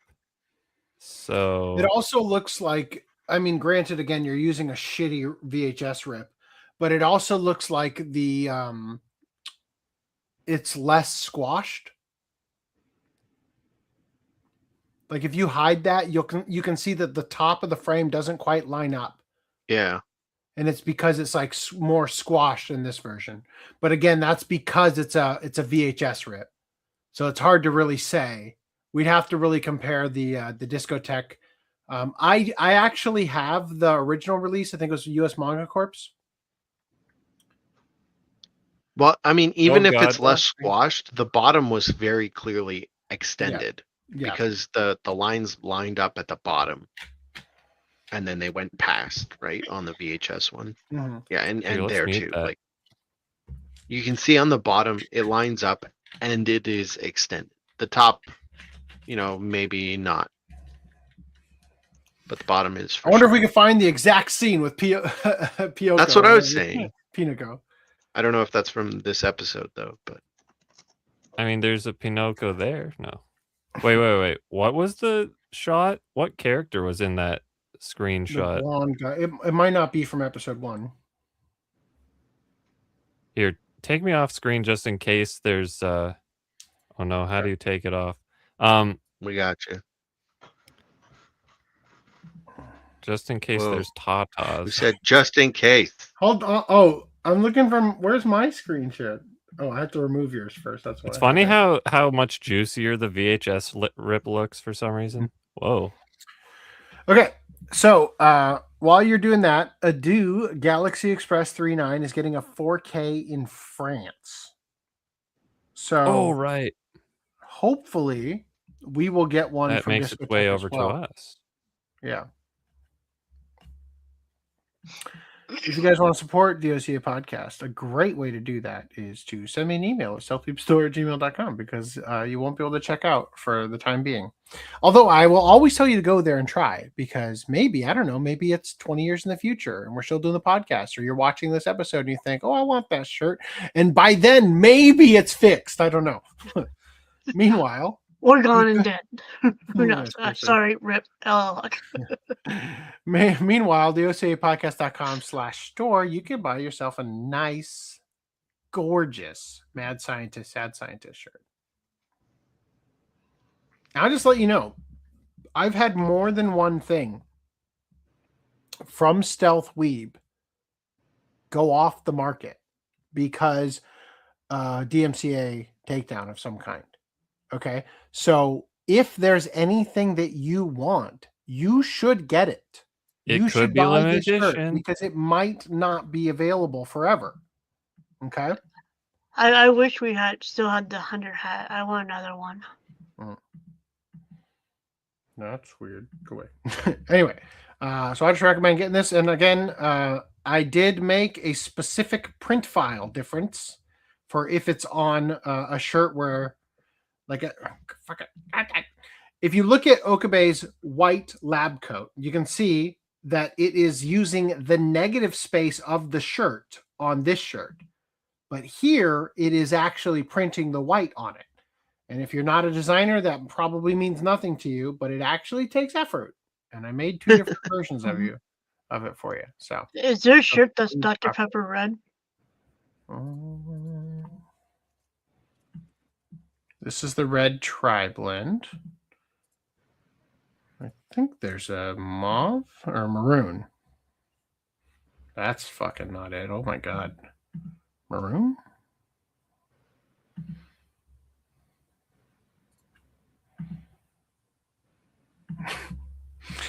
I don't know. I don't know why I just now thought of that. Oh yeah, because of Steins Gate. Yeah. So I don't see one, but that doesn't mean I couldn't add one. Just throw that out there. All right, cool. Let's get on with this. The Apothecary Diary Steady Hands collection expands with more apparel. After your first, you're thinking, why would we cover this? Who fucking cares, right? I'll show you why we're covering it. Grok, what the fuck?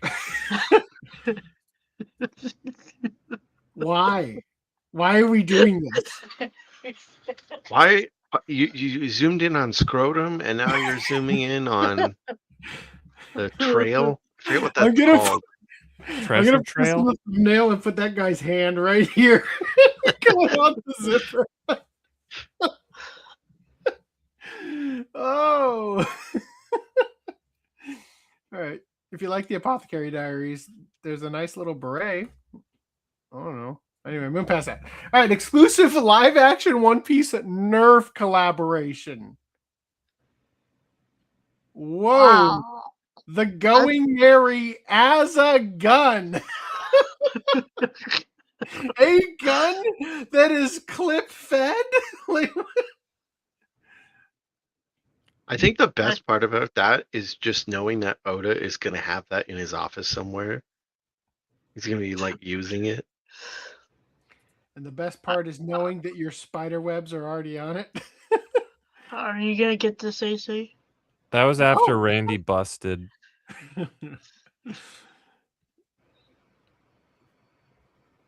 All 3 of Zoro's katanas. Why isn't the one black, though? I guess this is season 1. Does One Piece have like a collab with like Zoro's butt plugs? There's like 3 of them. Yes. In the small. If we can ever sell that on the store, you fucking bet that we would sell that. A small spoiler is that in the next episode, in episode 1. How dare. You'll be getting a new sword, and that sword will have a black blade. So the actual blade will be black. We do still have it up here. We're still waiting on this. Hey, guess what? Guess what, young Reese? AI 3D models, they're getting better. That face is but one of my many amazing faces. And I thought you were going to say one of my many amazing anal bead ideas. I need viewers like you to the audience I'm talking to. Not just I need you to pick, because I need 1, 2, 3, 4, 5, 6, 7, 8, 9, 10 different AC faces from the years to be put as the little things that will adorn your shelf and will not actually go in your ass. Adorn your anus. Just so that we're clear, this is a display piece only. By mere virtue of the fact that I actually cannot make these bendable by virtue of 3D printing. I will you 3D can get print TPU. Them. What? TPU. It's like a flexible filament. Or nylon. It can now go in your ass. We have the technology. Okay. So, playing death games and put food on the table has a bunny girl figure. Cuckoo, cuckoo. Isn't that cute?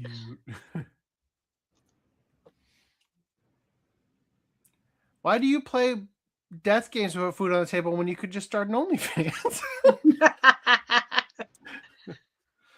Damn, this girl's got some long ass hair. Holy hell.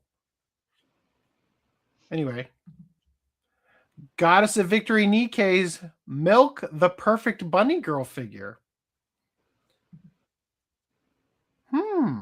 I believe I brought this up on podcast. I don't know if it was on podcast. I think it was. I think it might have been in the planning stages before podcast one week. I know you brought up to me, Okay. the expert on Nikke. Regardless, I found this a few weeks ago or a few days ago. Zoom and enhance. And I noticed a very particular thing protruding from her crotch area. I also notice an oblong shape here that seems not straight across. Of this world.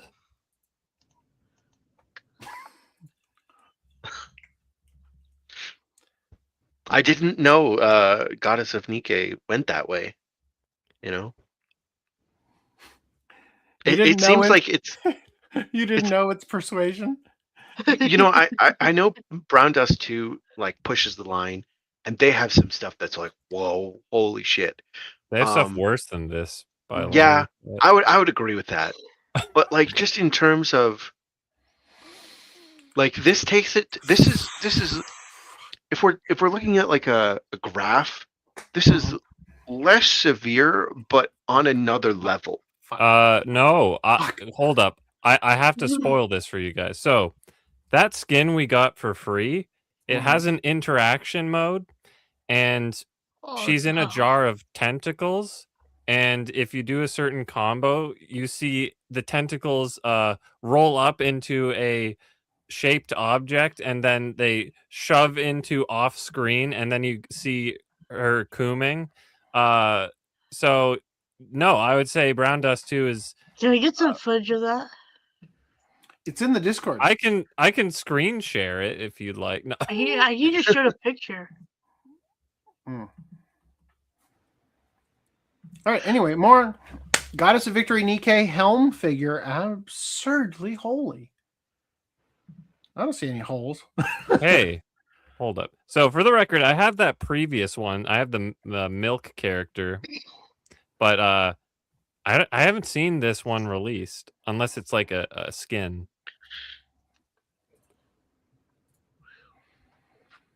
Grok, put her in a bikini. It'd be great to have an AI chatbot that just did image generations whenever it's like, hey Siri, or like Alexa, like put her in a bikini. I'm live on the scene. This is a skin. Oh, okay. I thought you were live on the scene, found the proper scene from Blackjack. No, I don't think we have the right episode. So meanwhile, Girls Frontline 2's Clue Kai, ready to surf in new swimsuit figure. Whoa. Put her in a bikini. Put her in a G-string. Make it smaller. Make her bigger and the bikini smaller.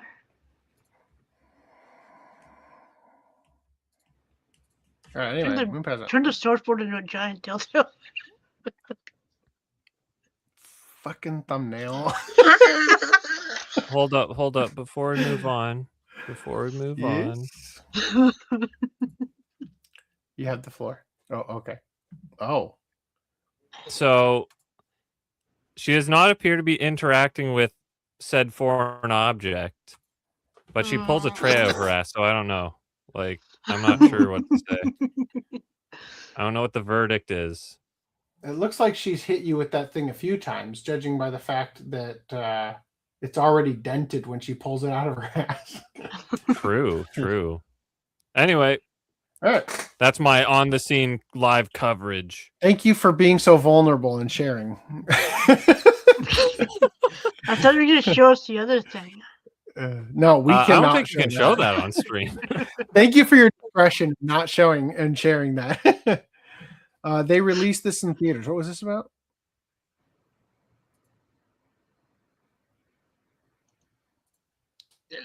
Galaxy 999, maybe? Maybe. Oh, okay. It's cute. That was 20 years ago. Japan kid-friendly ski program is now selling Pikachu snowboards for a limited time. Why is it always limited? Technically, everything is limited. But if you say it's limited, you cause people to FOMO and then be annoying to get. Do you need to get a snow? Maybe you do need a snowboard. Actually, you live in the Arctic tundra. Speaking of Arctic tundra, the place above Japan in Russia, there's like a section of Russia above Japan. Like it's on the mainland, but it's just like on a globe north of Japan. Anyway, where they keep the Demogorgons. Yeah, apparently. They have gotten like 14 feet of snow. And I saw a video of the amount of snow that they've got, and people are like jumping out of like 3-story buildings into the snow because it's holy shit. Technically, hopefully not packed tightly. Yeah. The video I watched said like the building were telling people to stop doing it because there could be a fence underneath the snow or a car. And they don't want to, like, they literally can't like send an ambulance to go help you because there's 14 feet of snow. Yeah. All right. Guess what else is in Pokemon news? Whoa! Pokemon Lego kits are finally on their way. Whoa! Yeah, Pokemon and Lego. Whoa! Wow, it's got autism. Yeah. No, that's Barbie. That's the next story. Yeah. I'm not loving about that shape right there. Everybody's complained about Pikachu's face. Eevee looks fine, but Pikachu's face looks significantly better. Yeah. It looks better. No. Eevee just looks like a case of AirPods for the face with a sticker on it. They all look terrible. All right. So then we've got the $650 set. This fucker sold out in 24 hours. Yeah. That's $900 Canadian. Yeah. 900 Canadian. Like, they had a gift with purchase just for that, which was like a Believe little. it or not, we're going to look at that next. Hold your fucking horse. All right. Yeah, there it is. This is the gift with purchase. You might as to well. be honest, like, this is the only thing you actually want. Yeah. Yeah. What'd you say, Footnote? You might as well look up a parts list and just make your own. These have printed stickers, bro. Yeah, you're not going to be There's getting the printed there's parts. printed pieces and stickers and yeah.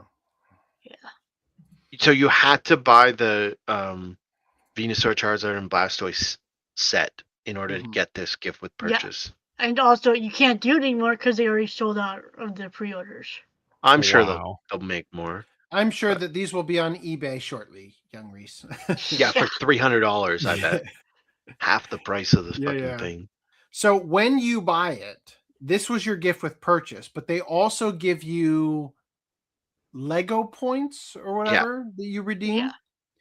And you could get this with those Lego points because of how many fucking many you get, right? You will be able exclusive. to. exclusive to the online shop with Poke Points or whatever? The mini Pokemon Center. God. So many that it will not fit your minifigs. Oh. At least not comfortably. Because that, my friend, is where you would stand. I guess you would basically fit, but you'd be a fucking giant in there. So can you look up a parts list for that one? Oh, there's the big Pokeball. That one besides the Pokeball, you could probably get most of the parts for.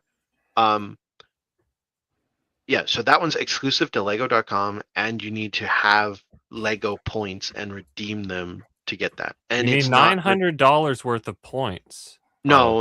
It's $25 worth of points, I think. I don't know how much you have to spend to get that. Maybe $250. Pika hump. It's 2,000 pieces. You for might as well one just say Pikachu? buy the Venusaur, Bulbasaur, Blastoise, and Charizard thing. You got the Pokemon. Yeah, set. if you did buy that, you would have enough points. Although I don't know if they give you the points when you buy it or when it ships. I think it'd be when it ships. You might get fucked on that. But that that Venusaur looks cursed. that redemption thing isn't available yet. It'll be available later. Yeah, no, all of these look cursed, and it is kind of cool that they come apart at least, and you can play with them individually. But still, for the price and for how they look, it's like, who's buying this? Fucking lot of people. Besides scalpers. Everyone, apparently. All right, so guess what, though? Comparing Pokemon's new $200 Lego Pikachu with Mega Bloks' $50 version. Okay.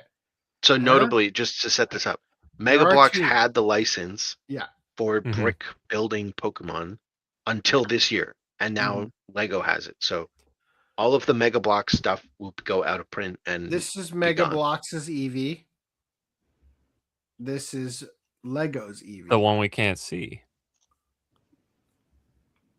Okay, so we're showing you the Lego Eevee. is like, we want ours to be flatter.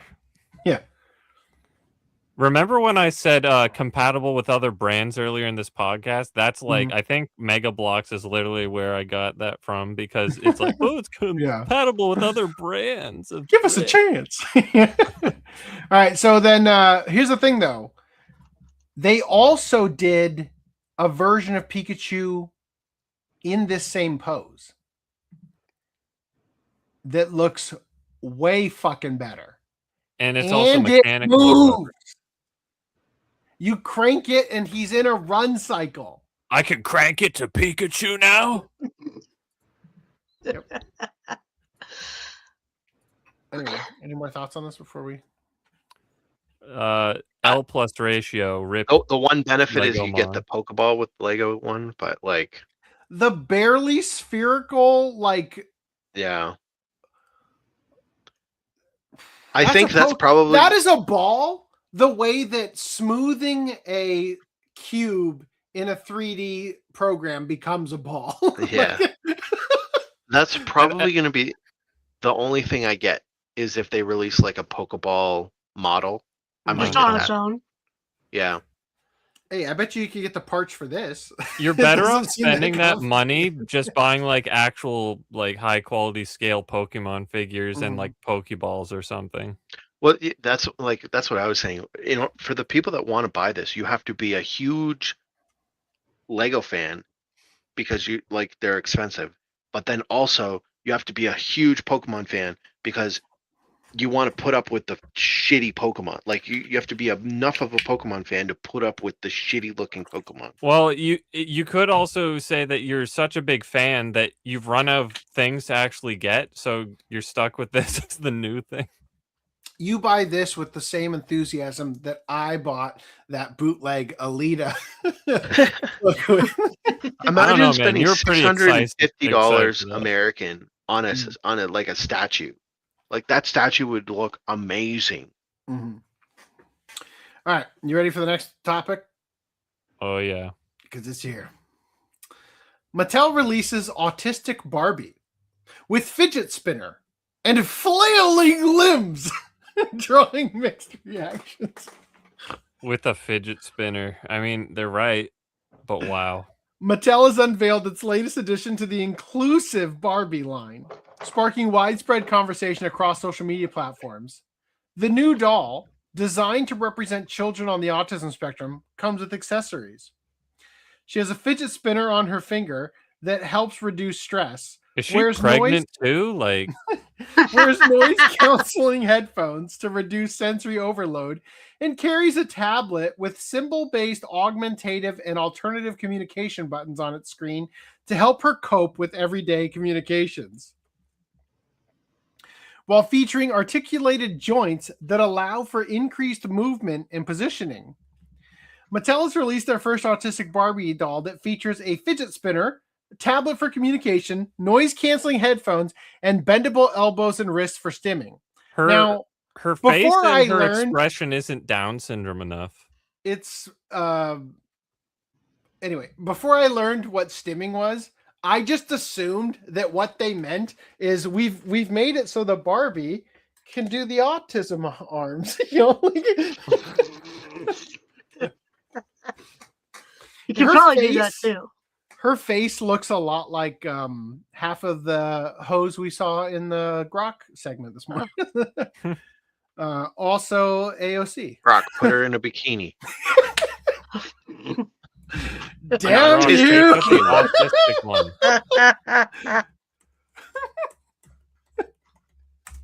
Oh God, live on the scene.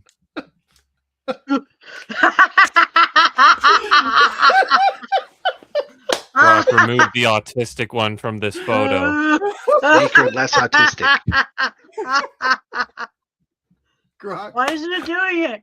Grok, where are you? Give it a minute. It has to generate. We're going to come back to that. The toy manufacturers continued its efforts to create dolls that reflect diverse experiences and identities. However, the release has generated significant debate online about how companies should approach representation of neurological differences. Social media users have expressed varied reactions to the product. Some question the fundamental approach to the doll's design. Quote, I mean, I get the inclusion thing. I really do. But any Barbie can be autistic, right? It's not like there's a physical traits they need to change or something. Have you seen autistic people? Highlighting a common point of confusion about whether physical modifications were necessary. Go away. So I don't think we are going to cover it, but there was a moderator of the subreddit live stream fails, and he put out this video. Yes. That complaining that he got unfairly removed as moderator, and he is like the poster child of autistic moderator. Like he's got the weird lip thing, like the overly wet, bubbly lip, the balding hairline. He's fat. Jesus. If there was a look for autistic people. Come on, Grok. Hurry your ass up. Maybe they patched it already. Yeah, I think maybe it doesn't work anymore. That's ChatGPT. Anyway, not as funny. Others took issue with specific design elements. Being autistic means wearing headphones, using electronics, and having joints, wrote one critic, suggesting the accessories might reinforce stereotypes. Are there quadriplegic Barbies? Probably. Green line. Actually, wait. Don't all Barbies become quadriplegic after a little girl's played with it enough? Any Barbie could be quadriplegic. But I mean amputation wise. Oh God. Yes. I don't think so. Any Barbie can be an amputee Barbie. Yeah. If you play hard enough. Another person questioned, quote, so if my elbows and wrist bend, it means I have autism? The conversation Is there also... a video of the autistic action? Not that I've seen. The conversation also touched on... Autistic action Barbie! The conversation also touched on intersectionality and representation choices. Some commenters raised questions about the doll's demographic characteristics, asking why certain decisions were made regarding appearance. Meanwhile, some responses took a lighter tone. Quote, give Autistic Barbie a Twitter account. That's where she'll thrive, joked one user, referencing the social media platform's diverse user base. Okay. Additionally, some respondents disputed Mattel's marketing of the product as groundbreaking. When the company emphasized the novelty of this release, critics were quick to point out previous diverse offerings. Quote, nice try. We had Barbie Train Conductor back in 2001. God damn it. Okay. I have that. I told you. Yes, I have that. The new Autistic Barbie doll versus the fan version. The Autistic Barbie is for little girls that need representation, not your 20-year-old non-binary coworker that makes GoFundMe when asked to do the dishes. When we do the thumbnail, we need to do like one of those splashing blurbs, like on action figures. New autistic feature, new autistic action. You know, like the now with more autism. Nice try. We had a Barbie train conductor back in 2001. That's what they're referencing, okay?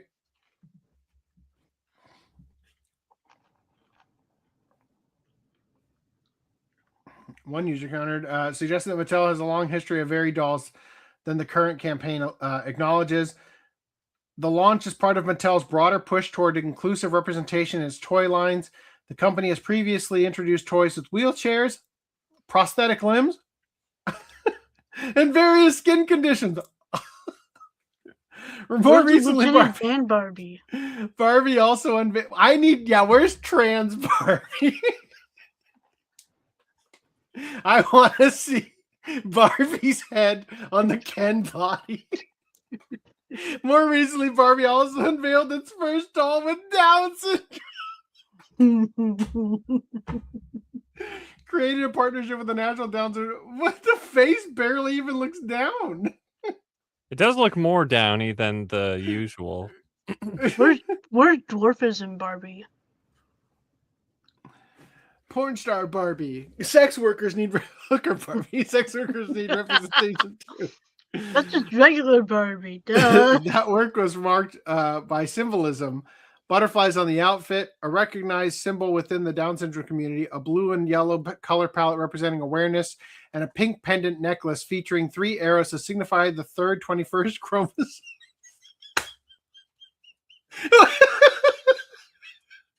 Oh no.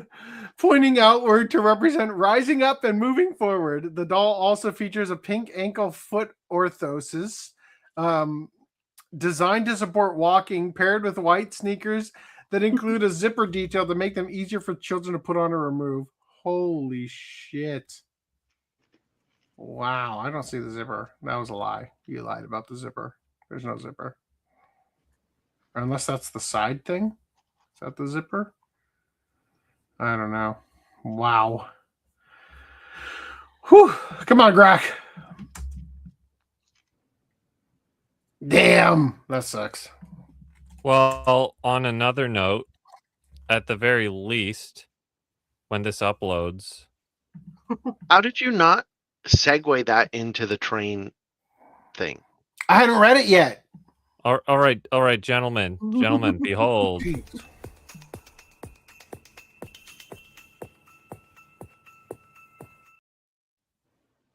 Wow, she didn't do autistic. Not autistic enough. 0 out of 10. Problem a lot I've seen with that doll. She has flat feet when a big trait with autism is walking on tiptoes. I saw Down syndrome Barbie in Dollarama recently. Clearly didn't sell well. All right. Motherfucker. Okay, hold on.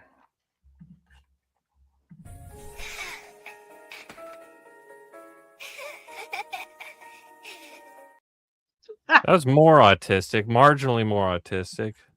Okay, so for those of you who don't know, Sankaku Complex has fucked us. Are you gonna? So you're just gonna skip the train thing then? I already showed it. Where were you? No, you moron. You're both morons. I'm gonna go get it. I fucking I added you and I said, cover this. This would make a perfect segue. And I included it. No, you didn't.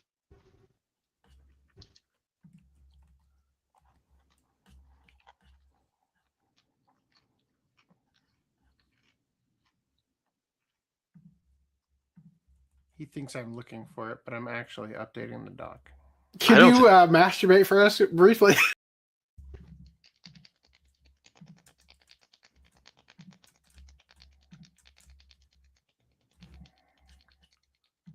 All right, I'm grabbing it now.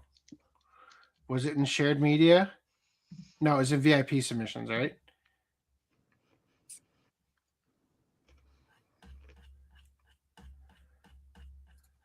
Looking for ones Randy contributed with. Oh, the train door. I didn't include that because there wasn't a point.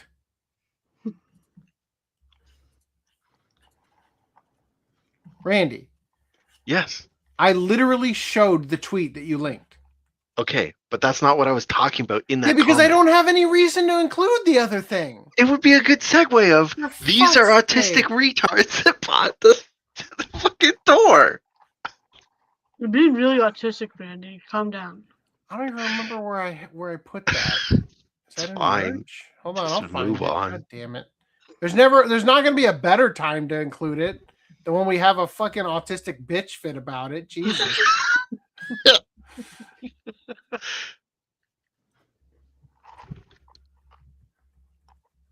Like I fucking know where I even have that though. That's not in merch. Is it in Japan news? Go away, sleep timer.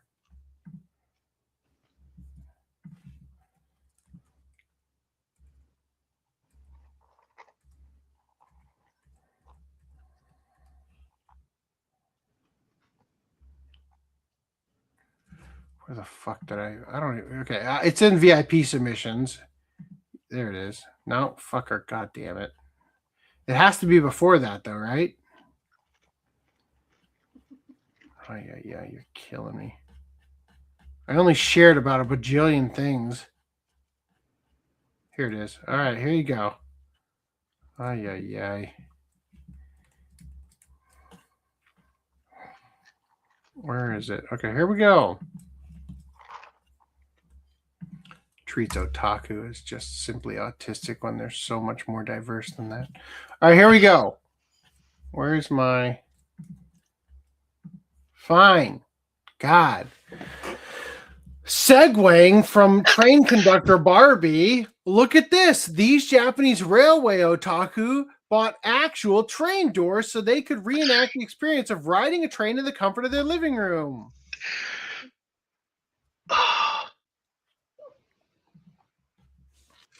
There's some images I don't even know if I can show on the wall. Wow. What did Randy pull himself out?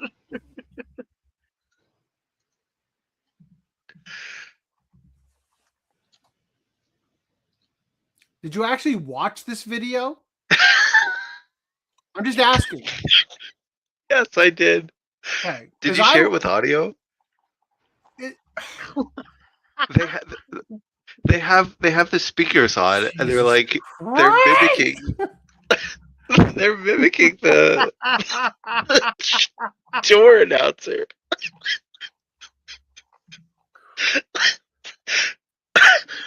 Audience, I need to know from absolutely everyone watching. Was this segue worth it? It would have been if you did it the first time. Thanks, Reese.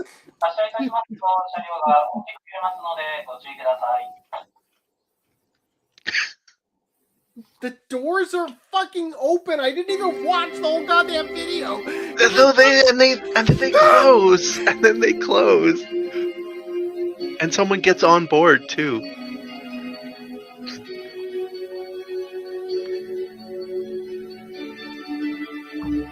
You probably skip it like 10 seconds. No, we're watching the whole thing. You dumb bitch.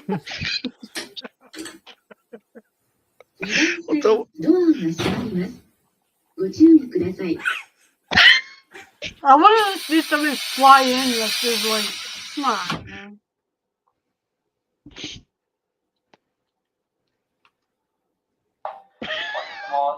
How much do you think they come on that door?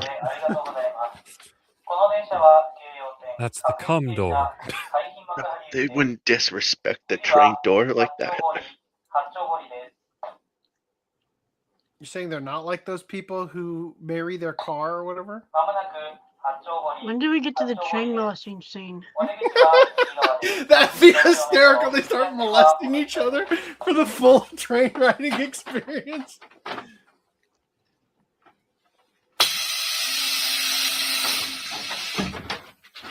This movie sucks. Wow. Brought to you by Randy. If you have went into that from we even have autistic train Barbie, and then right into that would have been way better. I don't see a way to segue that. I was going to wait and save it for an article about trains. This is what I just witnessed. Yeah. That's great. Send me that too. What do you have to say for yourself? Autism is not a visual disorder. Autism, not even once. He's got spidertism. All right, here we go. McDonald's Japan parodies Toho's classic Bad Apple. This is incredible, especially because the original was uploaded so long ago to YouTube that it's in like 360p. The version that they made is amazing. Gotta go to the other brand. So. Can you switch me to intros and ads? Anybody? Yeah. All right. Thank you.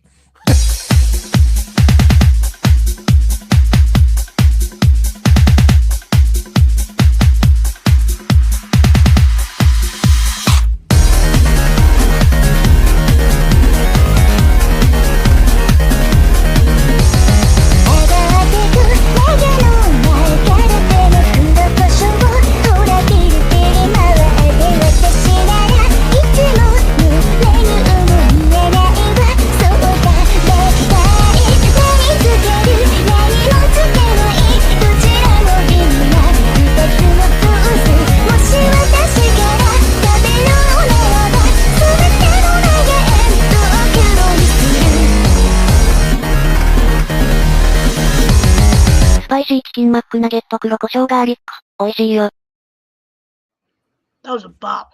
That was fucking great, right? If you've never I want seen McDonald's. If you've never seen the full original version, more than that stupid train video. I've never seen the original, but I've seen like 200 different like Bad Apple, but like they have something else that they're making Bad Apple on or something. Mm-hmm. So good. All right. We will now enter a follow-up from a previous podcast where we've wanted to know if you have Unko on you, do you also have Un with you? Does a poopy butthole translate to lottery winning riches in Japan? The results are in. And there's only one person who really wants to know. Oh. There may be two people who really want to know, actually. Our latest get rich quick with poop scheme goes head to head with other attempts to supernaturally game the system. As some of you may recall / have been unable to suppress the memory of, as 2025 drew to a close, we here at Sora News 24 embarked upon a bold new financial strategy. At the end of every year, the Nenmatsu Jumbo Takarakuji New Year's Lottery takes place in Japan with a total of 1 billion yen, roughly $7 million US, up for grabs, and a jackpot of 700 million yen. This is potentially life-changing money. And our Japanese language reporter Go Hattori decided that he was going to try to change his life by leaving bits of poop on himself. You see, in Japanese, the way to say that you've got good luck, un ga tsuiteru, sounds almost exactly the same as how you would say you've got poop on yourself. Fun ga tsuiteru. What? Did I remember it wrong? I guess I did. Because of this, there's a there's a superstition that if you do something with poop on yourself, you've got luck on your side too. But what if it's not just a superstition? What if by having poop on himself when he went to buy his lottery tickets, Go could push his luck up over the line needed to ensure that those tickets would be winners? Needing those answers and also needing to drop a deuce, Go sequestered himself in our testing facility / office bathroom, pooped, and then made sure to do a half-assed job wiping his ass, leaving bits of fecal matter clinging to his butthole. Then he pulled up his pants, washed his hands, and headed to the nearest lottery ticket window to buy 9,000 yen's worth of Nenmatsu Jumbo Takarakuji tickets. Going number 2. For those keeping track, this is the second time we've tried using poop to make money. And also the second time our reporters have ended up with their own bodily waste on themselves for research purposes. The stand where Go bought his tickets. However, in the interest of proper scientific research standards, we realized that Go's results alone wouldn't be enough to determine whether or not having poop on him really made him luckier or not. A lack of winning tickets, for example, could just be the result of a coincidentally timed dip in luck on the cosmic level, or vengeful gods seeking new and creative ways to punish humanity as a whole. To really make this experiment work, he was going to need to bring in some outside help. And so he reached out to a number of other Japanese media organizations, all of whom would be employing their own luck-boosting strategies. Kagoshimania X spent 9,000 yen on lottery tickets at Chance Center Tenmonkan, a famous lottery ticket shop that's been the purchase point of a string of big winners since the late 90s. Nishinomiya Tsushin put their fare not in the seller, but in the buyer, having someone who's won big in multiple lotteries buy 30,000 yen of lottery tickets for them. Finally, Tokana went all out with the occult options, utilizing a combination of kokuri-san paper, basically Japan's version of a Ouija board, dowsing, and interpretations of the prophecies of Nostradamus to determine when and where to buy 30,000 yen in tickets. Following the announcement of the winning Nenmatsu Jumbo Takarakuji numbers, Go and his fellow aspiring lottery winners gathered to compare their results and see which of them came up with the best luck-boosting strategy. Despite the complexity of Tokana's approach, things ended very badly for them, as they were able to recover only 9,000 yen of the 30,000 they'd spent. Nishinomiya Tsushin did just slightly better, but still lost big, getting back 16,000 yen, barely over half of their 30,000 yen outlay. Kagoshimania X was the only one of Go's competitors to finish in the black, winning a total of 10,900 yen from their 9,000 yen investment. So that's a loss of 21,000 yen for Kokuri-san / divination / Nostradamus, a loss of 14,000 yen for the supposedly lucky man, and a minuscule gain of 1,900 yen for the troubles of going to a lucky store. But now comes the moment of truth, as we tally up the winnings for Go's dirty butthole tickets. The 9,000 yen he spent worked out to 30 tickets, and 25 of them were worth nothing. Mixed in with the stack of losers, though, were 300 yen winners, a 3,000 yen winner, and, to his great joy, a 10,000 yen winner. Add it all up, and Go's winnings come to 13,900 yen, a 3,900 yen profit. It was by far the biggest win of the bunch, not just in amount of yen won, but in terms of return on investment, too. But at what cost? So in conclusion, Go believes that this clearly shows that having poop on yourself will sufficiently boost your luck enough to make you a lottery winner. He cautions, though, that the results didn't seem to be proportional to the amount of poo that you have on yourself. So he recommends against leaving lots of poop on your butt in a misinformed attempt to secure even higher rates of return. It is at this point that our legal team would like us to remind everyone that this experiment is intended for entertainment purposes only. Individual results may vary, so always make sure to gamble responsibly and within the limits of what your personal finances can afford to lose. For readers craving actual kooky science instead of kooky pseudoscience, we now refer you to this article about why researchers in Japan have given mouse glowing sperm. What a coincidence. That's our SpongeBob tonight. Can't wait. Filipino woman worships sacred green statue for 4 years. Finds out it's Shrek. A Filipino woman reportedly spent 4 years praying daily to a green statue she believed was Buddha, only to find out later it was actually a 3D printed model of Shrek. And instead of getting angry or embarrassed, she apparently decided she'd keep worshiping the kind-hearted ogre anyway. As you would. The woman reportedly bought the figure from a local shop, believing its round shape and calm expression meant it was a depiction of Buddha. She placed it on her home altar, offered incense, and prayed to it every day in hopes of receiving blessings and peace. After a friend visited her home and took a closer look, they recognized the face immediately. It was actually Shrek, the fictional green ogre from DreamWorks animated film series. The statue was reportedly a 3D printed figure, which explains why it ended up being sold in a way that confused the buyer in the first place.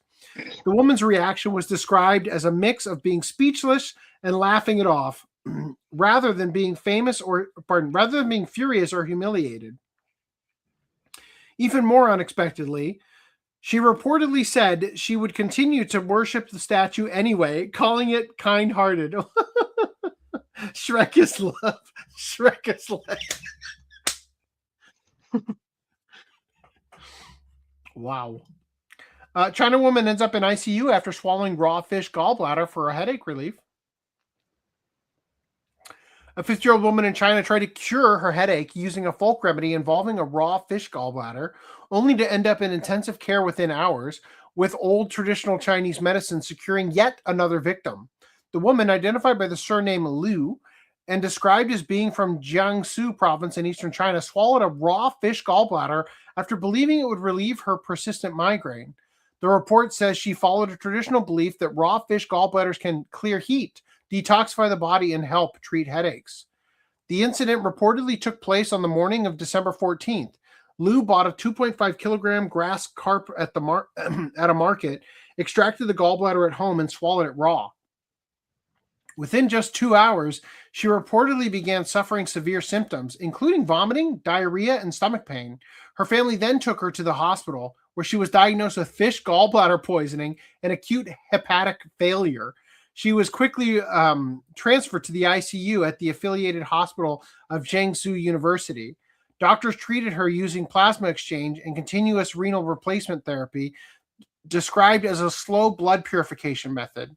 The report states that Liu's condition improved after 5 days, and she was discharged from the hospital. The case was reportedly shared by the hospital on January 7th. Fish gallbladders are described as to be extremely toxic, with even a small amount capable of causing poisoning, and larger amounts potentially fatal. Meaning, this remedy is less natural healing and more rapid organ failure. But did her migraine go away? I don't know. Probably still persistent. Here's your answer. No. Elementary school bullying case turns into a cash extortion scandal over trading cards. Oh. A bullying case. Not World trading cards, are they? I don't know. A bullying case in elementary school in Matsuyama reportedly escalated from trading card harassment into outright cash extortion. Side note, wouldn't it be cool if Lego released Pokemon card recreation pixel art thing card? Wouldn't that be cool? Anyway, it would be cool, except they would be fucking $100, and then huge. It would not be cool. If it could fit right there, like the dot art things, like they did the perler beads. No. Like how they had the Great Wave, and yeah, exactly. Like of the Pokemon card, like not like the full card, just like the art from the card. I think it should be the full card, but yeah.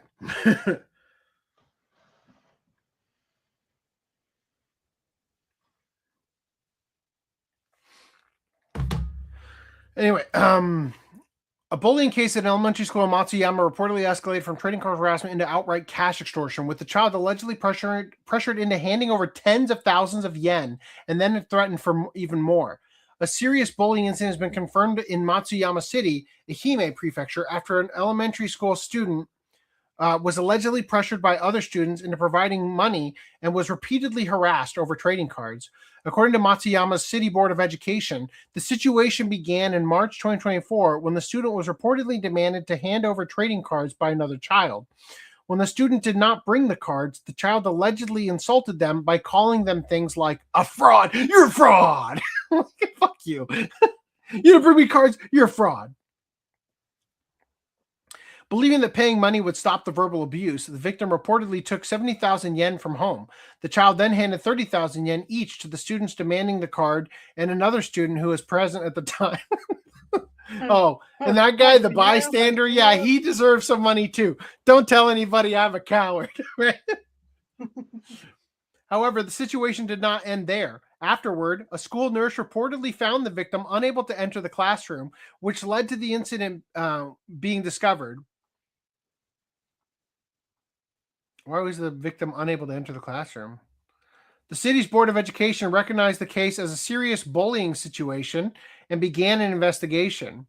During the investigation, it was reportedly revealed that the victim was later demanded to bring an additional 250,000 yen and was threatened by violence, including being told that they would be beaten if they did not comply. The Board of Education also stated that the school's response lacked proper consideration, including confirming facts while placing the bullied child and the bullying children in the same setting together. In November 2024, the Board of Education reported the investigation results to the national government. The investigative report was briefly posted on the city's website, but its publication was later suspended after it was found that the victim's parents had not been informed in advance about the report being made public.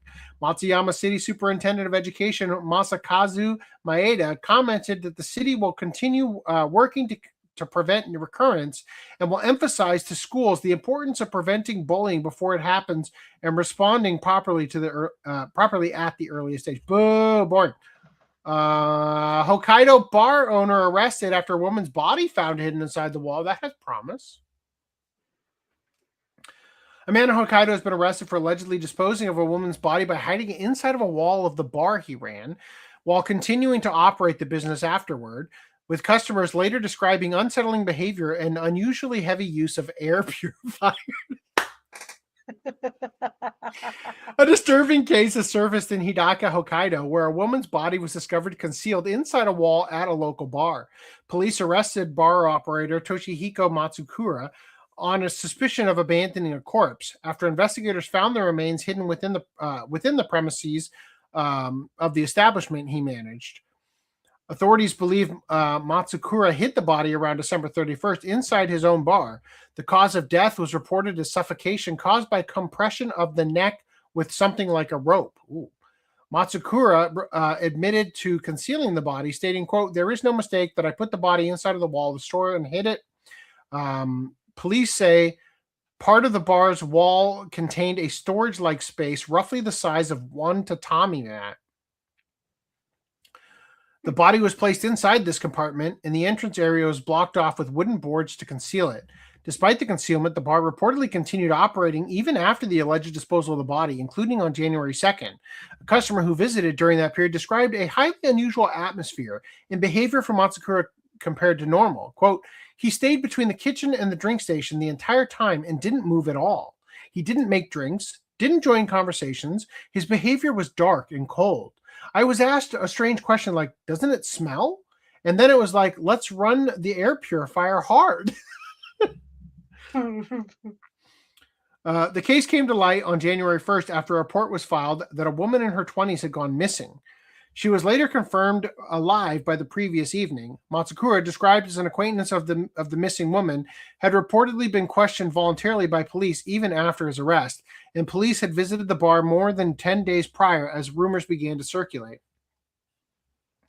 Police have since searched what is believed to be the missing woman's apartment and are investigating whether the body found in the bar belongs to her. Authorities are treating the situation as potentially a murder case, no doubt, and are continuing their investigation with that possibility in mind. All right, I'm going to stop for a minute and see if Grok has let me down or not. God damn it, Grok. Grok has given you the downs or not?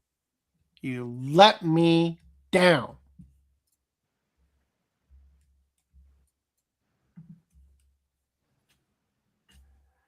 Bummer. Now I just look like a stupid idiot. just delete your comment then. No, I don't delete tweets. But everybody will know from now on that Grok was a goddamn coward. All right. A cheat and a fraud. Are you ready for the finale? Finish on us. Researchers in Japan give mouse glowing sperm. Well, I guess I used the correct choice of words. It was prophetic. Oh, whoa. It sounds like the worst Pokemon. Shit. I need to make this. I need to make this a Pokemon card. What? Make this a new Power card. Mouse No. I need to make that scrotal imagery glow. It sounds like the worst Pokemon ever, but it's actually an important medical breakthrough that will benefit humans. There are certain wonders of the future that mankind has been dreaming about for years, but which have yet to materialize. Flying cars, self-cleaning houses, glowing sperm. Oh, what's that? You haven't been fervently waiting for the world's brightest minds to create history's brightest sperm? Well, it's here anyway, thanks to researchers at Japan's Hokkaido University who successfully created a mouse with sperm that glows. Mice that can bust a nut in fancy colors. Mice sound like it's fried to shoot past cloned amusement park dinosaurs as the new best example of scientists being so preoccupied with whether they could create something that they forgot to ask themselves if they should. But the team behind this genetic advancement says there's actually a perfectly valid reason to give mice glowing sperm. This is all sounding highly unorthodox, Hokkaido University, but let's see where you're going with this. It's probably because then you can track what is rat piss versus rat cum on the floor, right? Yes, that is important to know. Mice are often used in male reproductive health studies, including investigating the possible negative effects of new medicines, chemicals, and treatments such as radiation therapy on sperm production. However, with shrink rays being another one of those sci-fi technologies we're yet to develop in real life, it's not like researchers can actually go for an in-person look at what's going on inside mice balls. So they have to rely on different methods to estimate whether or not any damage has occurred. One method is to simply have the male mouse mate with a female after he's been exposed to the substance/treatment being tested and see if she gets pregnant. This is imprecise and time-consuming, though, since not every romantic mousy encounter is guaranteed to result in babies, even if the male sperm count and quality are perfectly healthy. The alternative? Remove the male's testicles and dissect them.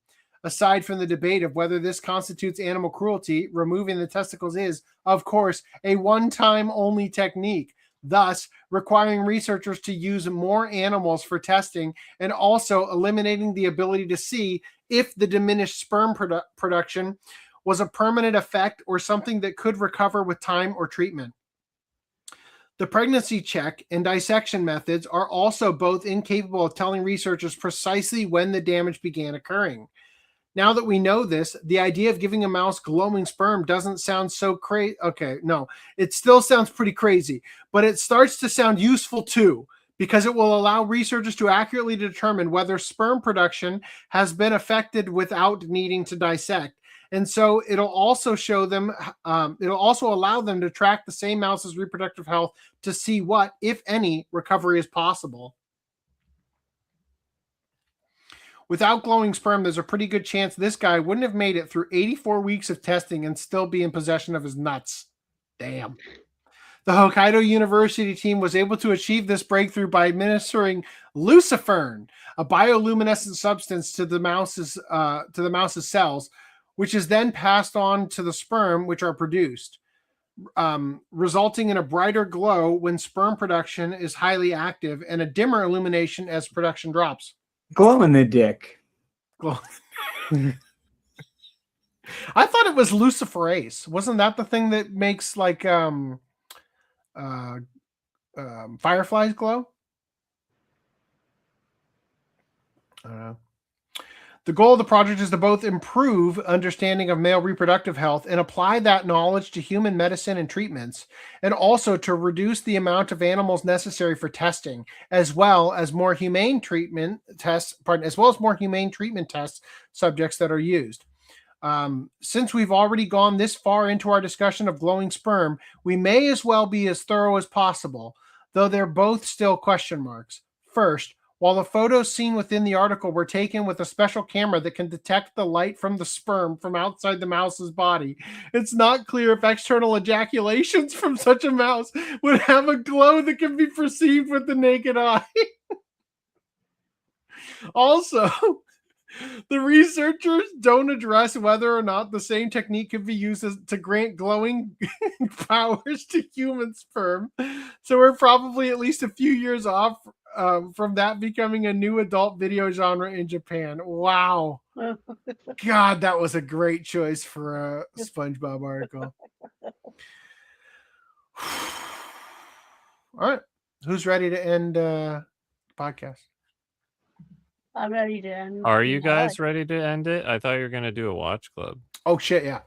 I was like, damn, okay, we're not doing the watch club? Shit. You got so used to not doing it, it just became Right. a norm. You're right. Okay, so watch club. All right. See you guys. Spoilers. Oh, actually, wait. After you guys finish, you can ping me, and then I can show you the brown dust. Okay. Well, I have to leave as soon as this is over, but they can join you and they'll regale me with your with your brown dust. Why don't you just like clip it and put it in the like shared media channel? How about no? Because that shouldn't be accidentally played whatsoever on here. All right. Anyway. In shared media on Discord. Oh. Come on, idiot. I don't know. I figured the live interaction's better. Anyway, see it. All right. So who loved it? I thought it was okay. Yeah, I thought it was okay too. I didn't love it as much as I thought I would. It was okay. Except for the goddamn second to last episode. Holy fuck. Oh my god, was that god tier funny. Second to last? What happened? Second to last was the T-Rex.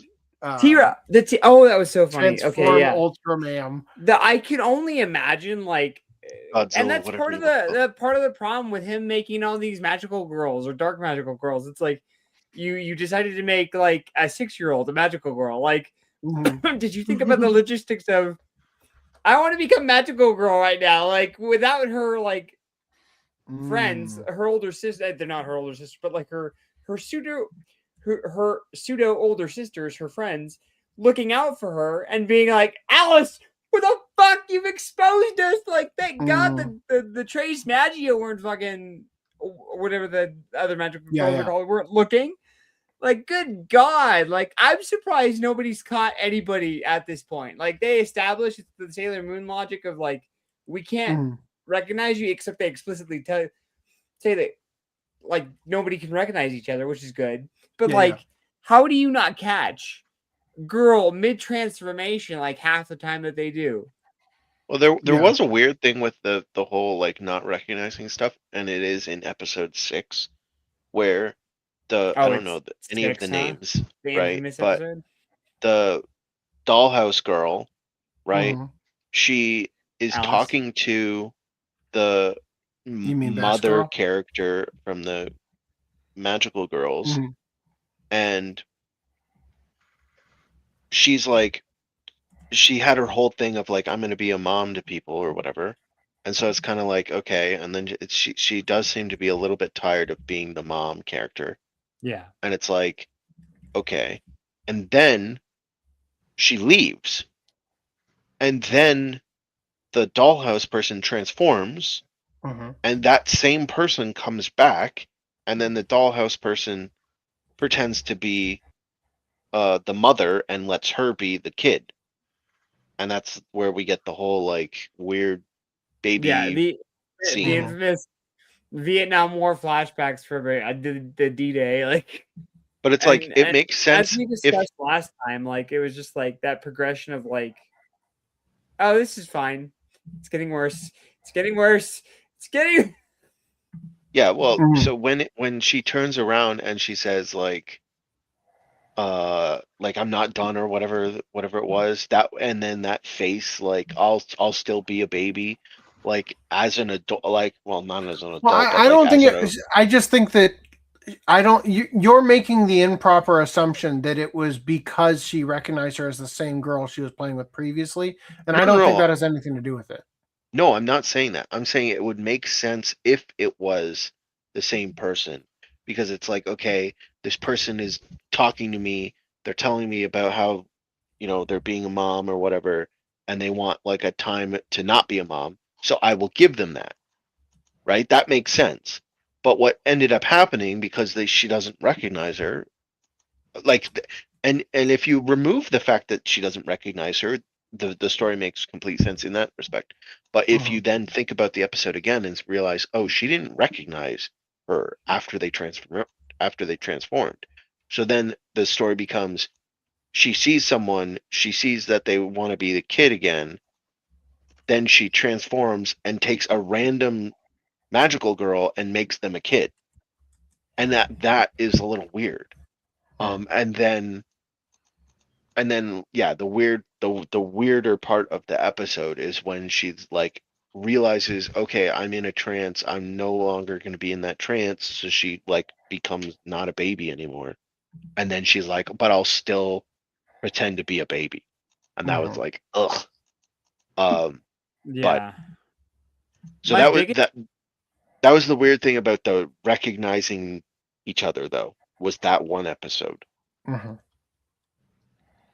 So I'm just uploading some images here. My biggest like objective complaint is that the overall pacing of the series was kind of, how do I describe it? Janky. Like it was kind of just like not all over the place, but it shifted from like 3 or 4 episodes in. We've now shifted from the confrontation between the good magical girls, between the infighting of characters we've never met.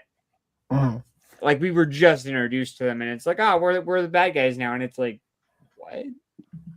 I will say that it's kind of odd. Like I get that it's an ongoing series or whatever, but like they set up that there's like something going on with the cat guy, and it's like there's something like that we don't know yet, and they never touch the guy. You mean the familiar? The familiar, whatever, yeah, Ventalian or whatever his name is. I have zero interest in remembering anyone's names. But well, I remember Utena, but that's all like in Alice, but that's her like a transformed name, her actual and name. Lovely Loco. Yeah, Loco. He Loco? has a bunch of like cutaways to like, oh, I'm scheming something. He ends up being revealed as the working with the nun character still at the end, right? The nun gigantic. Well, there is a second season getting.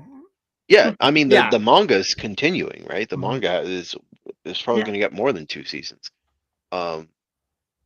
if it continues. I mean, but like there's enough content there for more than 2 seasons. So it's like this is something that we probably won't get revealed even in season 2. I feel like certain things were just rushed for me personally, like the head girl of the evil organization. Again, they were kind of just blindly introduced and then were blindsided, and then we had 2 episodes after that. It was like, okay, what are we gonna do from here? Like it climaxed. It was like, yeah, and then it just kind of just not totally dive bomb, but it felt like a decline. It was like, okay, we've been building up this confrontation that kind of lasted all of like 5 minutes. I want to go through some of the images just because I can't upload anymore. I don't remember why I saved half of these. Wait your turn, you duck-faced bimbos. Again, unless you want to go for a prime example of, oh, what the fuck are you doing? You've exposed us. Relax. Like, oh my gosh. QB, dude, pick your magical girls better. You've chosen insane idiots. Like, Magia as your maiden of the Hoarfrost. So some of these I saved because I'm like, oh, that's a great episode title. Yeah. But now that we're getting it out of the way now, I just fucking loved this episode. Yeah, it was a funny episode. Don't get me wrong. My god, I loved that. It's like, oh, we're gonna fight, and then what's the publicity like? Imagine like the next day you're just on social media. Look, I took a picture of the magical girl Magenta's pussy. Here it is in 4K. Like, no, God, my life is over.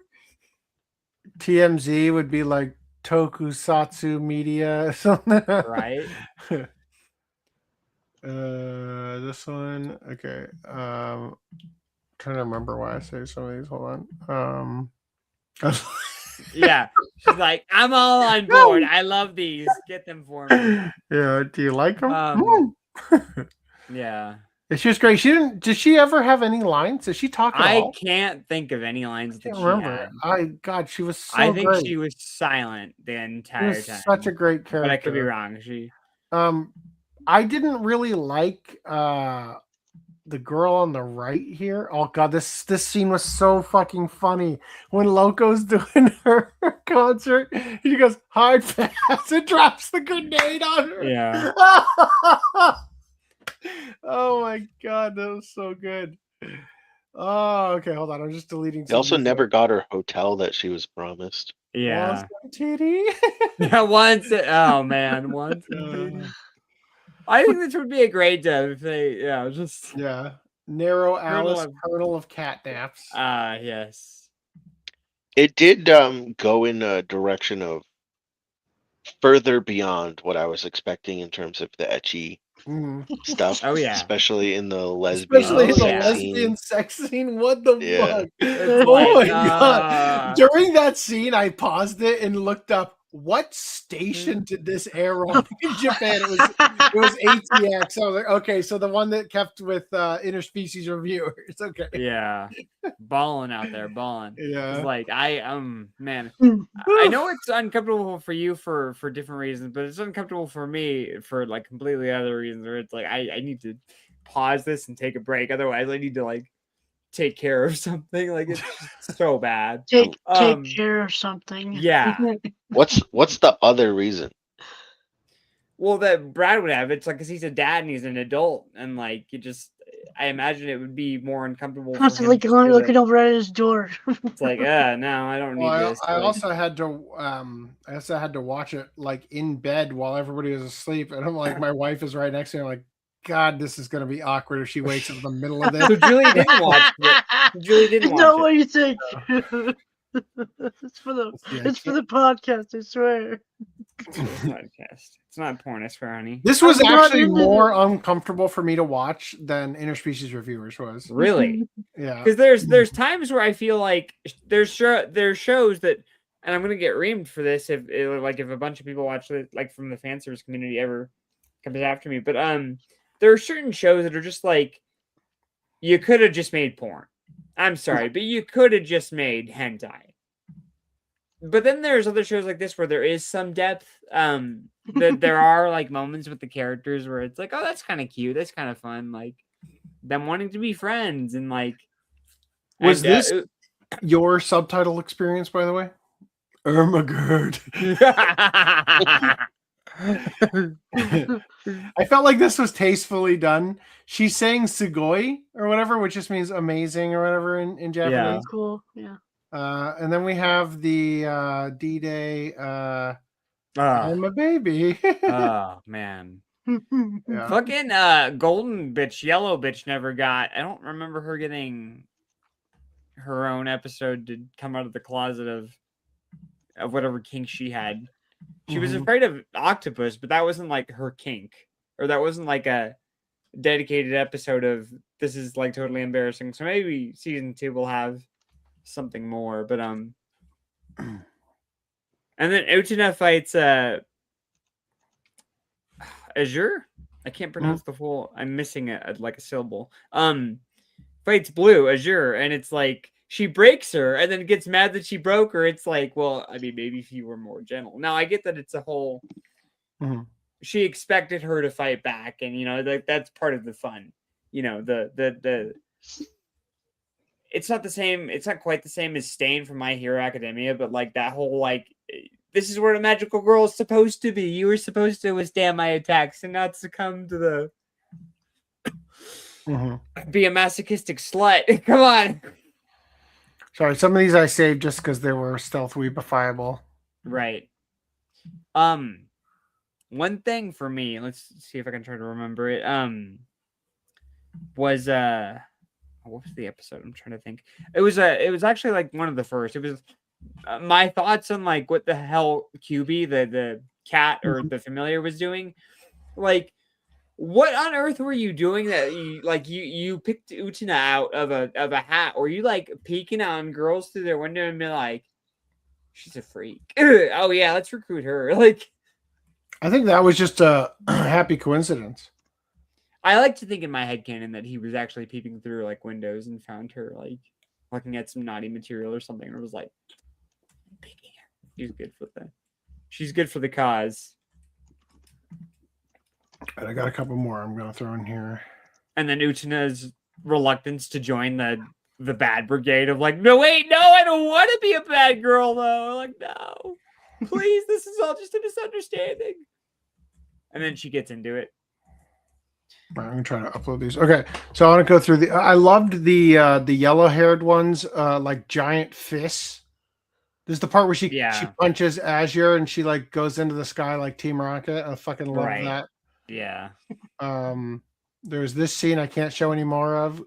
Haruka, grab her other. Grab the other nipple. There was Loco.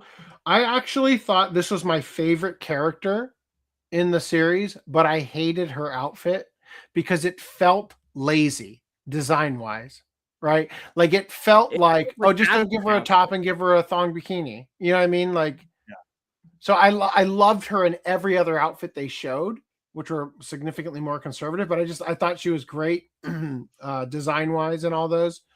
And then there was also, I don't know if I can show the part where she's on the panda. Real quick. A little bit quicker, a little longer. Okay, yeah. So there was that. There was also the giant nun, right? This was like an exploration of fetishes for sure. Oh yeah. There's another thing I could stealth weeb. It's I can't help but wonder, like there's certain. Again, I just wish certain more things were explored with the characters rather than just like.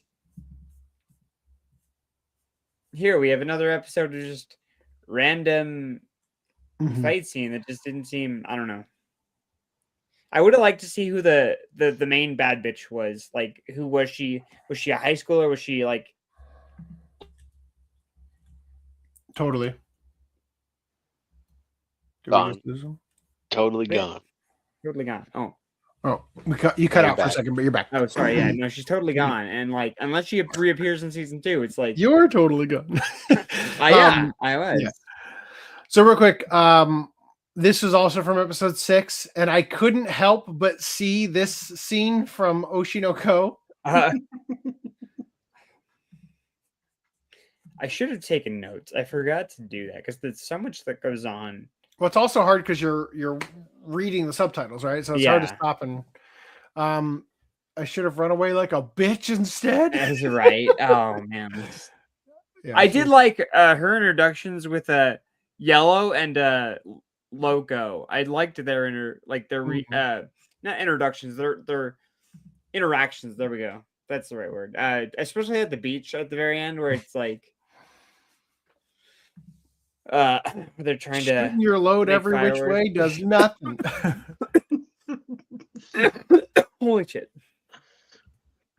That'd be a good episode title. Yeah, that's why I saved it. And at least I don't have big balls of nothing hanging from my chest and head. Damn. Oh my god, bestie.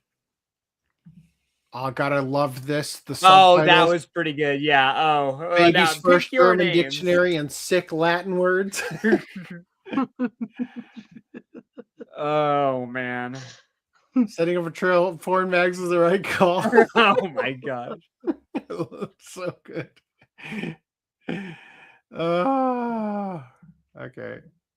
I'm working my way back to the beginning of this series. And here I was hoping it was like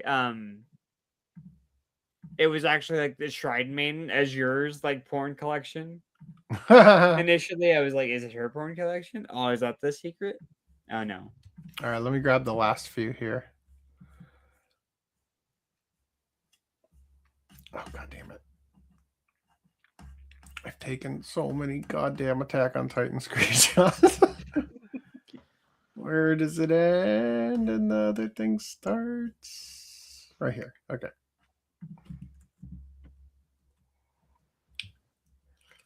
By the way, I don't know if we ever verbalized this on podcast, but I did actually test that theory we had regarding One Punch Man with the episode that had the what do you call it? The time signature stuff. Signature, yeah. And Photoshop did not recognize it as a reflection and pull it out. And it wasn't really easy to tell what the time was, even on the direct rip from the episode. Just so we're clear. All right, I'm going to get rid of this one. I don't want to show that or that because those are a little bit on the line. Maybe a quick of this. That's all right.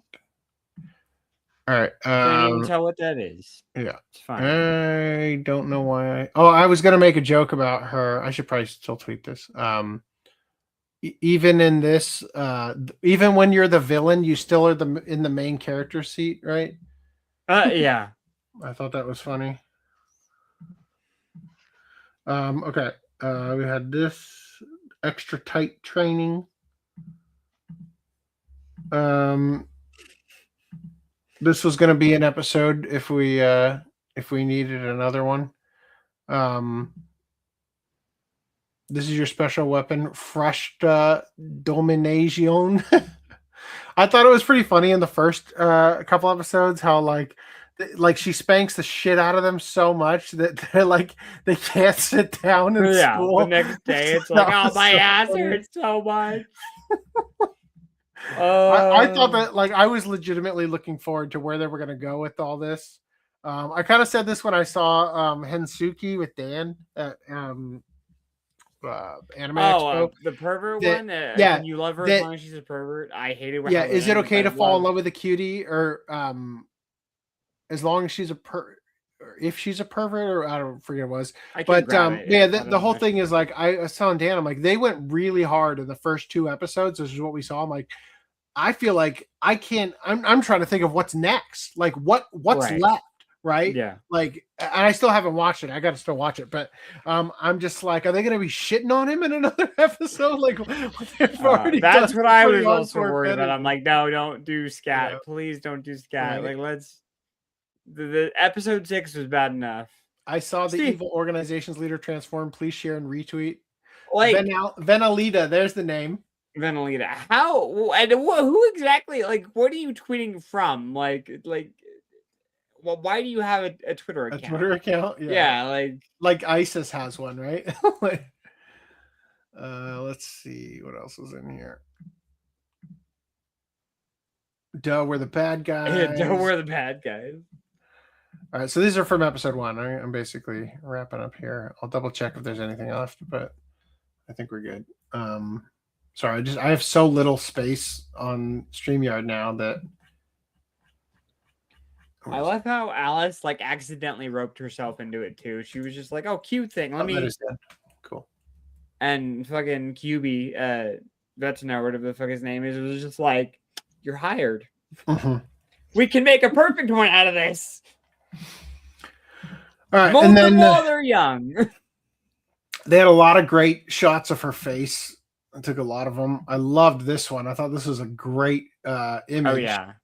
When she first goes like berserk and gets all the stars on I her or whatever. feel like it was a missed opportunity that in the final, not the final confrontation, but the climax confrontation between her and the main bad bitch. Mhm. Like I feel like it was a missed opportunity for the bad bitch to actually be like a child.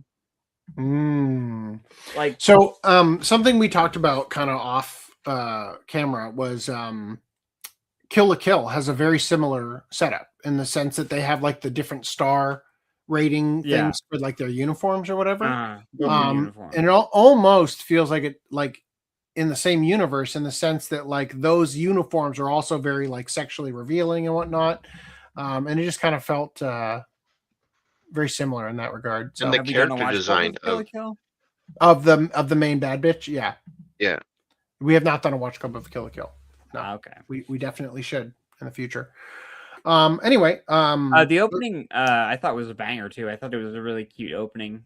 I liked the ending. The ending was pretty good too. And I also I liked how as they introduced more characters, the ending started to change where they were redrawing like them sitting on the bench with the other two girls and whatnot. Like how they added in characters and like the JoJo's endings as they appear. Yeah. Overall, I really appreciated it. The first like 2 or 3 episodes are a little strange because they're just kind of establishing a shtick, right? Yeah. And then they deviate away from the shtick, right? Yeah. Which is interesting, right? Like that they kind of set it up where it's almost mindless.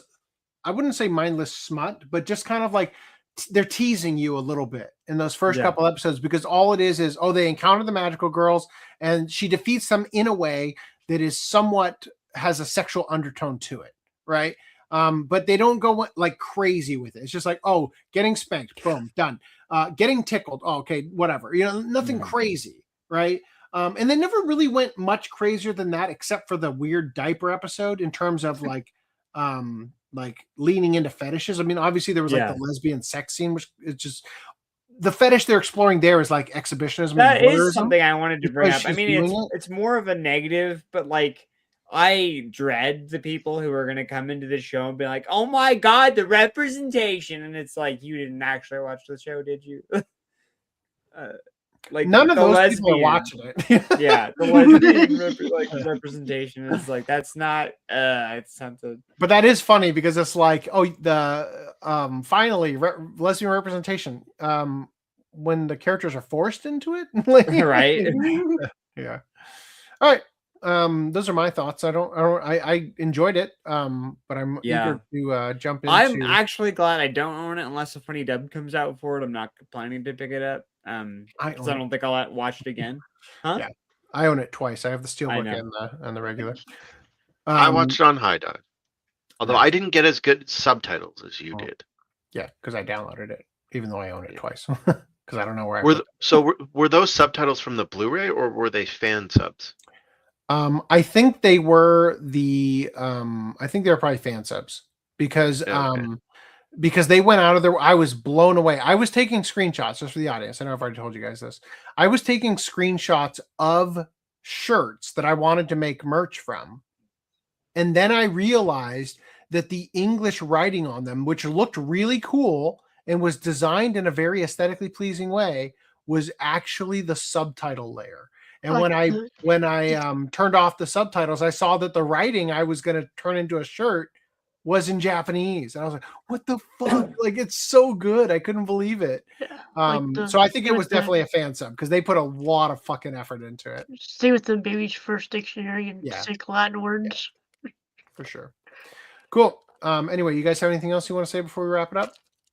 Nope. Not that I can think of offhand. Like, it's your standard show that has surprisingly amount of depth that I would have thought for a show like this, but because there's a lot of shows, like I said at the beginning of this, where it's like you could have just made porn, you could have just made hentai, but there is depth there's good character interactions and funny moments, so I think it's solid.